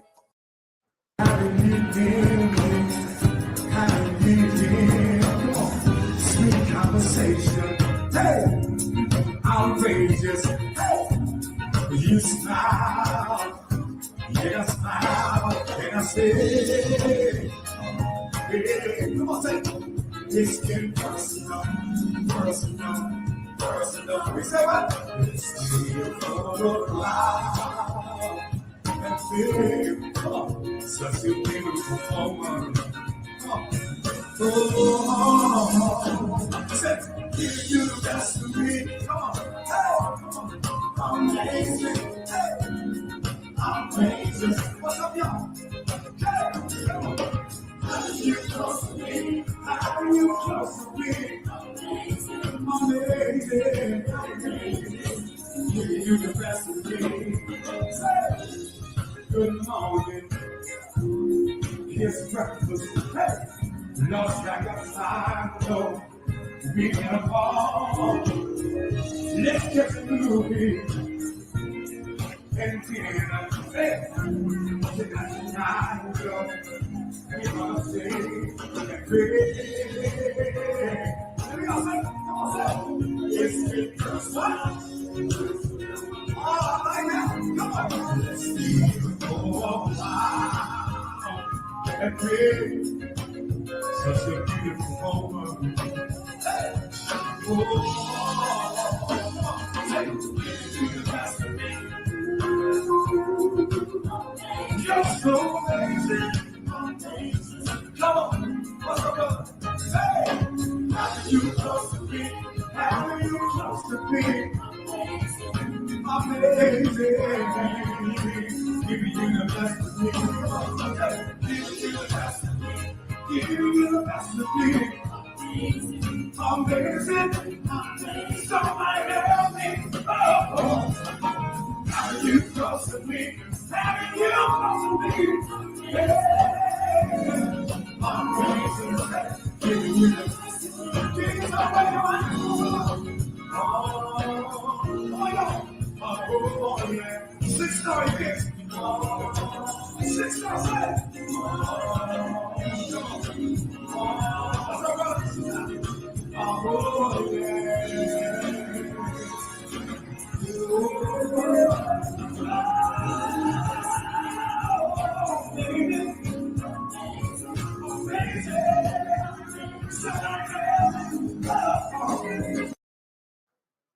All right, you guys. So what we're gonna do, we're gonna invite you in to our current broadcasting, which is going on CTR Media Network. We're so happy to be before you on today.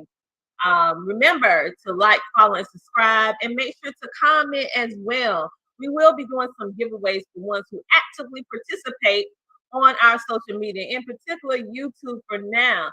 When you and we're gonna be doing some giveaways. So all of that, like, follow, share, and we see you. We see all of you, and so we want to show our appreciation for everyone who is actually showing us some love over here. So what we're going to do now, we are going to share what's going on. We have the Marlene Saunders Show going on right now on CTR Media Network Live.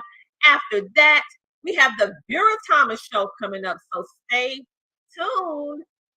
But you can make it. You're strong enough.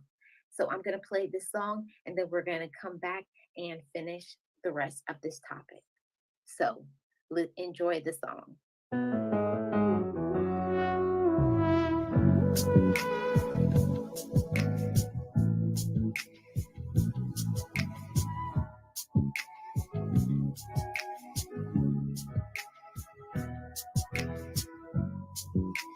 Right now, the Marlene Saunders Show is asking you the question: are you enough?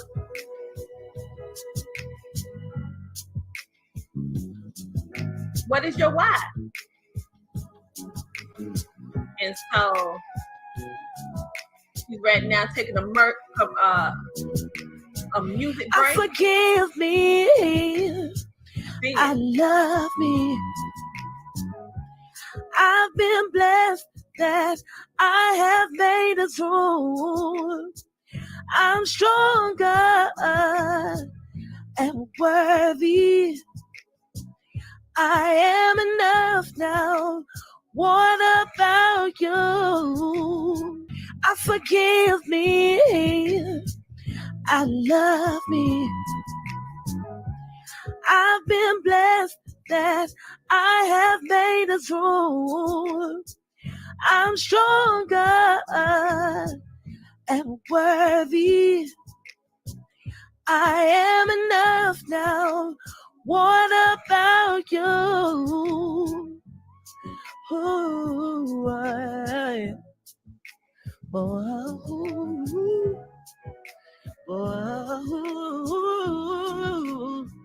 hey, yeah, yeah. Whoa, yeah.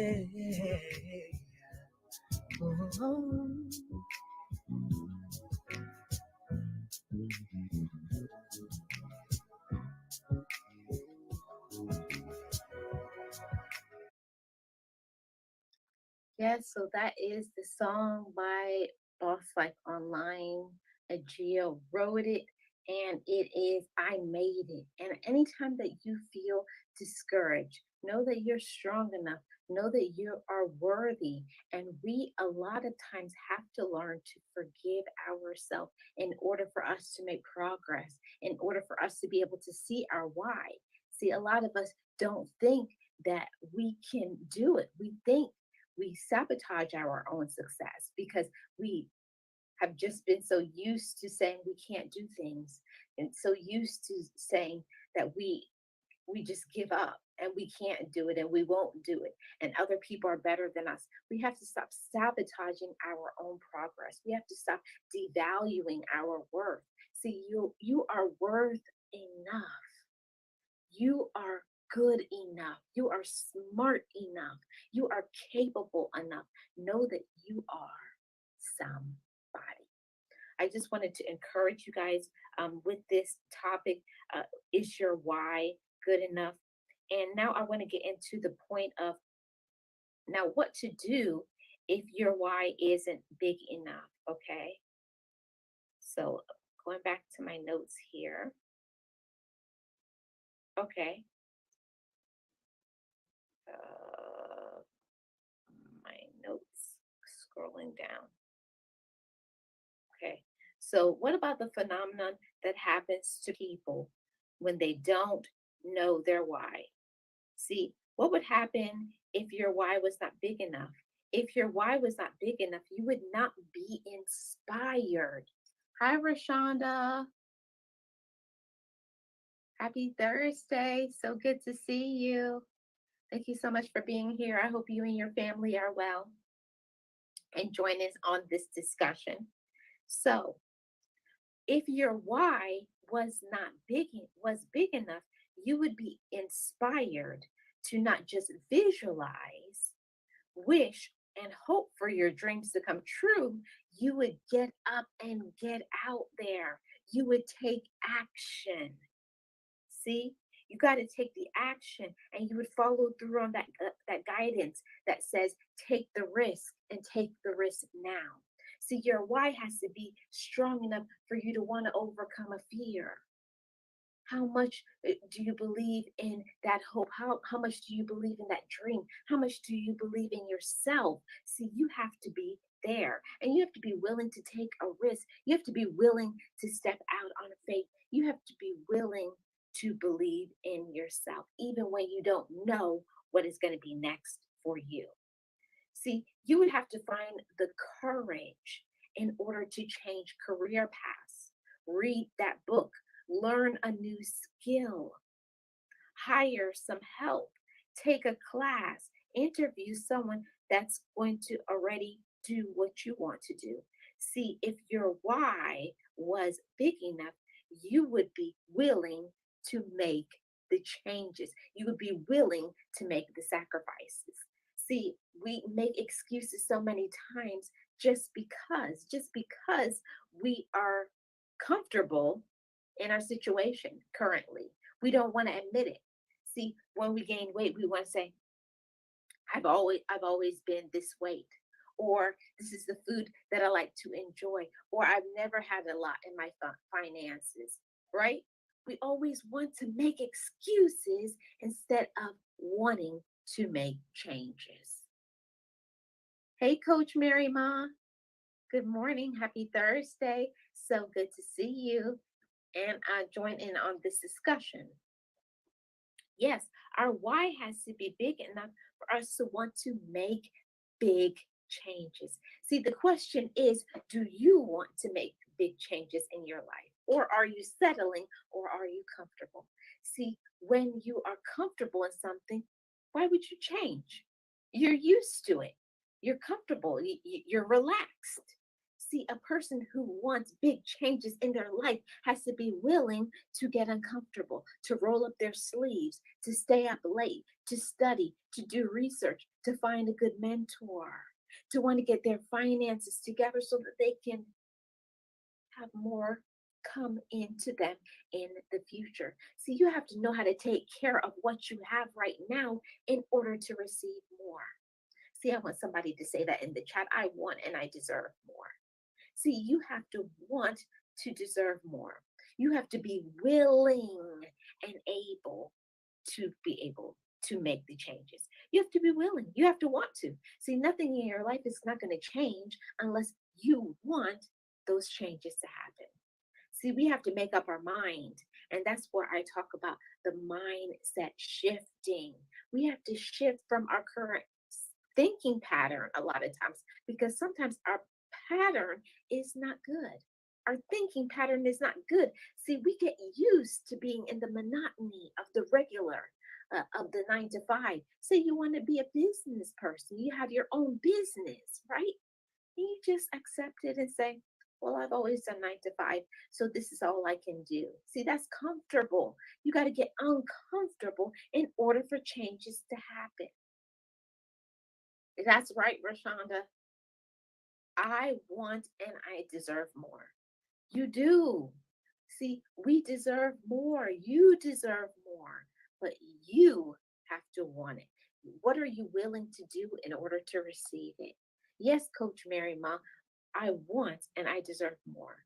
See, it has to start there. It starts in your thinking, it's your thinking processes and shifting that mindset into just accepting just whatever. See, that's what we do. Sometimes we allow ourselves to become a doormat, right? We allow ourselves to be a doormat to other people. You will do more for other people than you will do for yourself. Are you willing to say, now it's time for me to get up and do something for me? It's time for me to get up and do something for me because I believe in my vision. I believe in my hope. I believe in big changes for myself. I want more in my finances, right? We have to speak that over our life because we know that the things that we speak, it comes to fruition. So what you think, what is your thoughts? What is your heart's desire? What do you want for yourself? Now get up and make some changes. No, it's not going to happen overnight. Just like it took you a long time to get comfortable in doing the same thing over and over again and getting no results. See, you have to become results driven. You have to want to become results driven. And it can't happen for you unless you make a decision. You have to make a decision. Ding, ding. You have to be uncomfortable for change to happen. Yes, you do, Mary Ma. And it's not easy. Who wants to be uncomfortable? Nobody does. Nobody wants to be uncomfortable. We all want a comfortable life.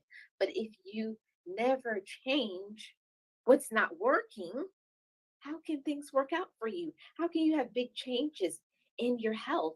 How can you have big changes in your finances? How can you have big changes in your business? How can you have big changes in whatever it is that you want for your life if you keep sitting on the sidelines, if you keep letting everybody else, all the things that you could have just passing you by because you're not willing to do what it takes. So you have to be willing and able to do what it takes. Yes, Rashonda, you have to believe in yourself. And that's why I play that song that you're worthy. You can forgive yourself and you can move forward. That just because something happened to you in the past does not mean this is your full life course. I know I'm talking to somebody right now. Just because something happened to you in your past. See, we label ourselves as damaged goods, that this happened to me before and I can't make any changes. I'm too young. I'm too old. I'm too damaged. My heart has been broken. I can never find love again. I can never get my finances together. I can never lose the weight. We always put all of these things in front of us and we tell ourselves that. That's the conversation that you're having with yourself in your head. I can't do it. I won't do it. I'm too old. I wasted my money. Nobody believes in me. Nobody supports me. But what about the novel idea of supporting yourself? What about the idea of encouraging yourself? See, you gotta pat yourself on the back and say, it's gonna be okay. You're gonna get there. Get up and try again. See, we can't just give up because it didn't work out this time or the next time or the time after that. If you really want something, you're gonna get up, you're gonna fight, and you're gonna fight and fight and fight until you get what you want to receive, right? Yes, big action steps equals big changes. Yes, you can't just sit on the sidelines. It's just like watching other people that are successful. We have to think a person who had success, it didn't just happen for them. So many times they failed. So many times they were disappointed. So many times their finances weren't right. So many times they fell flat on their face. So many times people pointed at them and told them that you'll never make it. You'll never do it. And I'm sure that there's somebody right now who's watching this now in the chat or in the replay that is going, you'll never do it. You'll never make it. Show them. Show people. Don't just say it. Do it and be it.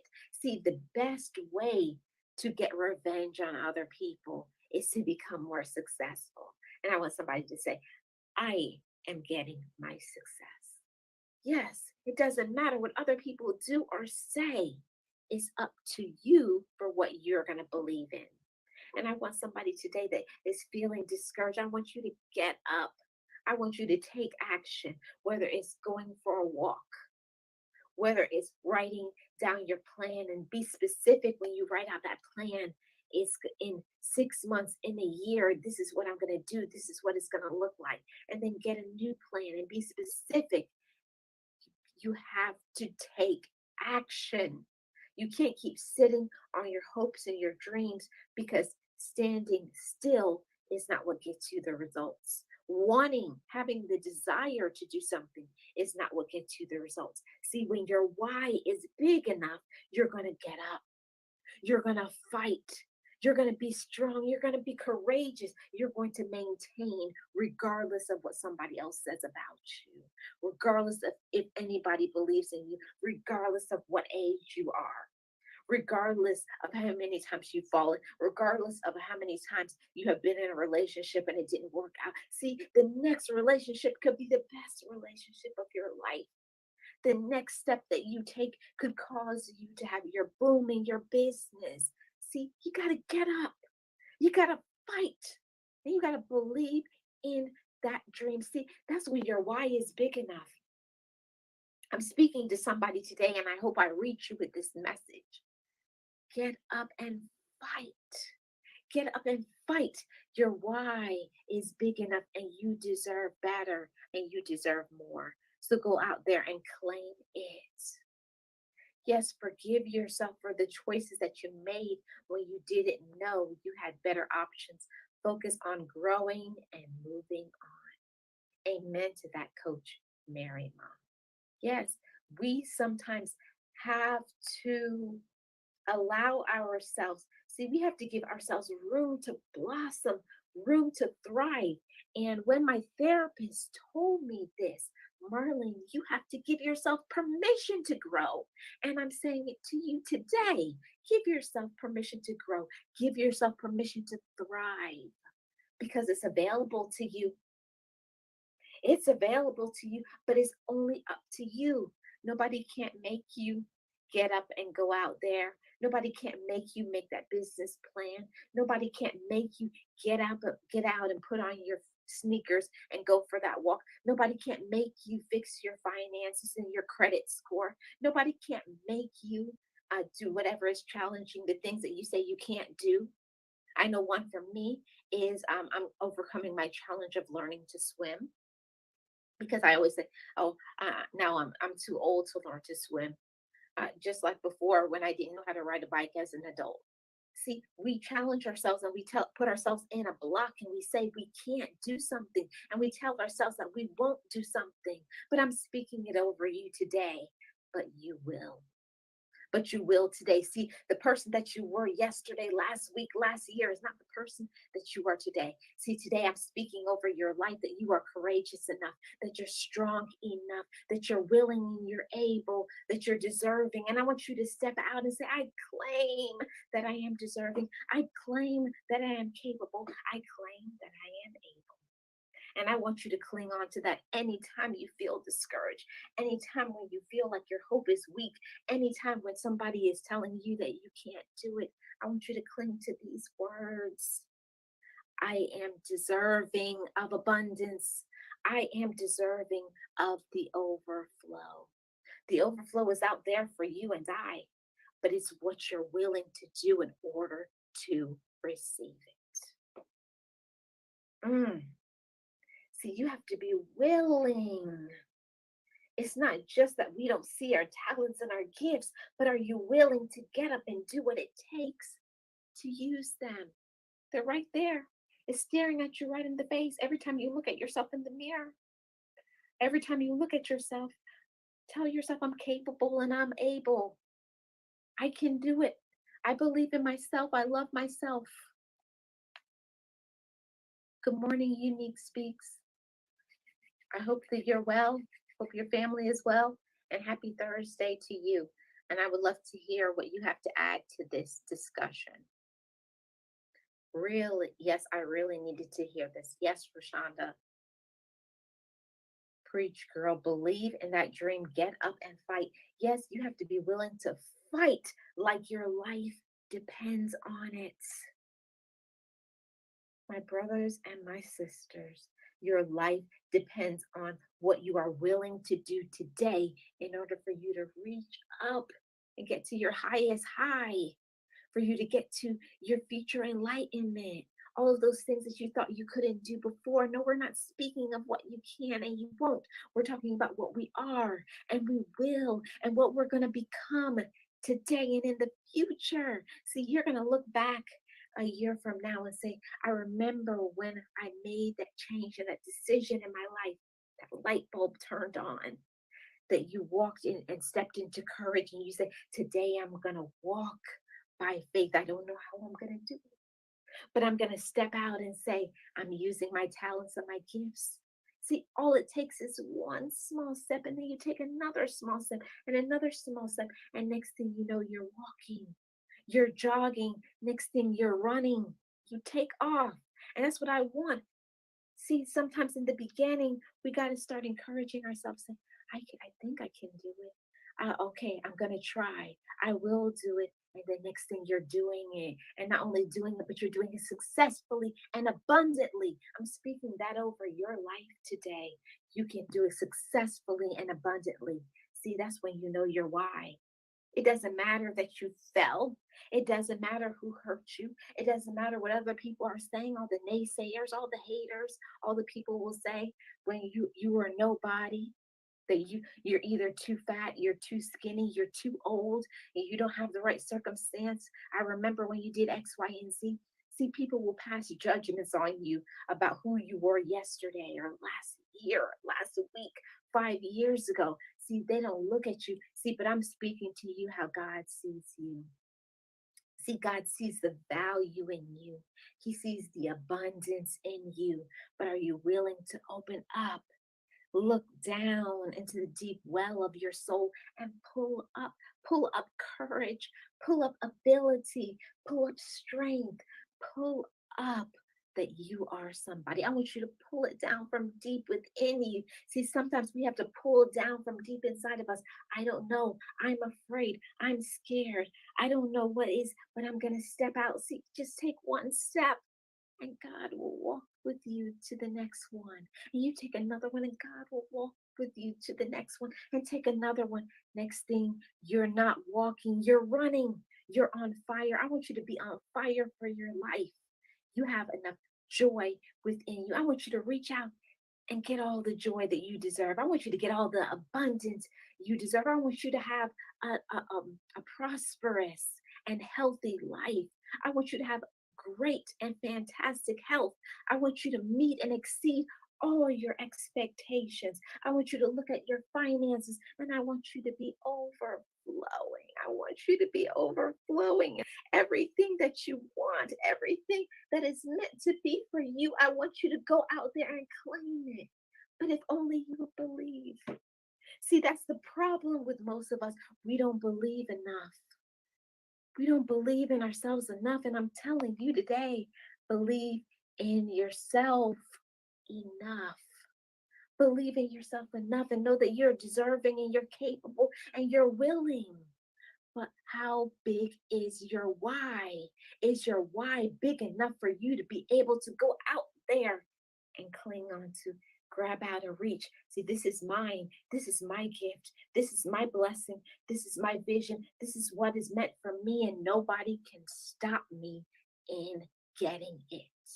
See, that's when your why is big enough. Nothing can stand in front of you. It doesn't matter what other people are saying to you.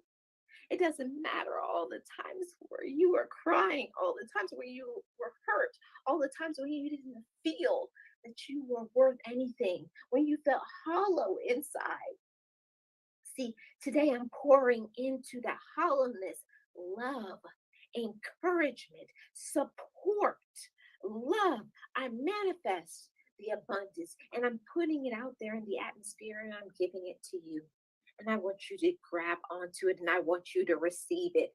I'm grabbing onto my abundance and I'm grabbing onto my abundance today because it's meant to be for me. And there's nothing that can stop my abundance because I know who I am and I know where I'm going.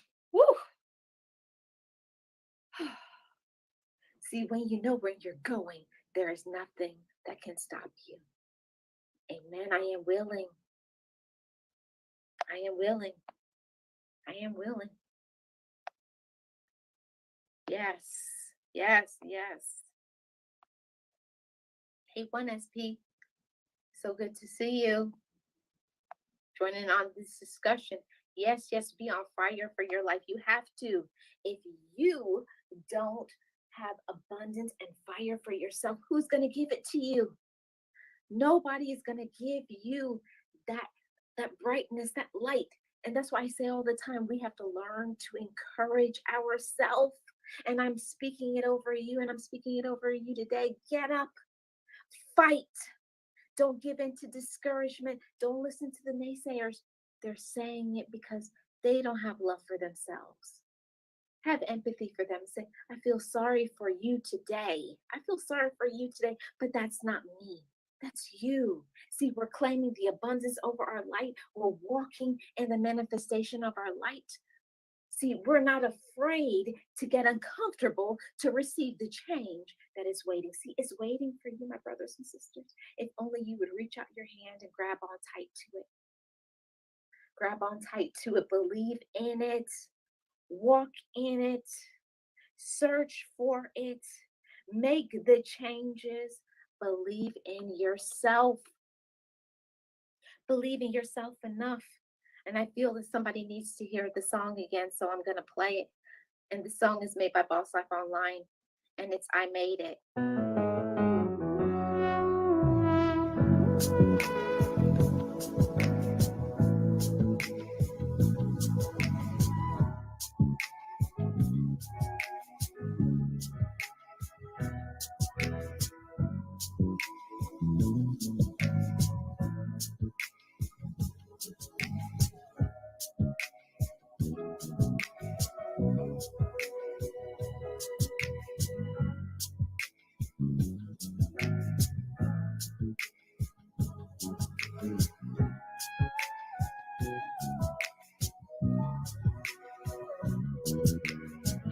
I forgive me. I love me. I've been blessed that I have made it through. I'm stronger and worthy. I am enough now. What about you? I forgive me. I love me. I've been blessed that I have made it through. I'm stronger and worthy. I am enough now. What about you? Ooh,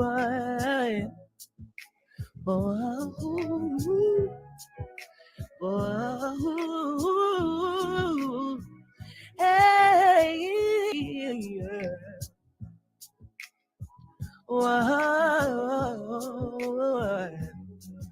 Yeah.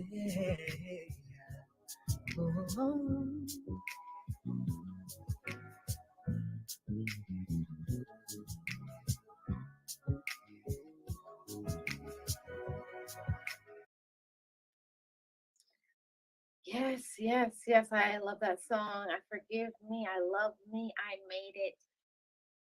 That's a powerful song. Yes. Amen. I receive it with faith and gratitude. Yes, Lord. Exactly. Marlon, preach it. Yes. Yes, we have to get comfortable being uncomfortable. And that's where your growth is, where your endurance is where your peace is, where God is shifting is uncomfortable. Elevation is uncomfortable. Yes. Yes, Unique Speaks. Yes. Yes, Lord, I made it through. See, there's somebody today that this message is for. I don't know if it's somebody in the chat or somebody who needs to watch this on the replay.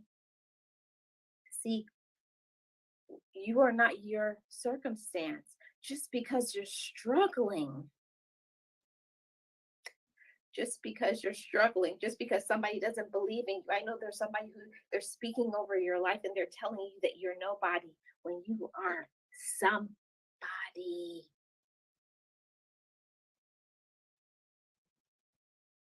You are somebody. You are somebody. And believe that. See, sometimes you need somebody to believe in you when you don't believe in yourself. And if I'm the only somebody that is saying it to you, I'm telling you today that you are somebody. You are going to do big things if only you could believe in the dream. If you could only believe in the vision and the purpose. If you could also manifest what you're thinking. See, you can manifest, you can project, you can raise, you can elevate. You can elevate. But it's if you choose to. See, we have to choose to elevate, or we can choose to have that downward thinking, that negative thinking. Negative thinking, that dark thinking, that wicked thinking that causes you to stand still, that causes you to give up on hopes and dreams, that makes you feel that you're not worth anything. But I'm here to speak it over your life. I'm here to speak it over your life. If I'm the only person that is telling you that today, start with today. Today, you're going to make big changes and make big mind shifts. You're going to get up today and you're going to fight. You're going to make that business plan. You're going to write that book. You're going to make that trip. You're going to do something that you want. I know there's something that you need to do. You know what it is. Yeah, I'm speaking to you. I'm just the messenger. There's something that you need to do that you're afraid to do. But today I'm telling you, step out on faith. Walk past fear. See, when your why is big enough, do you see yourself in the prosperity phase of your life? Do you see yourself in the abundance? See, that's what you're going to receive when you exchange the comfortable for the uncomfortable. See, it's just for a short period of time. Because once you get in the zone of prosperity and abundance, you're going to have so much overflow that you're going to have to give back to other people. And you're going to walk around and your head is going to be up. Yes, just take small action steps today to make big changes tomorrow. That's all it takes. I believe in you. I believe in your hopes and your dreams, my motivators. I want to motivate you to progress. I want to motivate you for change. I want to motivate you to get to your next level in your life. Even if not one person in your life, even if not one person in your life believes in you, I want you to believe in you. See, we have to believe in ourselves and we have to love ourselves and we have to speak our worthiness over our life. I'm worthy enough. I'm strong enough. I'm capable enough. Just like the song says, I am enough. And you have to be grateful that you made it through whatever circumstance. And you said, because I made it through that circumstance, now today, I stand in front of you a stronger man, a stronger woman who knows her worth and knows the capability of her changes that she can make. Yes. Hey, Kim. Good morning. So good to see you. Hey, Dance 87. Welcome in. Yes, guys, you all are capable enough. You're capable. You're worthy enough. but only if you would believe it. See, when you're in a dark period of time in your life, when you're walking through those growing pains in our life, each and every one of us goes through it from time to time, where we. If you are a business owner or entrepreneur and you're looking for a way to share your mission, your purpose, your products and services literally with the world faster, safer, and easier, making your brand accessible to millions from the comfort of your home, I want to encourage you to join our CTR Media Network's Learn How to Start a Podcast and Monetize It class. Why? This class was designed for entrepreneurs like yourself as a resource to provide 3 keys. Key 1, provide you with the knowledge to start a podcast. Key 2, provide you with the knowledge to successfully launch your podcast. Key 3, provide you with the knowledge to understand how you can monetize your podcast, creating multiple streams of income. We want you to impact the world with good, while you build multiple streams of income and opportunities for yourself. The world is never too saturated for you and your message. Utilize podcasting as a tool to help you impact the world with good. Go to www.ctrmedianetwork.com and join our class today.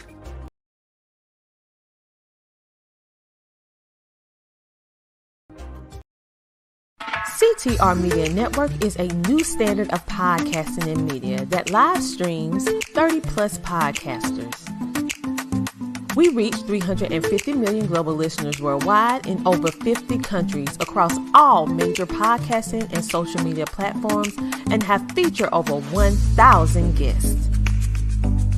If you would like to be a part of CTR Media Network, go to ctrmedianetwork.com.